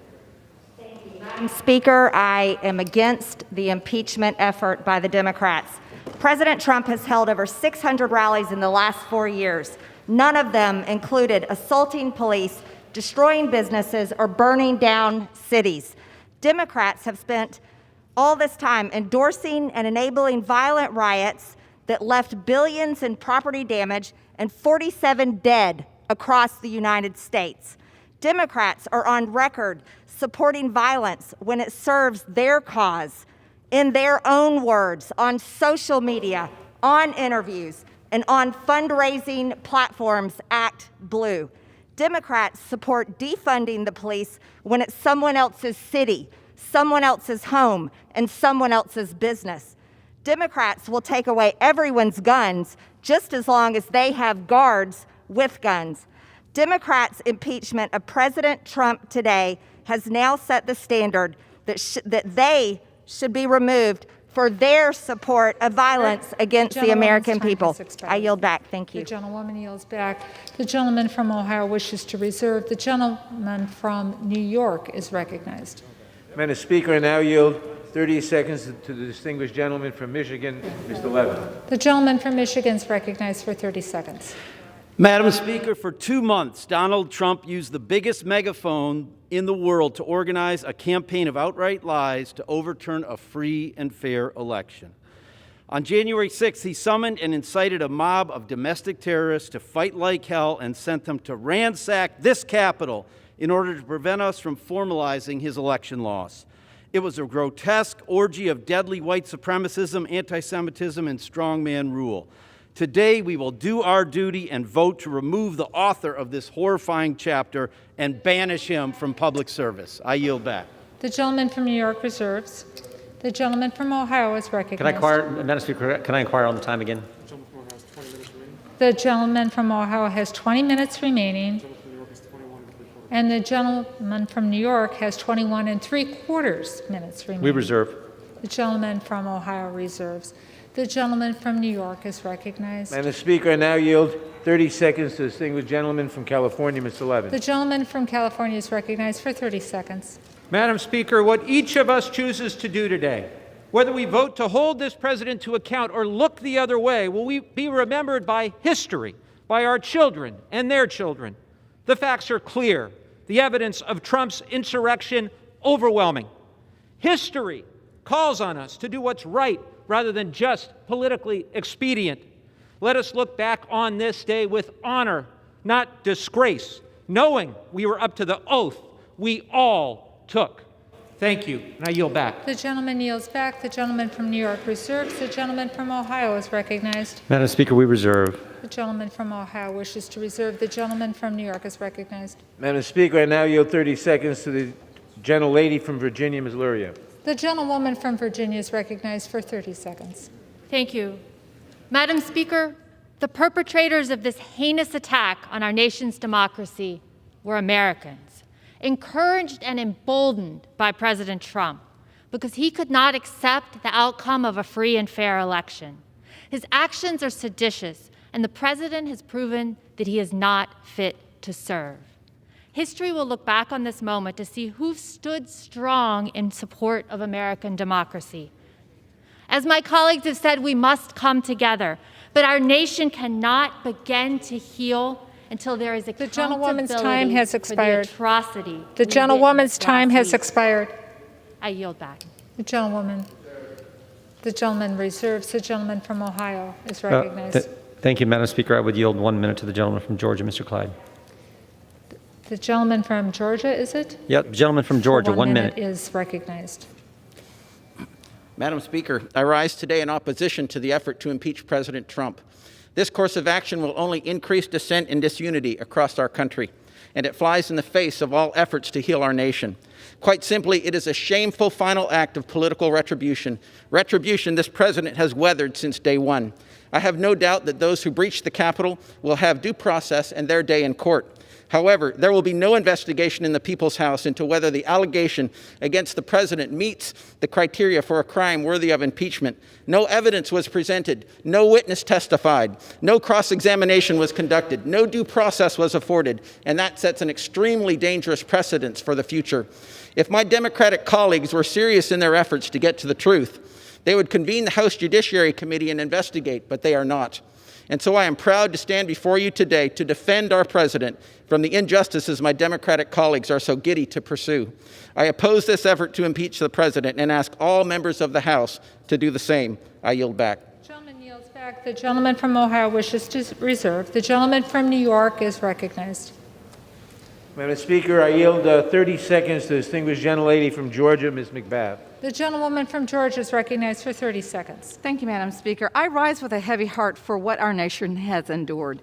All those who've incited an attack on these halls of freedom must never forget that in every generation, Americans of all colors and creeds have laid down their lives in the struggles against tyranny, the fight against fascism, and the defense against those who would betray the values upon which this nation was founded. It is our duty to shoulder that defense of our democracy here today. The president's actions have laid bare his contempt for our Constitution, and he must be removed. The gentlewoman's time has expired. The gentleman from New York reserves. The gentleman from Ohio. The gentleman from Ohio wishes to We reserve. reserve. The gentleman from New York is recognized. Madam Speaker, I now yield 30 seconds to the distinguished gentleman from New York, Mr. Meeks. The gentleman from New York is recognized for 30 seconds. The armed insurrectionists that stormed the Capitol did not emerge out of a vacuum. They were lied to by Republican senators and Republican congressmen and women. But they were incited to violence by one man above all else, Donald J. Trump, who tried to be the ultimate ruler of our democracy. The world is watching. Our allies are watching, and our adversaries are watching. And we must show them that no one will rule this country and be above the law. The cameras of history are rolling. We must act. We must impeach Donald J. Trump to show the world that we will stand for right. The gentleman from New York reserves. The gentleman from Ohio is recognized. Thank you, Madam Speaker. I would yield 1 minute to the gentleman from Utah. The gentleman from Utah is recognized for 1 minute. Thank you, Madam Speaker. Last Wednesday, on my third day, I realized that I can make hard and seemingly unpopular decisions. Voting to strip Electoral College votes from states is a dangerous precedent, set by Democrats many years ago, perpetuated by my party as well. I heard nothing in those debates that justified such a high bar. A rushed impeachment will set a similar precedent. Without a single hearing or investigation, I simply cannot reach the high bar of impeachment. To my district, I commit to constantly being objective in all of my decision making. And And as I abandon the remainder of my remarks, as I listen to this debate, it's no wonder our nation is divided. We are on an absolute race to the bottom. And I was hoping that last week we could have hit rock bottom. I commit to doing better, and I hope that we all can dig in and find a way. Thank you. The gentleman yields back his time. The gentleman from Ohio reserves. The gentleman from New York is recognized. Madam Speaker, I now yield 30 seconds to the gentlelady from Ohio, Ms. Beatty. The gentlewoman from New York is recognized for 30 seconds. Thank you. Domestic terrorists attacked our democracy, urged on by a sitting president. These insurrectionists believe Donald Trump's lies about the stolen election. They obeyed his call to attack. They literally carried his banner while storming the Capitol. Last week's insurrection was shocking and tragic. It was a culmination of 4 years of assaults on our democracy. We must impeach this president, and the Congressional Black Caucus stands ready to join in a bipartisan message to the likes of Donald Trump. Expired. The gentleman from New York reserves. The gentleman from Ohio is recognized. Madam Speaker, we reserve. The gentleman from Ohio reserves. The gentleman from New York. Madam Speaker, I now yield 30 seconds to the gentlelady from Wisconsin, Ms. Moore. The gentlewoman from Wisconsin is recognized for 30 seconds. Madam Speaker, the president radicalized American citizens, and as his vice president fled from a lynch mob, the speaker cowered while people died. He watched with glee. That is why, even though it's only 7 days before the end of his term, we have the fierce urgency of now. 7 days is too long for him to be in power. He could declassify state secrets.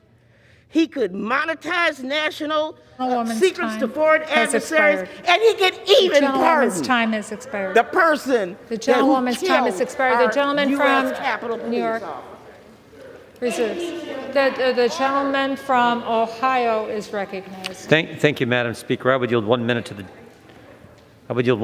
gentleman from Texas, Mr. Arrington. The gentleman from Texas is recognized for 1 minute. Madam Speaker, I rise with great sorrow to oppose this second attempt at a baseless impeachment from my Democrat colleagues. This week's attack on the U.S. Capitol was completely unacceptable, and the people involved should be met with swift accountability. The president didn't incite a riot. The president didn't lead an insurrection, and there are no high crimes and misdemeanors requisite of an impeachment. I'm not saying the president didn't exercise poor judgment, but to criminalize political speech by blaming lawless acts on the president's rhetoric is wrong, Madam Speaker, and a very dangerous precedent. The criminals who stormed the Capitol that day acted on their own volition. They are responsible for their actions.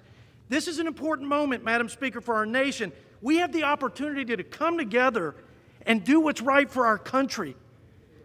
The votes are certified. President Trump has conceded. Let's focus on the future and get back to the people's business. I yield back. Gentleman yields back. The gentleman from Ohio reserves. Yes. The gentleman from New York is recognized. Madam Speaker, I now yield 30 seconds to the distinguished gentlelady from Illinois, Ms. Newman. The gentlewoman from Illinois is recognized for 30 seconds. Thank you, Madam Speaker. It's an honor to speak today. So today I stand with this body to impeach this president. I agree with my Democratic colleagues. I also agree with my Republican colleagues. Let's unite. Let's unite to address this pandemic and start by simply wearing a mask. Let's unite to bring back the economy and start by putting $2,000 checks in people's pockets. And let's unite to hold these domestic terrorists accountable and impeach this president. Thank you, Madam Speaker, and I yield back. The gentlewoman yields back. The gentleman from New York reserves. The gentleman from Ohio is recognized. The gentleman from Ohio reserves. The gentleman from New York is recognized. Madam Speaker, how much time do I have, please? The gentleman from New York has 18 and 1/4 minute, and the gentleman from Ohio, 17 minutes remaining. Thank you very much. I now yield 30 seconds to the distinguished gentleman from New Jersey, Mr. Norcross. The gentleman from New Jersey is recognized for 30 seconds. Thank you, Madam Speaker. I rise today at a time of historical concern. Last week on this very House floor, an attack on democracy, that symbol. But it was an attack from within. This very floor, let's be clear, cause and effect, rally at the White House, march down Pennsylvania Avenue, a parade in reverse, and an attack to this chamber. A police officer was killed. And what I hear is time to heal. He's not even buried yet. It's clear and present danger. No one is above the law. Not the president if he has 4 years or 4 days. We must do the right thing for all Americans because he must be held accountable. I yield back. The gentleman yields back. The gentleman from New York reserves. The gentleman from Ohio is Thank you, Madam recognized. Speaker. I would yield 1 minute to the gentlelady from Indiana, Ms. Sparks. The gentlewoman from Indiana is recognized for 1 minute. Madam Speaker, I appreciate a variety of opinions, but any accusations must go through the proper due process, whether it's election fraud or an impeachable offense. And someone who did not support the objection to certification last week, I will not support this political charade today. The rule of law and due process is vital to what our constitutional republic stands for. Congress should stop playing divisive politics and start working on delivering real good policies for the American people. I yield back. The gentlewoman yields back. The gentleman from Ohio reserves his time. The gentleman from New York is recognized. Madam Speaker, I now yield 30 seconds to the distinguished gentleman from California, Mr. The gentleman from California is recognized for 30 seconds. A week ago was the culmination of carnage caused to our country by this president. 4 years ago, he said he would stop such devastation. Instead, the president has continued to debase our democracy with assaults on our elections and incitement at the ellipse and the battery at our Capitol. American exceptionalism is not guaranteed. We must always work to grow it, and that includes our work today to hold President Trump accountable. American carnage started with this president. A vote for impeachment will stop it for our posterity. I yield back. The gentleman yields back. The gentleman from New York reserves. The gentleman from Ohio is recognized. We reserve. The gentleman from Ohio reserves. The gentleman from New York. Madam Speaker, I now yield 30 seconds to the distinguished gentleman from Wisconsin, Mr. Pocan. The gentleman from Wisconsin is recognized for 30 seconds. Thank you, Madam Chairman. The U.S. Capitol has not been breached for over 200 years since the War of 1812. That is, until last week, when it wasn't another country that attacked us, but our own president. President Donald Trump asked his supporters to march on the Capitol, inciting domestic terrorism that cost 5 lives, including a Capitol police officer. And we all know, whether you say it aloud or not, Donald Trump is responsible for inciting the attacks in our democracy, that he should have been the one person protecting it the most. And for that, he is unfit to be president, and we must impeach him. The gentleman's time's expired. The gentleman from New York reserves. The gentleman from Ohio is recognized. Madam Speaker, I yield 90 seconds to the gentleman from Texas, Mr. Roy. The gentleman from Texas is yielded 90 seconds. I thank the gentleman from Ohio. The President of the United States deserves universal condemnation for what was clearly, in my opinion, impeachable conduct, pressuring the Vice President to violate his oath of the Constitution to count the electors. His open and public pressure, courageously rejected by the Vice President, purposely seeded the false belief among the President's supporters, including those assembled on January 6th, that there was a legal path with the President. It was foreseeable and reckless to sow such a false belief that could lead to violence and rioting by loyal supporters whipped into a frenzy. Unfortunately, my Democratic colleagues drafted articles that I believe are flawed and unsupportable, focusing on the legal terms of incitement and insurrection. Even noting impeachment does not require meeting a certain legal standard, that danger for open speech and debate in this body and for the Republic is high if the House approves the articles as written. The language will be used to target members of this body under Section 3 of the 14th Amendment. It will be used to suggest that any statements we make are subject to review by our colleagues and send us down the perilous path of cleansing political speech in the public square. We must end this. Let us condemn that which must be condemned and do so loudly. But let us do it the right way, with deliberation and without disastrous side effects. We must end tearing apart our nation by social media and sound bites. Let us stop. Let us debate. Let us sit down and lead this nation together. I yield back. The gentleman yields back. The gentleman from Ohio reserves. The gentleman from New York is recognized. Madam Speaker, I now yield 30 seconds to the distinguished gentlelady from New York, Ms. Maloney. The gentlewoman from New York is recognized for 30 seconds. Madam Speaker, this vote is not about one man, one party, or even one day. It's about protecting our nation, preserving democracy, and the rule of law. The facts are clear and undisputed. President Trump used a litany of lies about a stolen election and willfully incited an armed insurrection with the intent of stopping the peaceful transfer of power. He attacked not just the Capitol, not just Congress, he even attacked democracy itself. That's why he must be impeached. The gentlewoman's time is and expired. I yield back. The gentleman from New York reserves. The gentleman from Ohio is recognized. Madam Speaker, we reserve. The gentleman from Ohio wishes to reserve. The gentleman from New York is recognized. Madam Speaker, I now yield 30 seconds to the distinguished gentleman from North Carolina, Mr. Price. The gentleman from North Carolina is recognized for 30 seconds. Madam Chairman, the President has engaged in conduct that is criminal, impeachable, and profoundly threatening to our democracy. He pressed state officials and members of this body to overturn an illegitimate election and to keep him in power.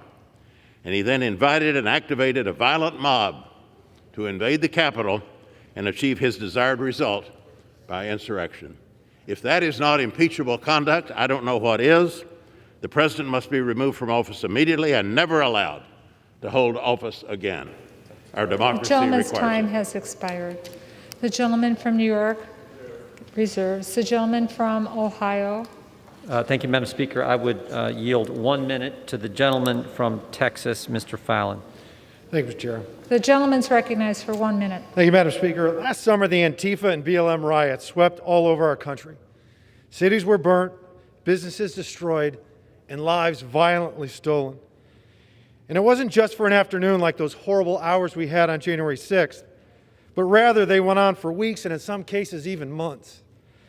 So if there's any silver lining in this dark cloud, it's that our friends from across the aisle have come to realize that riots are bad. We conservatives have known this all along. This snap impeachment is a sham, and it didn't go through the Judiciary Committee, and it's not even about the president's actual words, but it's about how our Democratic colleagues want to interpret his words and fashion a particular meaning to them. Now, this is just political grandstanding at its worst. The American people desperately want us to move on and tackle the issues and find solutions to them forthwith. Madam Speaker, let's end this obsession and charade, and let's get to work. I yield back. The gentleman yields back. The gentleman from Ohio wishes to reserve. The gentleman from Ohio wishes to reserve. Yeah, we reserve. The gentleman from New York is recognized. Madam Speaker, I now yield 30 seconds to the gentleman from Illinois, Mr. Quigley. The gentleman from Illinois is recognized for 30 seconds. Madam Speaker, now we hear talk of the President's notion of a peaceful transfer of power, which apparently means what? Minimal casualties? Now we hear talk of healing after the criminal acts are completed. Never as a criminal defense attorney did I say, Judge, yeah, my guy completed the armed robbery, but let's heal now. No, there was accountability. There was accountability then, there should be accountability now, and there should be impeachment now. Thank you, and I yield back. The gentleman yields back. The gentleman from New York reserves. The gentleman from Ohio is recognized. Reserve, Madam The Speaker. gentleman from Ohio wishes to reserve. The gentleman from New York is recognized. Madam Speaker, I now yield 30 seconds to the distinguished gentlelady from North Carolina, a new member of the committee, Ms. Ross. The gentlewoman from North Carolina is recognized for 30 seconds. Madam Speaker, I rise today in support of the article of impeachment. The President's responsibility for the violence and insurrection that occurred last Wednesday cannot go unanswered. The President has had multiple opportunities to modify his behavior to bring this country together. Instead, he uses his power to further divide us. He is unrepentant. Congress must act for the good of this country. Madam Speaker, I yield back my time. The gentlewoman yields back. The gentleman from New York reserves. The gentleman from Ohio is recognized. Thank you, Madam Speaker. I would yield 1 minute to the gentleman from Virginia, Mr. Good. The gentleman from Virginia is recognized for 1 minute. Thank you. I stand today in support of President Trump and against this sham impeachment proceeding with literally 1 week, 7 days remaining in his term. This is merely the culmination of a 4-year effort to overturn the will of the people and the results for the 2016 election. This is simply a political action intended to tarnish the legacy of a highly successful president who led us to an incredible economy, energy independence, reduction of taxes for millions, regulatory relief for businesses, renewed peace in the Middle East, and stronger border security. This action will only serve to further offend the 75 million people who voted for President Trump and further deepen the division within our nation as we try to move forward with a peaceful transition of power. However, the Democrat majority has determined he's already guilty and there's no need of a trial, and they therefore move forward quickly with this phony impeachment charge. Today, I join my Republican colleagues in standing against this further effort to divide our nation. Thank you, and I yield back. And yields back. The gentleman from Ohio wishes to reserve. The gentleman from New York is recognized. Madam Speaker, I now yield 30 seconds to the distinguished gentleman from Texas, Mr. Cuellar. The gentleman from Texas is recognized for 30 seconds. Thank you, Madam Speaker. I rise in support of the impeachment. It's very simple. What we saw on January 6th was a person, the President of the United States, incite a crowd to come and attack the Capitol. We have to make sure that we stand up for democracy. If we don't do this, then what are we going to stand for? We stand for democracy, we stand for American values, and I stand for the impeachment of Donald Trump. I yield back the balance of my time. The gentleman yields back the balance of his time. The gentleman from New York reserves. The gentleman from Ohio is recognized. Madam Speaker, we reserve. The gentleman from Ohio wishes to reserve. The gentleman from New York. Madam Speaker, I now yield 30 seconds to the distinguished gentlelady from Pennsylvania, Ms. Scanlon. The gentlewoman from Pennsylvania is recognized for 30 seconds. On January 6th, President Trump launched an attack against the United States Capitol. I too urge my colleagues to unite, but to unite in love of country and to hold this president accountable. What unites our country is respect for the rule of law. Without accountability for those who would shatter the rule of law by overturning a presidential election, we cannot take seriously the cries of being a united people. This president remains a serious threat to our country and must be held accountable. The gentlewoman's time has expired. The gentleman from New York reserves. The gentleman from Ohio is recognized, and he chooses to reserve. The gentleman from New York is recognized. Madam Speaker, I now yield 30 seconds to the distinguished gentleman from Georgia, Mr. Scott. The gentleman from Georgia is recognized for 30 seconds. Thank you, Madam Speaker. Madam Speaker, let me make everybody aware that on those just sun-bleached bones of history of many great nations are written those pathetic words, too late. They moved too late to save their great nations. Let us not this day move too late to save our great nation. Gentleman's time's expired. The gentleman from New York wishes to reserve. The gentleman from Ohio is recognized. Thank you, Madam Speaker. I would yield 1 minute to the gentleman from South Carolina, Mr. Norman. The gentleman from South Carolina is recognized for 1 minute. Mr. Speaker, I rise today for two reasons. One, to voice my strong opposition for the impeachment of this president with 7 days left. I also want to voice my support for the strong police department. Many of you want to defund. Where was your cries to defund when you were leaving this office, this very room, last on the 6th? Height of hypocrisy. I yield back. Members are kindly reminded to remind yourself to address your remarks to the chair. The gentleman from Ohio wishes to reserve. We do, Madam Speaker. The gentleman from New York is recognized. Madam Speaker, I yield 30 seconds to the distinguished gentleman from California, Mr. Sherman. The gentleman from California is recognized for 30 seconds. Ironic An administration begins by building an unnecessary wall on our southern border. It ends by making necessary a new wall around this Capitol. I introduced articles of impeachment in July of 2017 with one co-sponsor, Al Green, and again in January of 2019. And on Monday night, I joined with so many of us in introducing these articles. I've introduced articles of impeachment in the 115th, 116th, and 117th Congress because Donald Trump has continuously posed a danger to this republic. The gentleman from New York wishes to reserve. The gentleman from Ohio is recognized. Madam Speaker, I would yield 1 minute to the gentleman from Florida, Mr. Mast. The gentleman from Florida is recognized for 1 minute. Thank you, Madam Speaker. I rise with a very simple question. On January 6th, thousands broke the law by taking siege of our Capitol here with us inside. Has any one of those individuals who brought violence on this Capitol been brought here to answer whether they did that because of our president?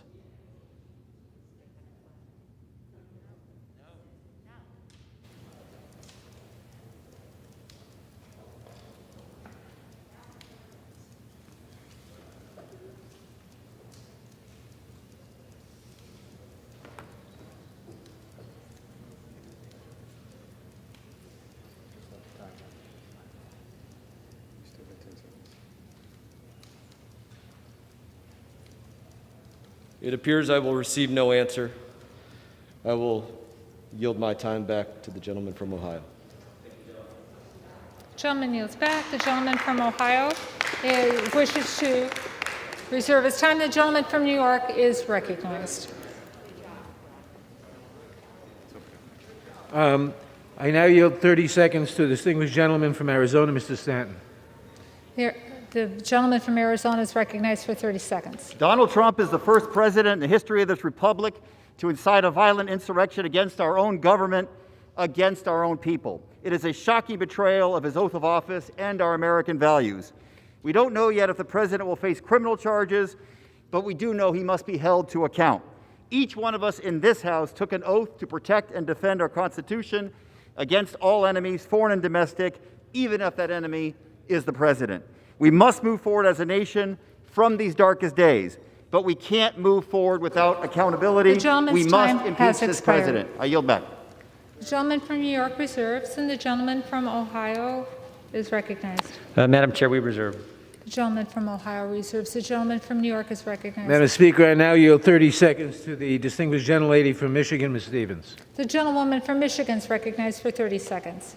Insurrection, a violent mob.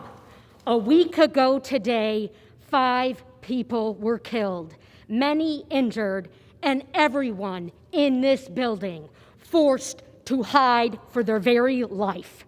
The president was called for help, but he did not answer our call while our government was being taken over. He failed to lead and therefore proved himself incapable of doing so. Some may say impeachment is political. Some may cry it is divisive. But, Madam Speaker, our obligation to our Constitution is anything The time's but. expired. The gentleman from New York reserves. The gentleman from Ohio. Madam Speaker, we reserve. The gentleman from Ohio reserves. The gentleman from New York is recognized. Madam Speaker, I yield 30 seconds to the gentleman from California, Mr. Takano. The gentleman from California is recognized for 30 seconds. Madam Speaker, I rise today in support of the impeachment of President Donald Trump. The gravity of the moment demands it, and the fate of our republic depends on it. He committed an impeachable offense by inciting a violent and deadly insurrection at the U.S. Capitol. For this, Congress must hold him accountable to preserve our democracy, our Constitution, and the rule of law. He should serve not 1 minute more and be barred forever from public office. He is toxic to our republic and toxic to our democracy. I yield back. The gentleman yields back. The gentleman from New York wishes to reserve. The gentleman from Ohio is recognized. Thank you, Madam Speaker. So Democrats can say, quote, I just don't even know why there aren't uprisings all over the country, while there are uprisings happening around the country. But they impeached the President of the United States for saying peacefully and patriotically, make your voices heard. Democrats can say, quote, you know, there needs to be unrest in the streets, while there is unrest in the streets. But they're going to impeach the president for saying peacefully and patriotically, make your voices heard. Let's be consistent, all of us. All of us need to be consistent and condemn the violence all the time. And with that, I yield 1 minute to the gentlelady from New Mexico. The gentlewoman from New Mexico is recognized for 1 minute. Thank you, Madam Speaker. I rise in opposition to these articles of impeachment. Political violence has no place in our constitutional republic, and those who assaulted police officers and forced their way into the Capitol are responsible for their criminal actions. Leaders in both parties have a responsibility to condemn such violence, whether in the halls of Congress or in the streets of America. I don't believe, Madam Speaker, that the American people have an appetite for this. They are expecting us to do the will of them, those who sent us from each state around the nation. Right now, Madam Speaker, we've seen this body impeach once before, trying to do it a second time. Two wrongs do not make a right. We have got to stand for the American people because we will not get a second chance to get this right the first time. Madam Speaker, I yield back. The gentlewoman yields back. The gentleman from Ohio wishes to reserve. We do. Thank you, Madam Speaker. The gentleman from New York is recognized.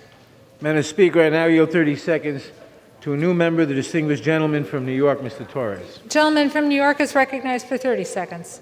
Madam Speaker, the dangerous mob that Donald Trump unleashed on the United States Capitol represents a violent assault on the separation of powers and on the peaceful transfer of power that we have long taken for granted. The impeachment of Donald Trump is not politics but law, not passion but reason, not vengeance but justice. And we as the people's representatives must rise to the challenge of defending democracy in the face of its gravest threat, and we will. I yield back. The gentleman yields back. The gentleman from New York reserves. The gentleman from Ohio is recognized. Thank you, Madam Speaker. We reserve. Gentleman from Ohio reserves. The gentleman from New York is recognized. Madam Speaker, I now yield 30 seconds to the distinguished gentlelady from Massachusetts, Ms. Tran. The gentlewoman from Massachusetts is recognized for 30 seconds. Madam Speaker, I stand before you today in disbelief. Disbelief that after the president incited a violent mob to commit an act of insurrection and remained silent as police officers were assaulted, the Capitol was ransacked, and members of this body fled for their lives, that there are still members of his party who refuse to hold him accountable. It's because of that inaction that there is only one path forward to put an end to this presidency. Donald Trump must be impeached, removed from office, and barred from ever holding the office of the presidency again. Thank you, Madam Speaker. I yield back. The gentlewoman yields back. The gentleman from New York reserves his time. The gentleman from Ohio is recognized. Thank you, Madam Speaker. We reserve. The gentleman from Ohio reserves his time. The gentleman from New York is recognized. Madam Speaker, I now yield 30 seconds to the distinguished gentlelady from New York, Ms. Velasquez. The gentlewoman from New York is recognized for 30 seconds. Madam Speaker, I rise in support of this resolution because in America, we hold power to account. In America, we do not succumb to violent insurrections incited by a head of state. In America, we do not turn a blunt eye to high crimes and misdemeanors. No, that is not who we are. So today, as a sworn defender of this nation's Constitution, I will vote in favor of impeaching Donald J. Trump. I yield back. The gentleman from New York reserves. The gentleman from Ohio is recognized. Thank you, Madam Speaker. Could I again inquire the time remaining for each side? The gentleman has 10 minutes remaining, and the gentleman for New York has 9 3/4 minutes remaining. The gentleman from Ohio is recognized. I thank you, Madam Speaker. I would yield 1 minute to the gentleman from California, Mr. Malone. The gentleman from California is recognized for 1 minute. Ladies and gentlemen, welcome to the second annual impeachment show extravaganza, brought to you by the censors and left-wing media, the fact-checked ministers of shutdown and big tech, and the Democrat Party. Today, the second annual impeachment of President Trump isn't really about actual words spoken out of rally.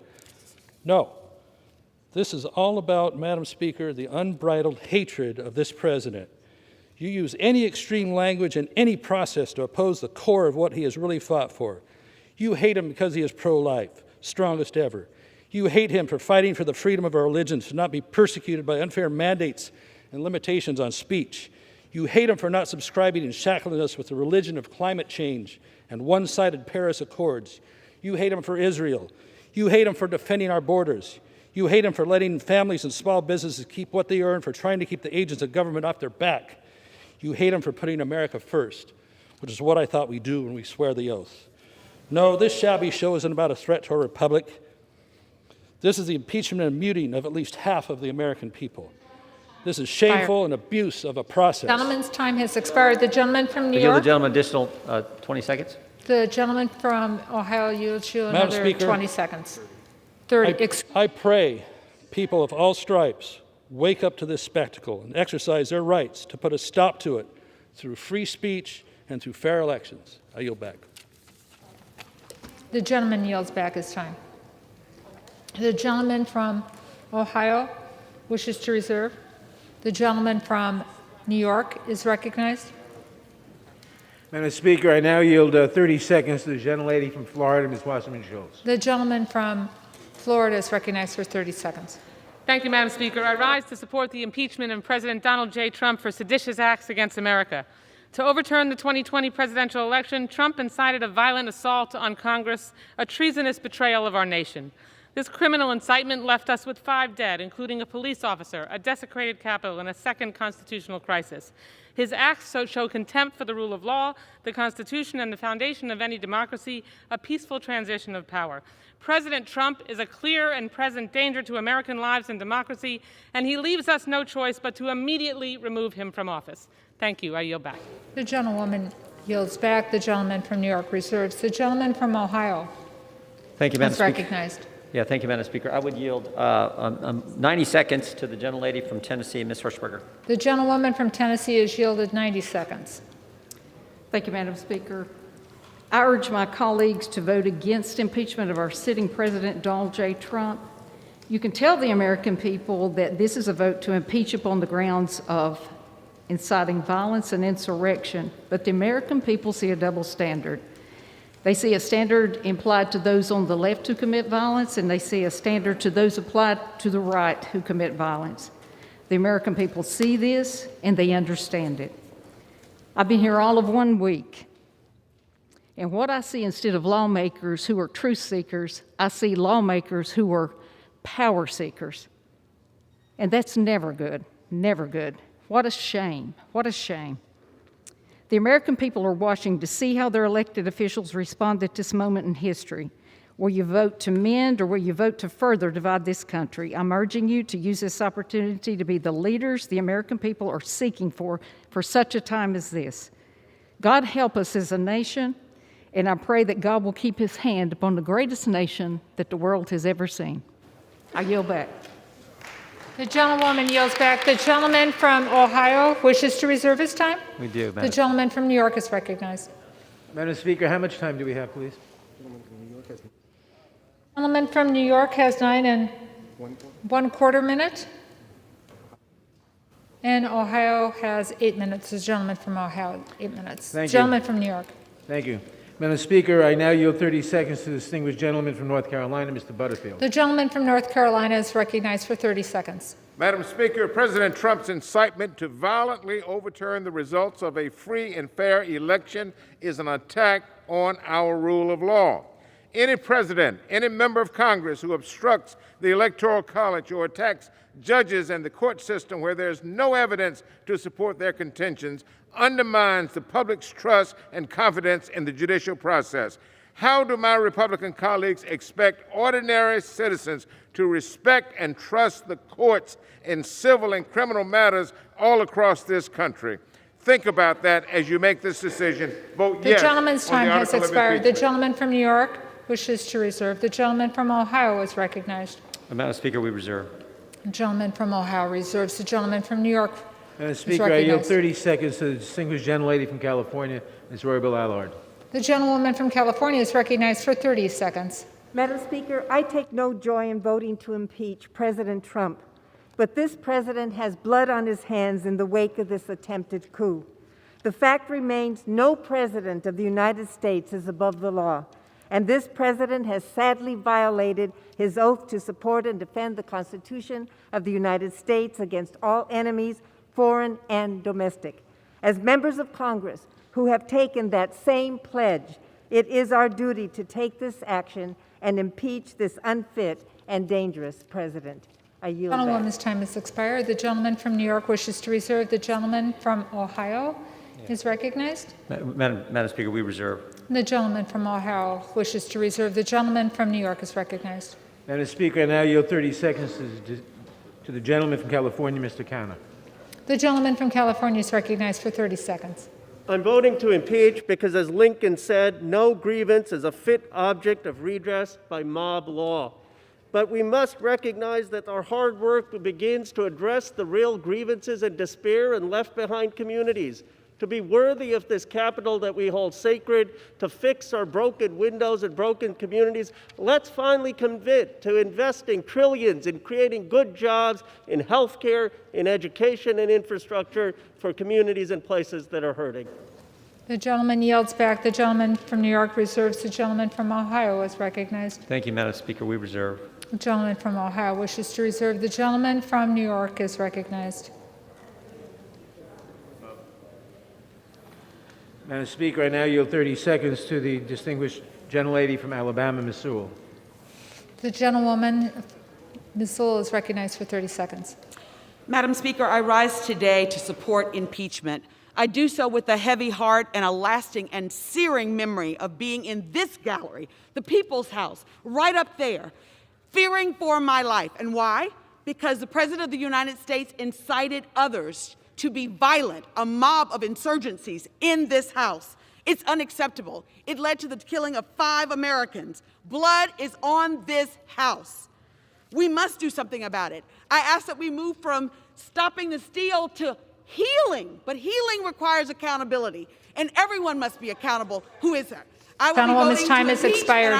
The gentleman from New York wishes to reserve. The gentleman from New York wishes to reserve. The gentleman from Ohio is recognized. Madam Speaker, I would yield 1 minute to the gentleman from Alabama, Mr. Moore. The gentleman from Alabama is recognized for 1 minute. Madam Speaker, I'm fairly new here. Actually, this is my first floor speech. But I rise to oppose this impeachment. You know, I asked my staff this morning, I said, how many times in our nation's history have we impeached a president? Well, they said up until this president, only 2 times in our nation's history.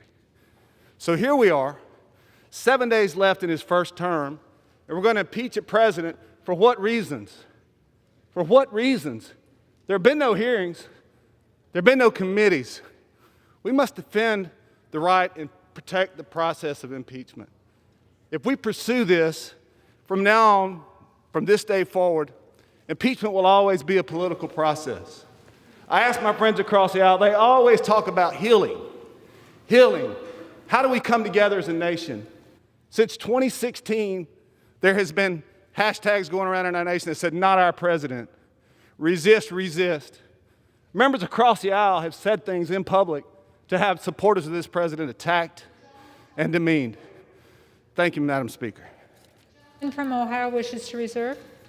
The gentleman from New York is recognized. Madam Speaker, I now yield 30 seconds to the distinguished gentlelady from Illinois, Ms. Schakowsky. The gentlewoman from Illinois is recognized for 30 seconds. Last Friday, I sent a letter to my constituents telling the story about the violent attack on our Capitol building, which is really like the temple of our democracy.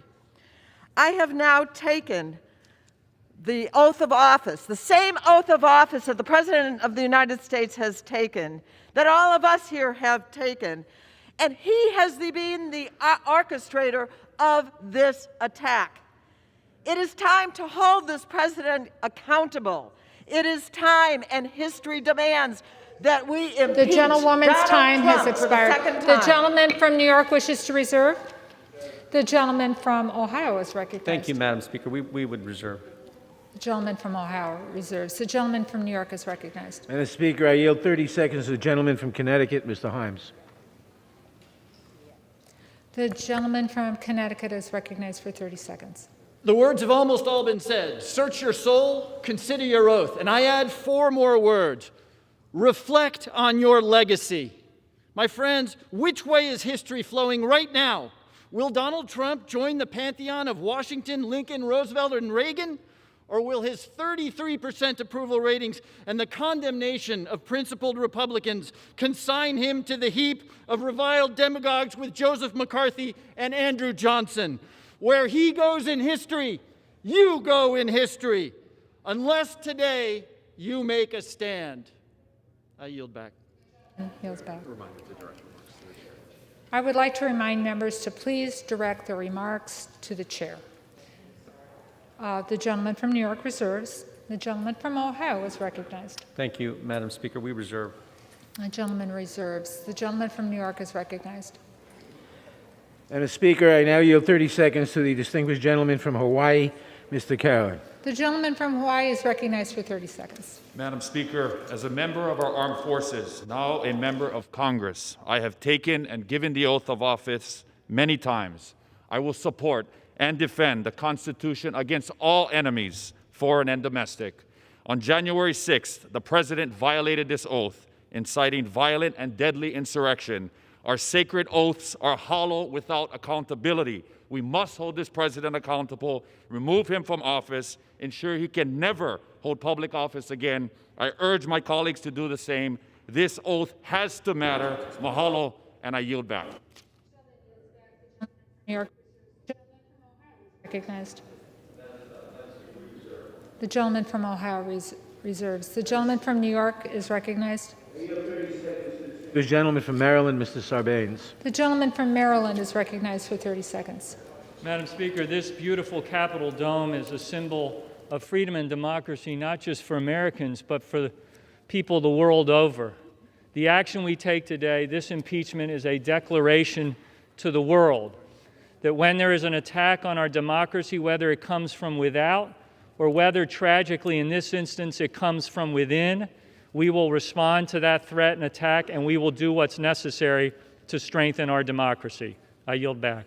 The gentleman yields back. The gentleman from New York wishes to reserve. The gentleman from Ohio is recognized. Thank you, Madam Speaker. I yield 2.5 minutes to the distinguished gentleman from New York, Mr. Zeldin. The gentleman from New York is recognized for 2.5 minutes. Thank you, Madam Speaker.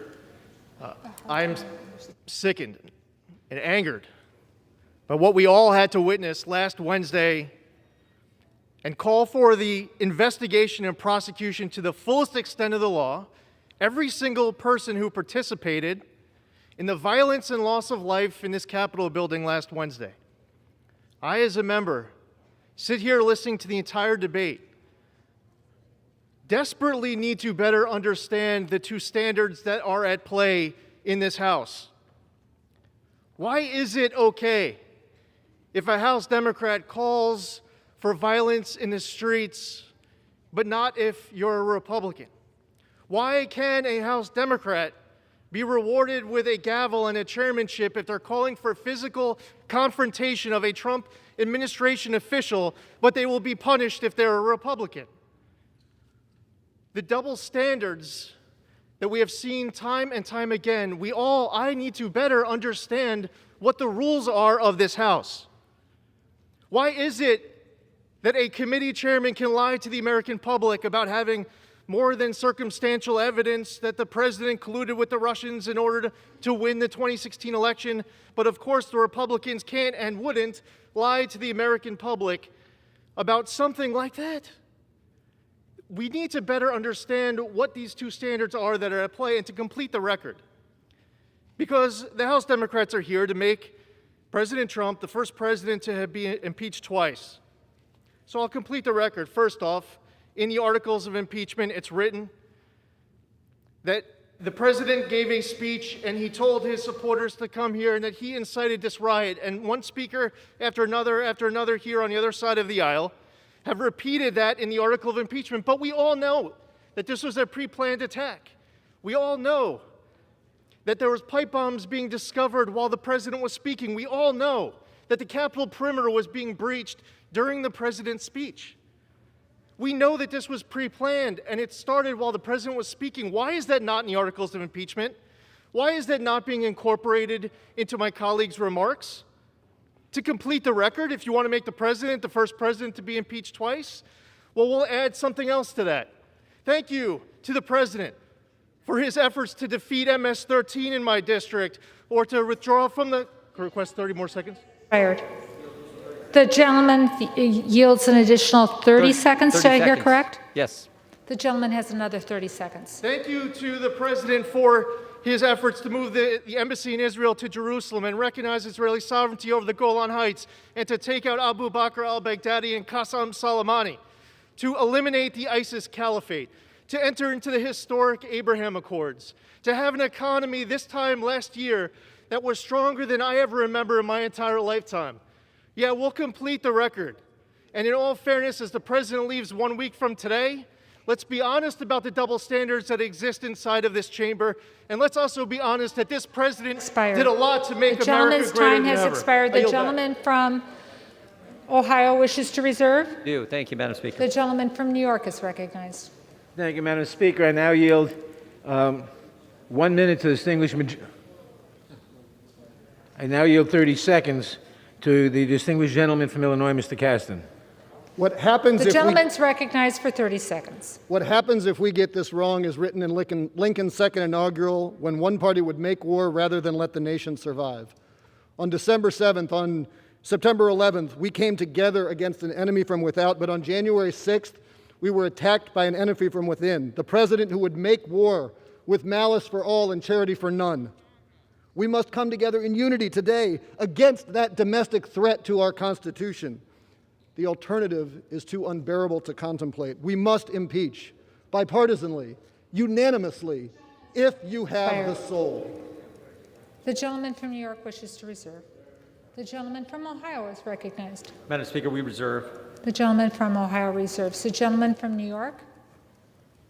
Madam Speaker, I now yield 30 seconds to the distinguished gentlelady from Texas, Ms. Fletcher. The gentlewoman from Texas is recognized for 30 seconds. Thank you, Madam Speaker. I rise today in support of the article of impeachment and in opposition to the gaslighting that is masquerading as debate in this chamber today. I was in this chamber when the president assembled and unleashed a mob to attack the United States Capitol and the United States Congress, the elected representatives of the people.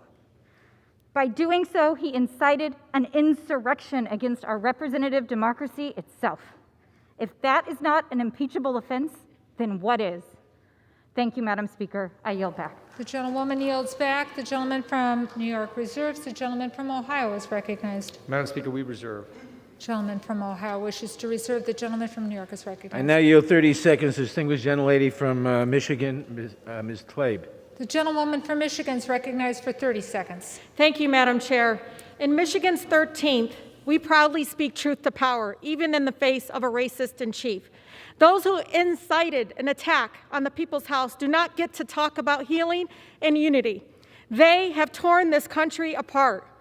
They have stoked the fire and then handed the gasoline to Donald Trump. Dr. King once said, "True peace is not merely the absence of tension.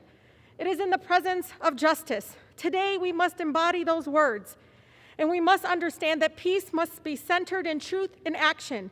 We cannot sit, Madam Chair, sit idly by after a violent attempted coup and allow lies and hate to continue. Today, we stand up for our constituents who continue to be harmed by this oppressive wishes to reserve. The gentlewoman's time has expired. Donald Trump. The gentlewoman's time has expired. The gentleman from New York wishes to reserve. And the gentleman from New York has 3 3/4 minutes remaining. From Ohio has 4. And the gentleman from Ohio is recognized. Thank you, Madam Speaker. I yield 1 minute to the gentleman from North Dakota, Mr. Armstrong. The gentleman from North Dakota is recognized for 1 minute. Thank you, Madam Speaker. What happened last Wednesday is an absolute tragedy. And not only are we part of dealing with it now, we were part of it then. But when emotions are frayed and tensions are this high, process matters more. It matters more now than it did before. And the reality is this: there are serious constitutional questions about these articles. And Donald Trump is going to be president until January 20th. And on January 20th, Joe Biden's going to become president. But I'll end with this. I'm going to vote against impeachment, and that's going to give me credibility at home with my base. You're going to vote for impeachment, and that's going to give you credibility at home with your base. It's easy to point at me and blame me. It's easy for me to point at you and blame you. But on January 21st, we're all going to be back here. So use that credibility. Go back and talk some hard truths to your people. I'm going to do it, and we need to do a better job. And with that, I yield back. The gentleman yields back. The gentleman from New York reserves. The gentleman from Ohio reserves. The gentleman from New York. Madam Speaker, I now yield 30 seconds to the gentlelady from North Carolina, Ms. Manning. The gentlewoman from North Carolina is recognized for 30 seconds. Madam Speaker, this president has repeatedly lied to the American people about his election loss.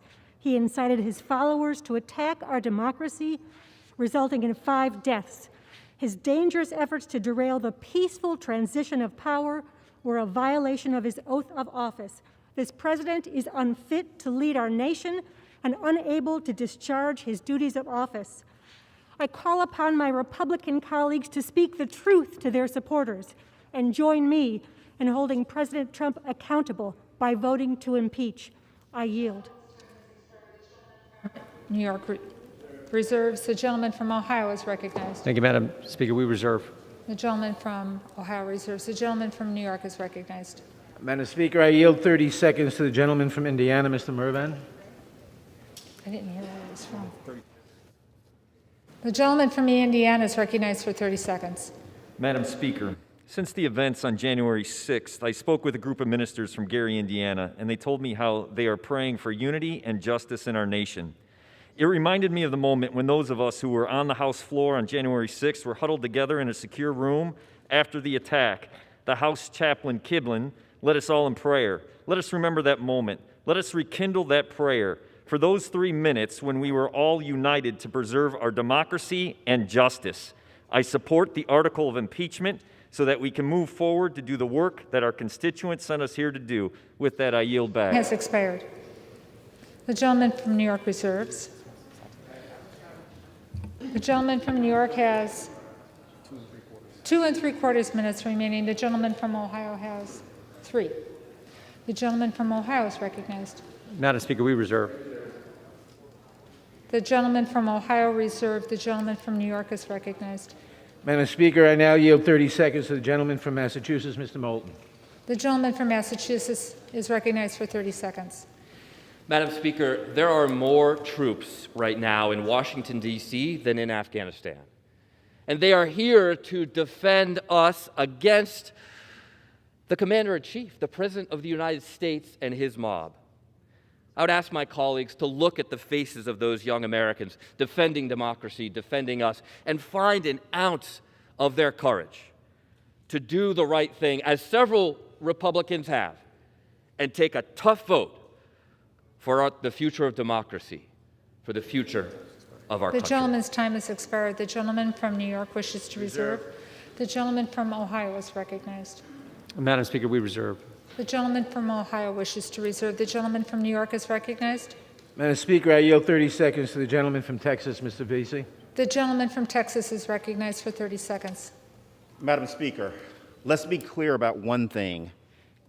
If we were on the eve of a Republican president being sworn in, and his Democratic predecessor had said the same thing that this president said, and incited his followers, his mob, to descend up on the Capitol, we will be joining them, not making comparisons, because guess what? I don't care about no base.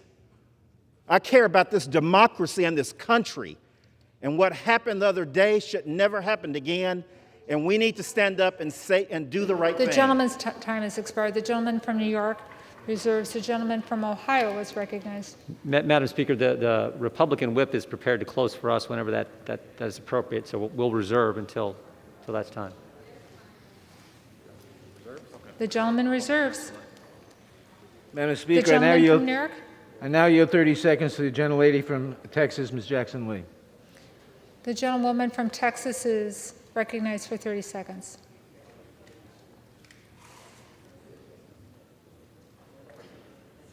I was on that floor just 1 week ago, and so today the insurrectionist in chief will be impeached for insurrection. It is because he failed to defend this nation against all enemies, domestic and foreign, and he stood down near the White House and told a mob of domestic terrorists to go and show your strength, be strong. You can't gain anything because of weakness. We must hold him accountable. We can heal this nation, but he must be impeached today. We must impeach Donald J. Trump as Gentleman's time has expired. The gentleman from New York reserves. The gentleman from Ohio is recognized. Yeah, thank you, Madam Speaker. We reserve. The gentleman from Ohio continues to reserve. The gentleman from New York. Ask if they're prepared to close. Is the other side prepared to close? Yes. Then. Thank you, Madam Speaker. Madam Speaker. Yes. I yield the 3 gentleman minutes. from Ohio. Thank you, Madam Speaker. I yield 3 minutes to the Republican whip, the gentleman from Louisiana, Mr. Scalise. The gentleman from Louisiana is recognized for 3 minutes. Thank you, Madam Speaker, and thank the gentleman from Ohio for yielding. Madam Speaker, our nation still mourns the unacceptable violence and anarchy that took place in this Capitol last week. As we speak, arrests are still being made, and the anarchists who stormed our Capitol are being brought to justice, as should be the case. Emotions are still high, but in this moment, we need to be focused on toning down the rhetoric and helping heal this nation as we move towards a peaceful transition of power to President-elect Joe Biden next week. My prayers, Madam Speaker, are still with Capitol Police Officer Sieknick and Liebengood, who we lost, as well as all of the Capitol Police officers who risked their lives to keep us safe. They are true heroes, and they deserve all of our applause today.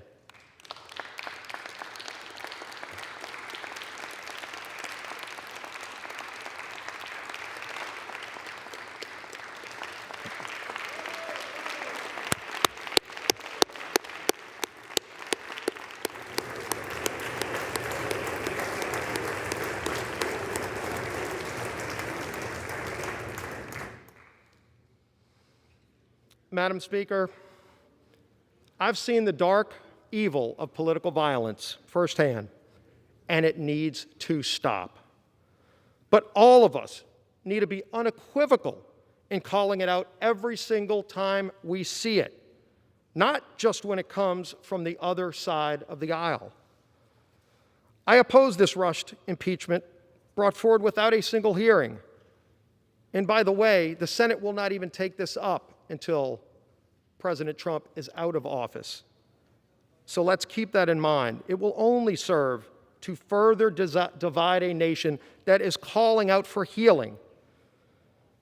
Madam Speaker, many speakers today have invoked one of our nation's greatest leaders, President Abraham Lincoln. Maybe we should follow some of Lincoln's wisdom that he's imparted upon us in moments like this. As Abraham Lincoln was giving his second inaugural address in March of 1865, Lincoln issued us a challenge. This is what he said: "With malice toward none, with charity for all, with firmness in the right, as God gives us to see the right, let us strive on to finish the work we are in, to bind up the nation's wounds, to care for him who shall have borne the battle, and for his widow and his orphan, to do all which may achieve and cherish a just and lasting peace among ourselves and with all our nations." Madam Speaker, in times like these, let us not reach out to our darkest demons, but instead, like Lincoln, seek the higher ground. May God bless this great United States of America. I yield back. The gentleman from New York is recognized. Madam Speaker, we can have all this, but we have accountability too. I now yield our remaining time, 1 minute, to the distinguished Majority Leader of the House, Mr. Hoyer. The majority of the leaders is recognized for 1 minute. I thank the chairman for yielding.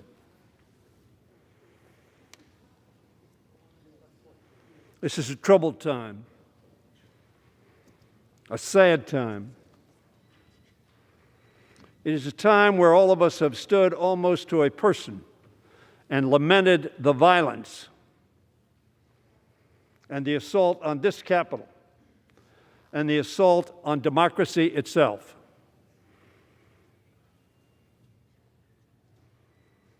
It was right to do that. But this impeachment ought to be put in the perspective of what the Republican chair of the Republican conference said it was. She said the President of the United States summoned the mob, assembled the mob, and lit the flame of that attack. There has never been, she said, a greater betrayal by a President of the United States of this office, of his office, and his oath to the Constitution. That is why we are here today.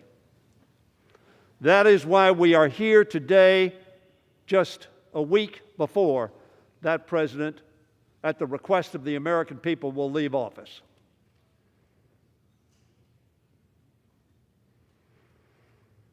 And the issue is, what do we do?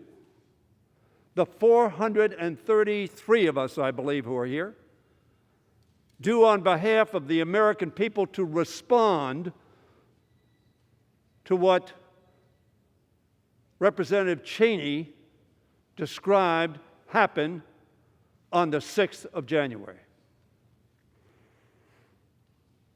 A mob assembled by, summoned by, and then spoken to light the flame of the attack. To stop the steal. As we sat here, exercising our constitutional duty, and to his great credit, the Vice President of the United States following the Constitution of the United States of America, notwithstanding the fact that he was opportuned by the President not to do so. That mob sent by the President to stop the steal did so for a few hours. Not the steal, but the constitutional duty that we had. And so we ask ourselves, what do we do? What is our responsibility? What should we say in light of only the Civil War as an analogy? That doesn't mean there haven't been demonstrations in Washington before and demonstrations throughout this country before. But it is the first and only physical presence other than the 9/11 attack on this nation, which came from abroad and had a plane aimed at our Capitol dome. This attack was not from abroad. It was, as Liz Cheney said, summoned, assembled, and inflamed by the President of the United States of America, who, in Liz Cheney said, words, that there has never been a greater betrayal by a President of the United States of his office and his oath to the Constitution. I pride myself as a member of this Congress who for 40 years has worked in a bipartisan fashion with many of your leaders, and do to this day. But are we to remain silent in the face of Liz Cheney's saying this was the greatest betrayal of the duty of the President of the United States in history? Are we to stand silent? Will we stand silent? Will we not stand up and say, this is not acceptable? Madam Speaker, for 4 years, Donald Trump has made no effort to hide his ambitions or his lacking of Republican principles. Not our principles, but the principles that Abraham Lincoln was just quoted as having said. Your president, our president, has never displayed those in the 4 years he's been president of the United States. He has allowed a little constraint on his worst inclinations. His desire for autocracy and his glorification of violence have not been tempered, but rationalized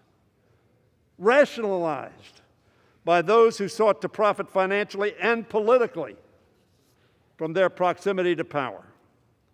Upon the foundations of virtue, reason, and patient wisdom laid down by George Washington as our first president, Donald Trump has constructed a glass palace of lies, fear-mongering, and sedition. Last Wednesday, on January 6th, the nation and the world watched it shatter to pieces. There can be no mistaking any longer the kind of man sitting in the Oval Office or his intentions and capabilities. The curtain has been pulled back.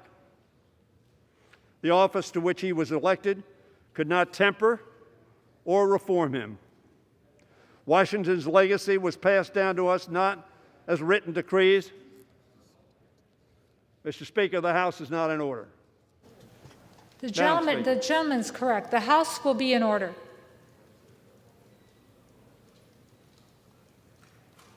Washington's legacy was passed down to us not as written decrees, but understood norms.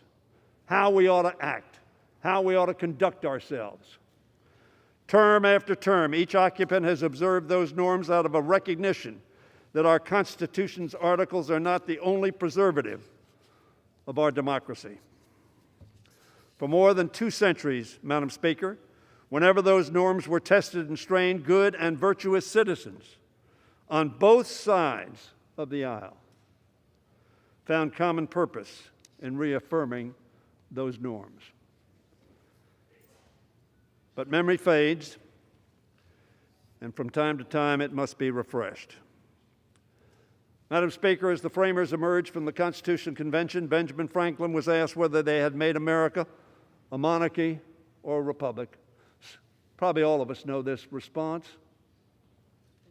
A republic, he answered, if you can keep it. That's the question today. If we can keep it. And the way we keep it is to say no to actions and words that do not promote the keeping of that republic. For millennia, people have understood that a republic is only as stable as, and lasting as the citizens and leaders who commit themselves to its upkeep. This president has shown us he's not committed to that project. His tweets every day have shown he is not committed to that project. Indeed, he openly disdains it and appears to prefer the alternative. But what of the rest of us?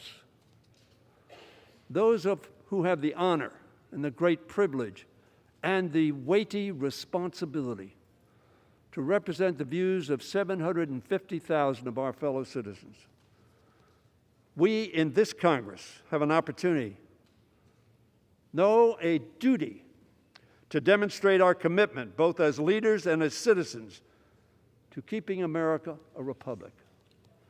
A republic that resolves its differences not through being ordered to come to the Capitol to prevent them from stealing the election, which was an absurd assertion from the very first day it was made.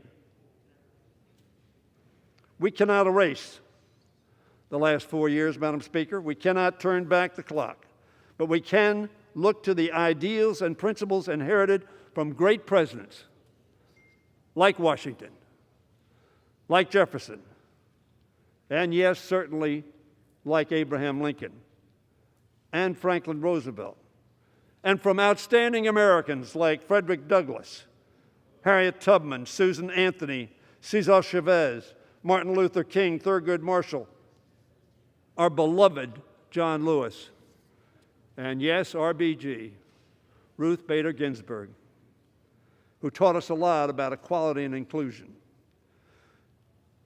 It's up to us to restore the vibrancy, Madam Speaker, of our democracy by reaffirming our commitment to the norms they passed on to us and entrusted to our care.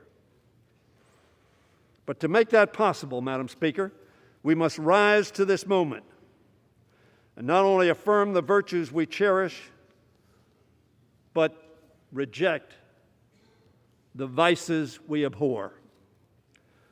That's what I'm asking my fellow representatives on both sides of the aisle to do today.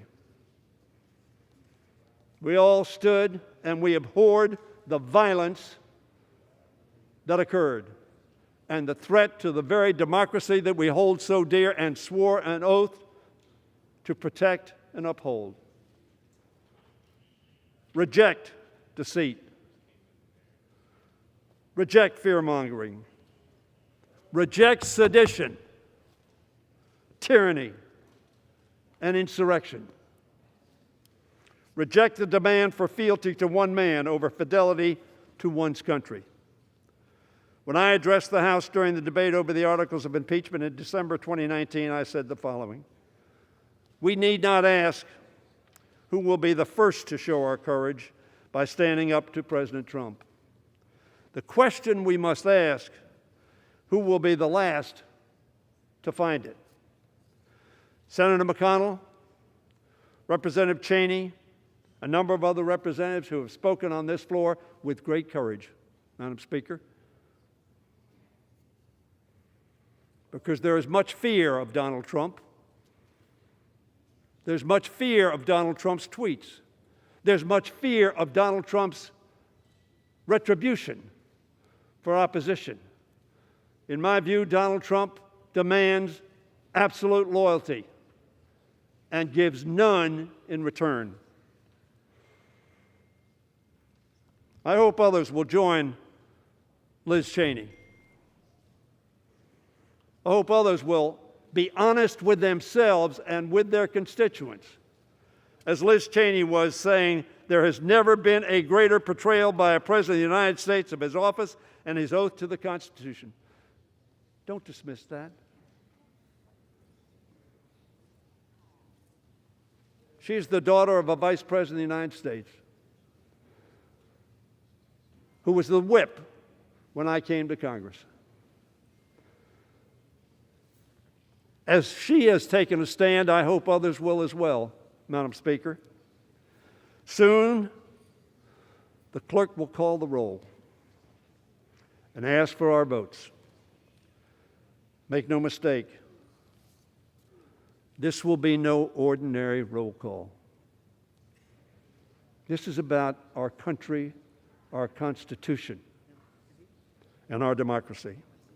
These votes will be inscribed on the roll of history, a record of courage and of our commitment to country and Constitution, of our commitment to the rule of law and renewal of that which we inherited and hope to pass on, unbroken, unshattered.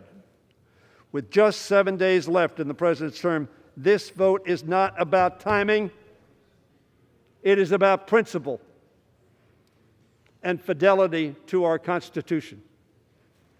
It concerns the clear and present danger facing our country, not only in these final days of the Trump administration, but in the weeks, months, and years that will follow. It is about the necessity to demonstrate to this generation and to future generations the duty we share to protect our democracy every single day. Do not pretend, my friends, that it was simply those who came into the Capitol, encouraged by our president to stop the steal, at any cost. And by the way, if the Vice President doesn't do my bidding and follows the Constitution, sweep him away. We know that this president would never emulate George Washington and give up his power for the good of our republic, even after losing an election. Somebody talked about a peaceful transition. There has not been a peaceful transition. I don't know what you're talking about. You're not living in the same country I am. It was just days ago that the president, after committing this terrible act, thought he had to admit that Joe Biden might, yes, be president of the United States.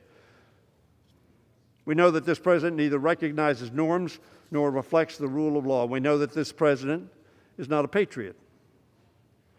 So I ask this House, who among us, Madam Speaker, will be recorded on the roll of history for their courage, their commitment, the Constitution, and their country?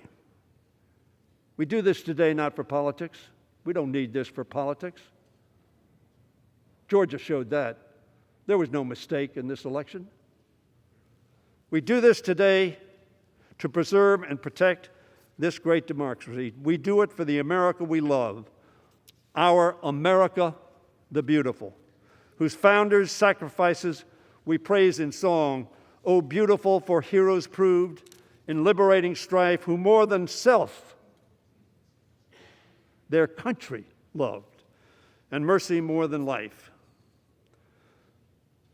Sadly, Madam Speaker, as our current president, the appropriate words would be, who less than self his country loved, and victory more than truth. Vote for this, for America, for our Constitution, for democracy, for history. I yield back the balance of my time. All time for debate has expired. Pursuant to House Resolution 41, the previous question is ordered on the resolution. The question is on adoption of the resolution. Those in favor say aye. Aye. Those opposed say no. No. In the opinion of the chair, the ayes have it. The gentleman from Ohio is recognized. For what reason? Thank you, Madam Speaker. We'd ask for a roll call vote. Pursuant to Section 3S of House Resolution 8, the yeas and nays are ordered. Members will record their votes by an electronic device.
You ready down there?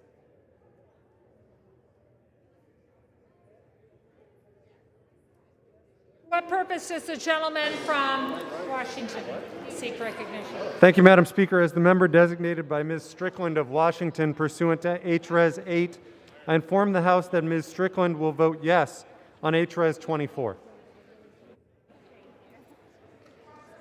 Gentleman from California seek recognition.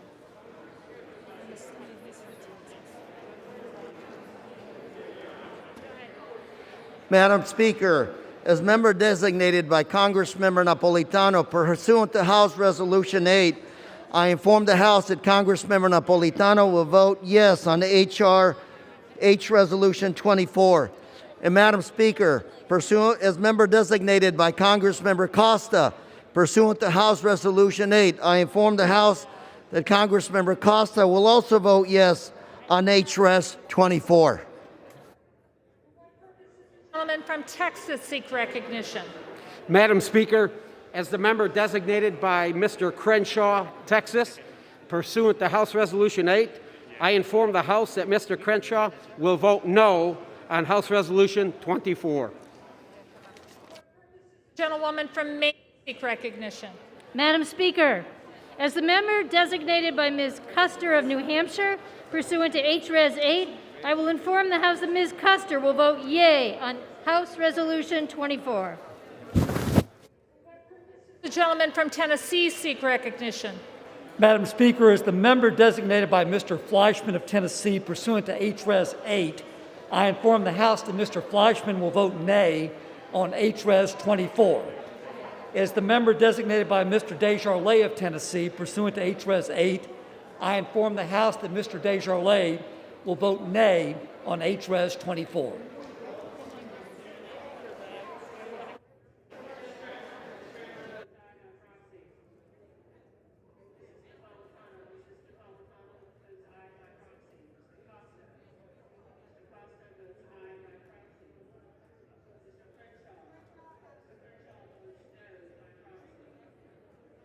For what purpose does the gentleman from New Jersey seek recognition?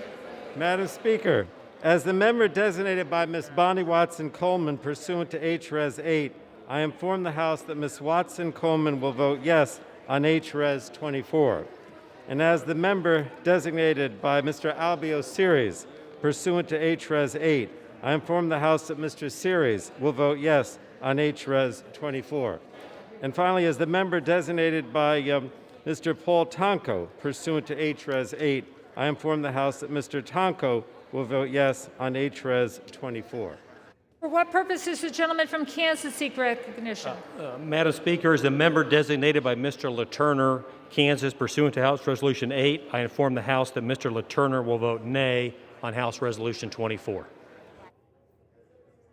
For what purpose does the gentleman from Illinois seek recognition? Madam Speaker, as the member designated by Ms. Presley of Massachusetts pursuant to H-Res 8, I inform the House that Ms. Presley will vote yes on H-Res 24.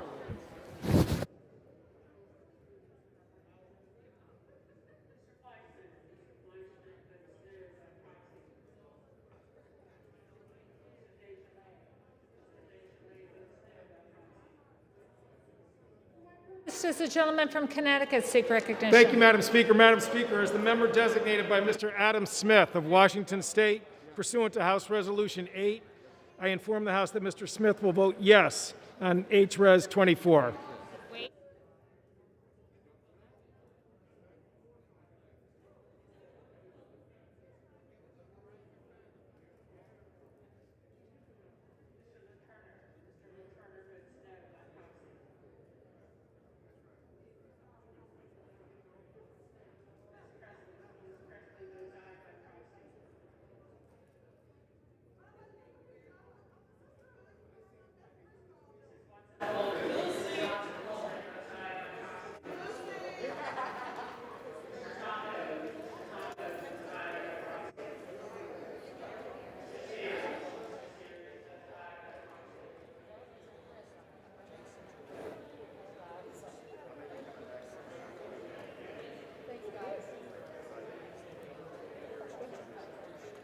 I'll let them do this.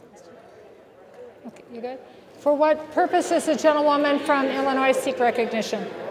Madam Speaker, as the member designated by Mr. Carson pursuant to H-Res 8, I inform the House that Mr. Carson will vote yes on H-Res 24.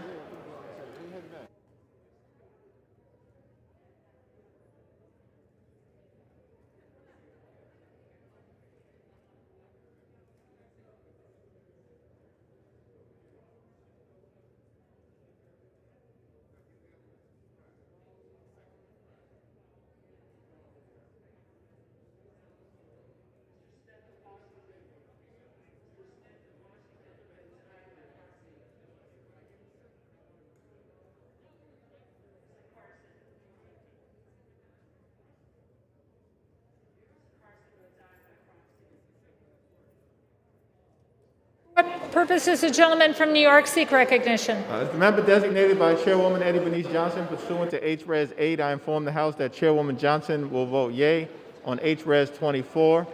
As the member designated by Congressman Brendan Boyle pursuant to H-Res 8, I inform the House that Congressman Boyle will vote yea on H-Res 24.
Oh. The gentlewoman from Florida seek recognition.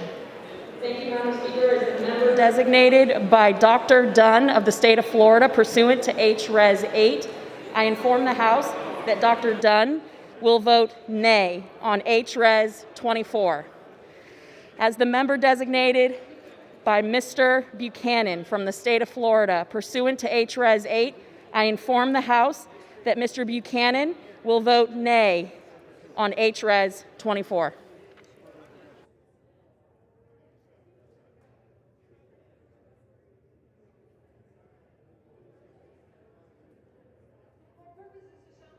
Pennsylvania seek recognition. Madam Speaker, as the member designated by Mr. Lawson of Florida 5th Congressional District pursuant to House Resolution 8, I'm informed that Mr. Lawson will vote yes on H.R. 24. This is the gentleman from California seek recognition. Madam Speaker, as the member designated by Representative Michelle Steele, pursuant to House Resolution 8, I inform the House that Representative Michelle Steele will vote no on House Resolution 24.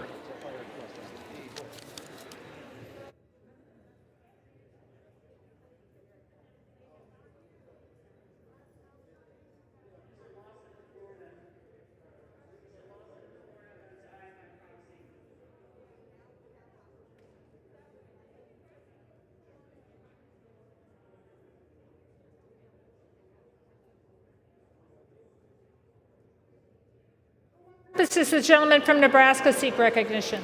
Madam Speaker, as a member designated by Mr. Bill Rackus of Florida pursuant to H-Res 8, I inform the House that Mr. Bill Rackus will vote nay on H-Res 24.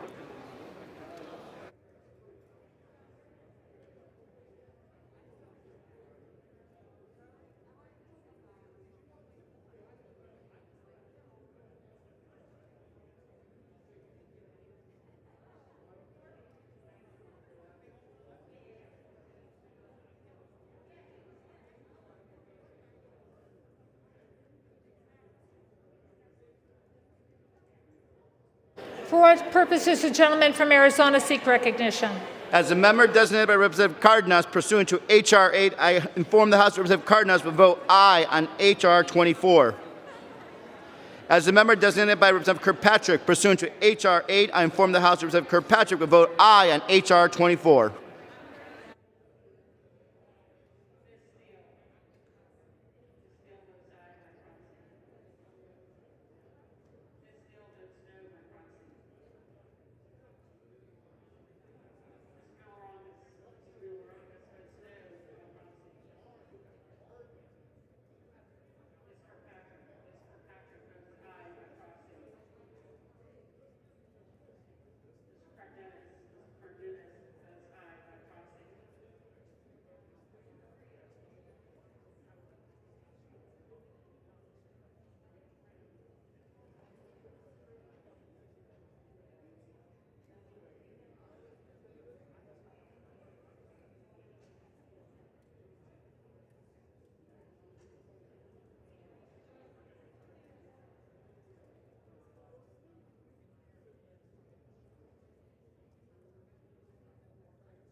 purposes, the gentlewoman from New York seek recognition.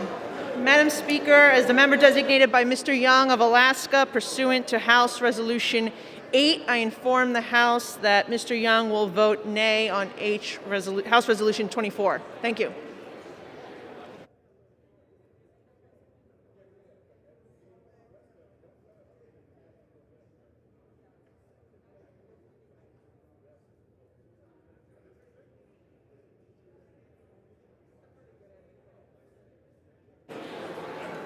For what purposes the gentleman from Indiana seek recognition?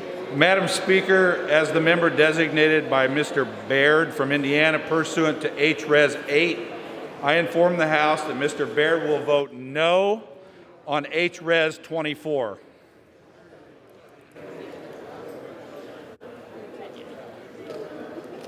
This is the gentlewoman for Virginia seek recognition. Thank you, Madam Speaker. As the member designated by Mr. McEachin pursuant to House Resolution 8, I inform the House that Mr. McEachin will vote yes on House Resolution 24.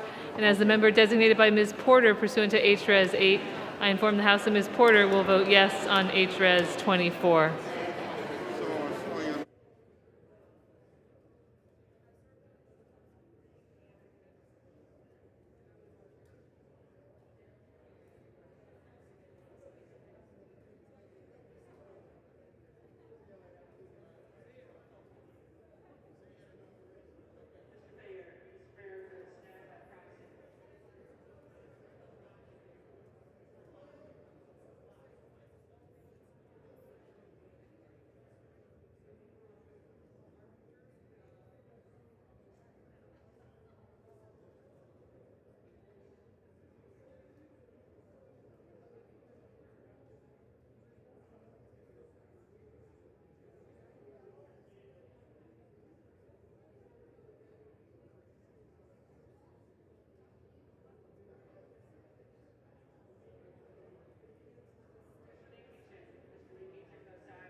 For what purposes the gentleman from Michigan seek recognition? Madam Speaker, as the member designated by Mr. Bergman pursuant to House Resolution 8, I inform the House that Mr. Bergman will vote no on final passage H-Rev 24. As the member designated by Mr. Lamborn pursuant to House Resolution 8, I inform the House that Mr. Lamborn will vote no on final passage H-Res 24. For what purposes the gentlewoman from Massachusetts seek recognition? As the member designated by Ms. Frankel pursuant to H-Res 8, I inform the House that Ms. Frankel will vote yes on H-Res 24. As the member designated by Ms. Bonamici pursuant to H-Res 8, I inform the House that Ms. Bonamici will vote yes on H-Res 24.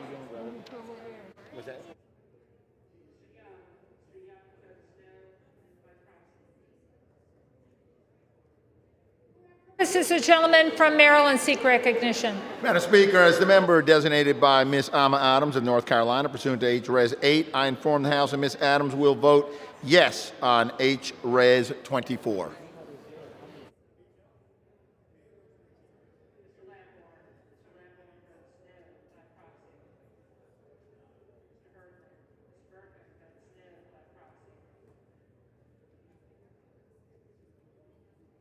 Purposes the gentleman from Virginia seek recognition. Madam Speaker, as the member designated by Ms. Titus of Nevada, pursuant to H-Res 8, I inform the House that Ms. Titus will vote yes on H-Res 24.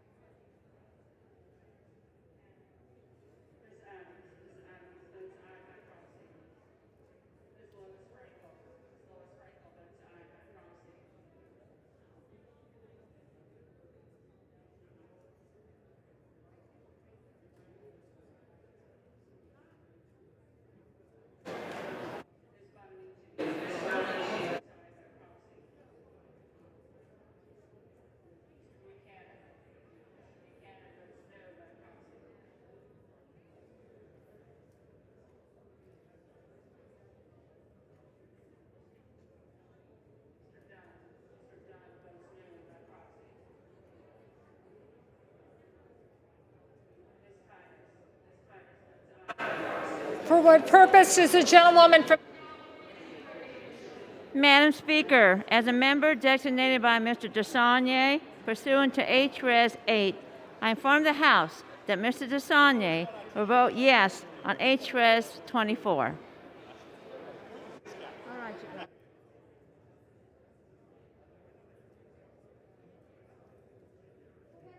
does the gentleman from California seek recognition? As the member designated by Congressman Jerry McNerney pursuant to H.Res. 8, I inform the House that Mr. McNerney will vote yes on H.Res. 24.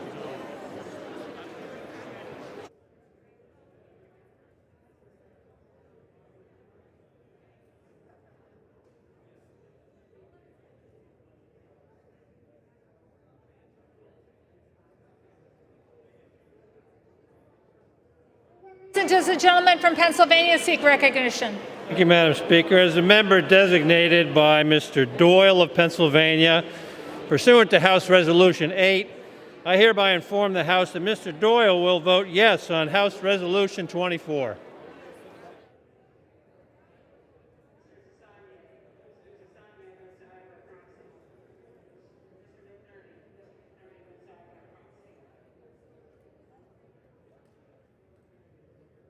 For what purpose does the gentleman from California seek recognition? As the member designated by Mr. Vella pursuant to H.Res. 8, I inform the House that Mr. Vella will vote aye on H.Res. 24.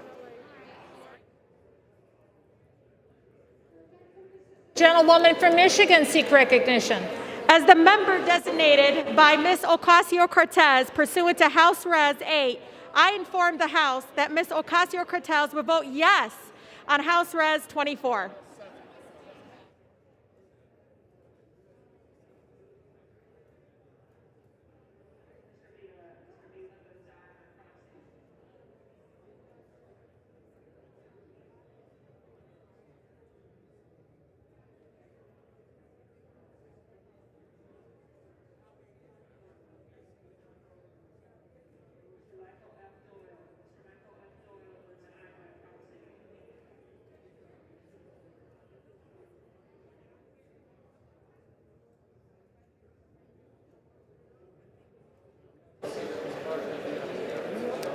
Purposes the gentlewoman from New Jersey seek recognition. Madam Speaker, as the member designated by Mr. Schneider pursuant to H.Res. 8, I inform the House that Mr. Schneider will vote yes on H.Res. 24.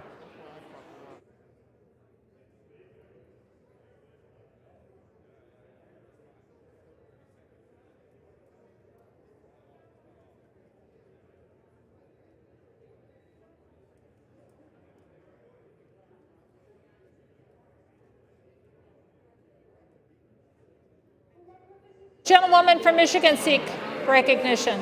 As the member designated by Ms. Lee of Nevada pursuant to H.Res. 8, I inform the House that Ms. Lee will vote yea on H.Res. 24. As the member designated by Ms. Axney pursuant to H.Res. 8, I inform the House that Ms. Axney will vote yes on H.Res. 24. As the member designated by Mrs. Dingle pursuant to H.Res. 8, I inform the House that Mrs. Dingle will vote yes on H.Res. 24. As the member designated by Ms. Capter pursuant to H.Res. 8, I inform the House that Ms. Capter will vote yes on H.Res. 24.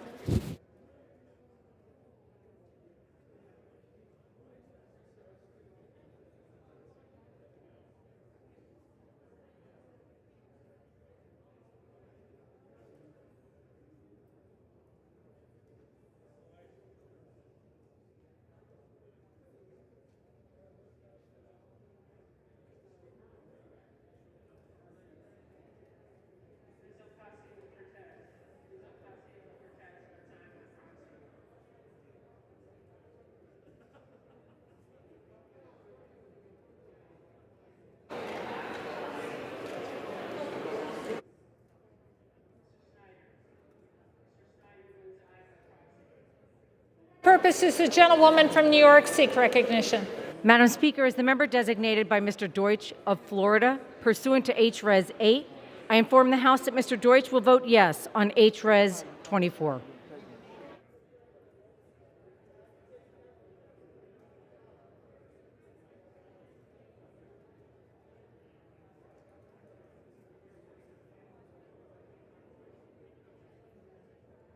For what purpose does the gentlewoman from Florida seek recognition? Madam Speaker, as the member designated by Mr. Hastings of Florida pursuant to HRES 8, I inform the House that Mr. Hastings will vote yea on HRES 24.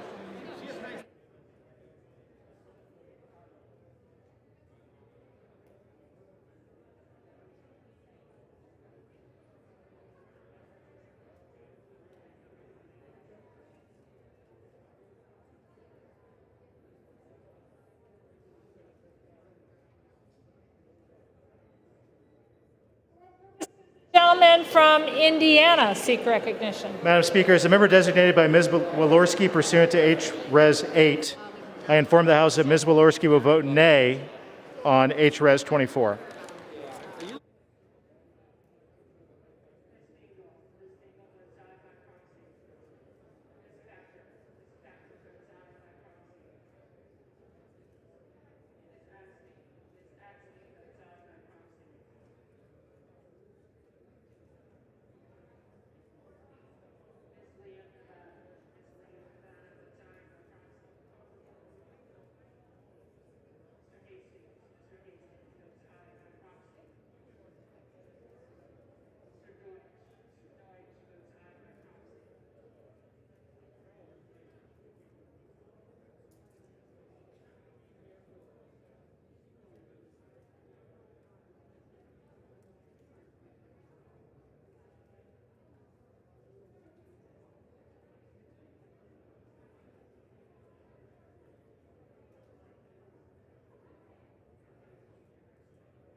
For what purpose does the gentleman from Virginia seek recognition?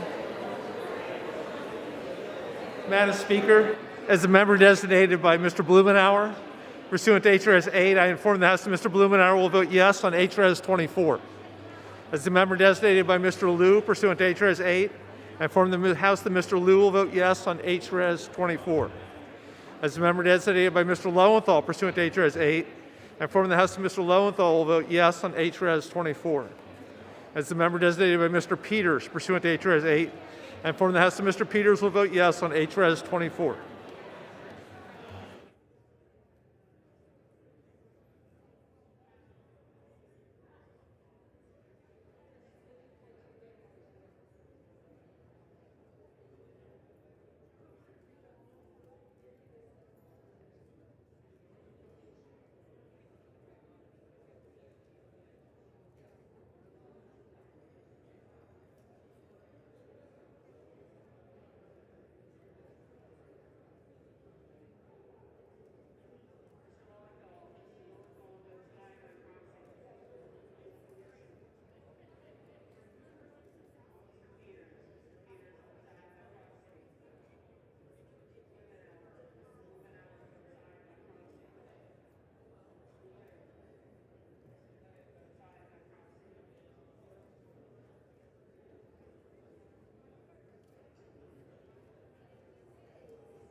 purposes the gentlewoman from Connecticut seek recognition?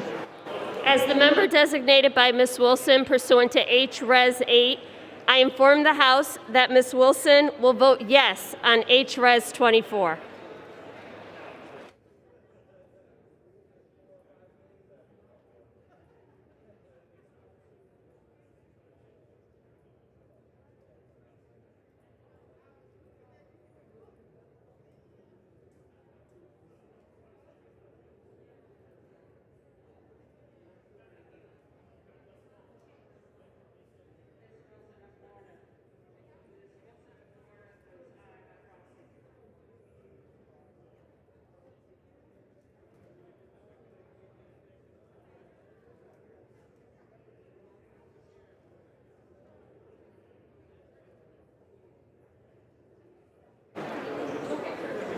For what purpose does the gentleman from Maryland seek recognition? Madam Speaker, as the member designated by Ms. Jayapal pursuant to House Resolution 8, I rise to inform the House that Ms. Jayapal will vote aye on House Resolution 24.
Have all members voted?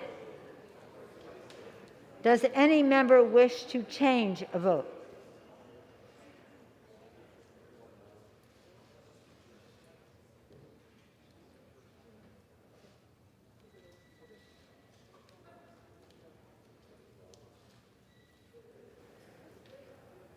Where's she coming from? No, can't go.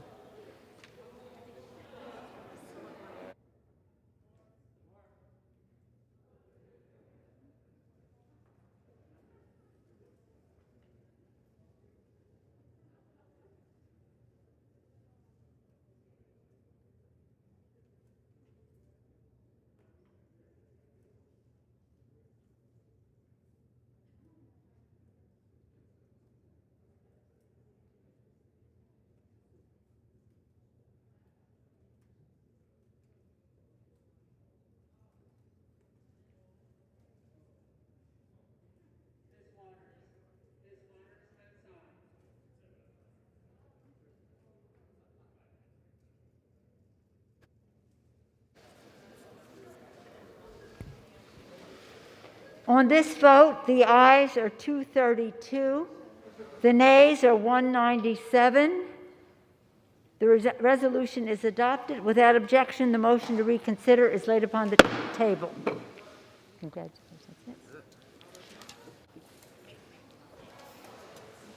That's it. What now? That's it. It's just being replaced again. And everybody, what?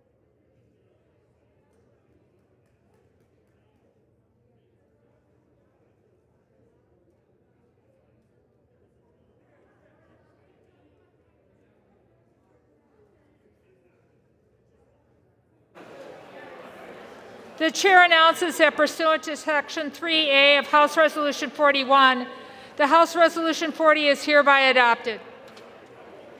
Stop right here. Stop after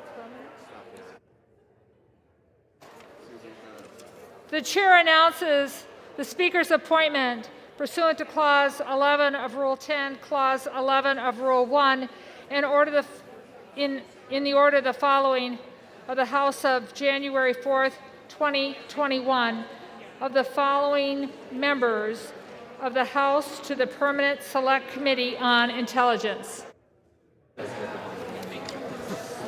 Mr. Schiff of California, Chair. Mr. Nunes of California.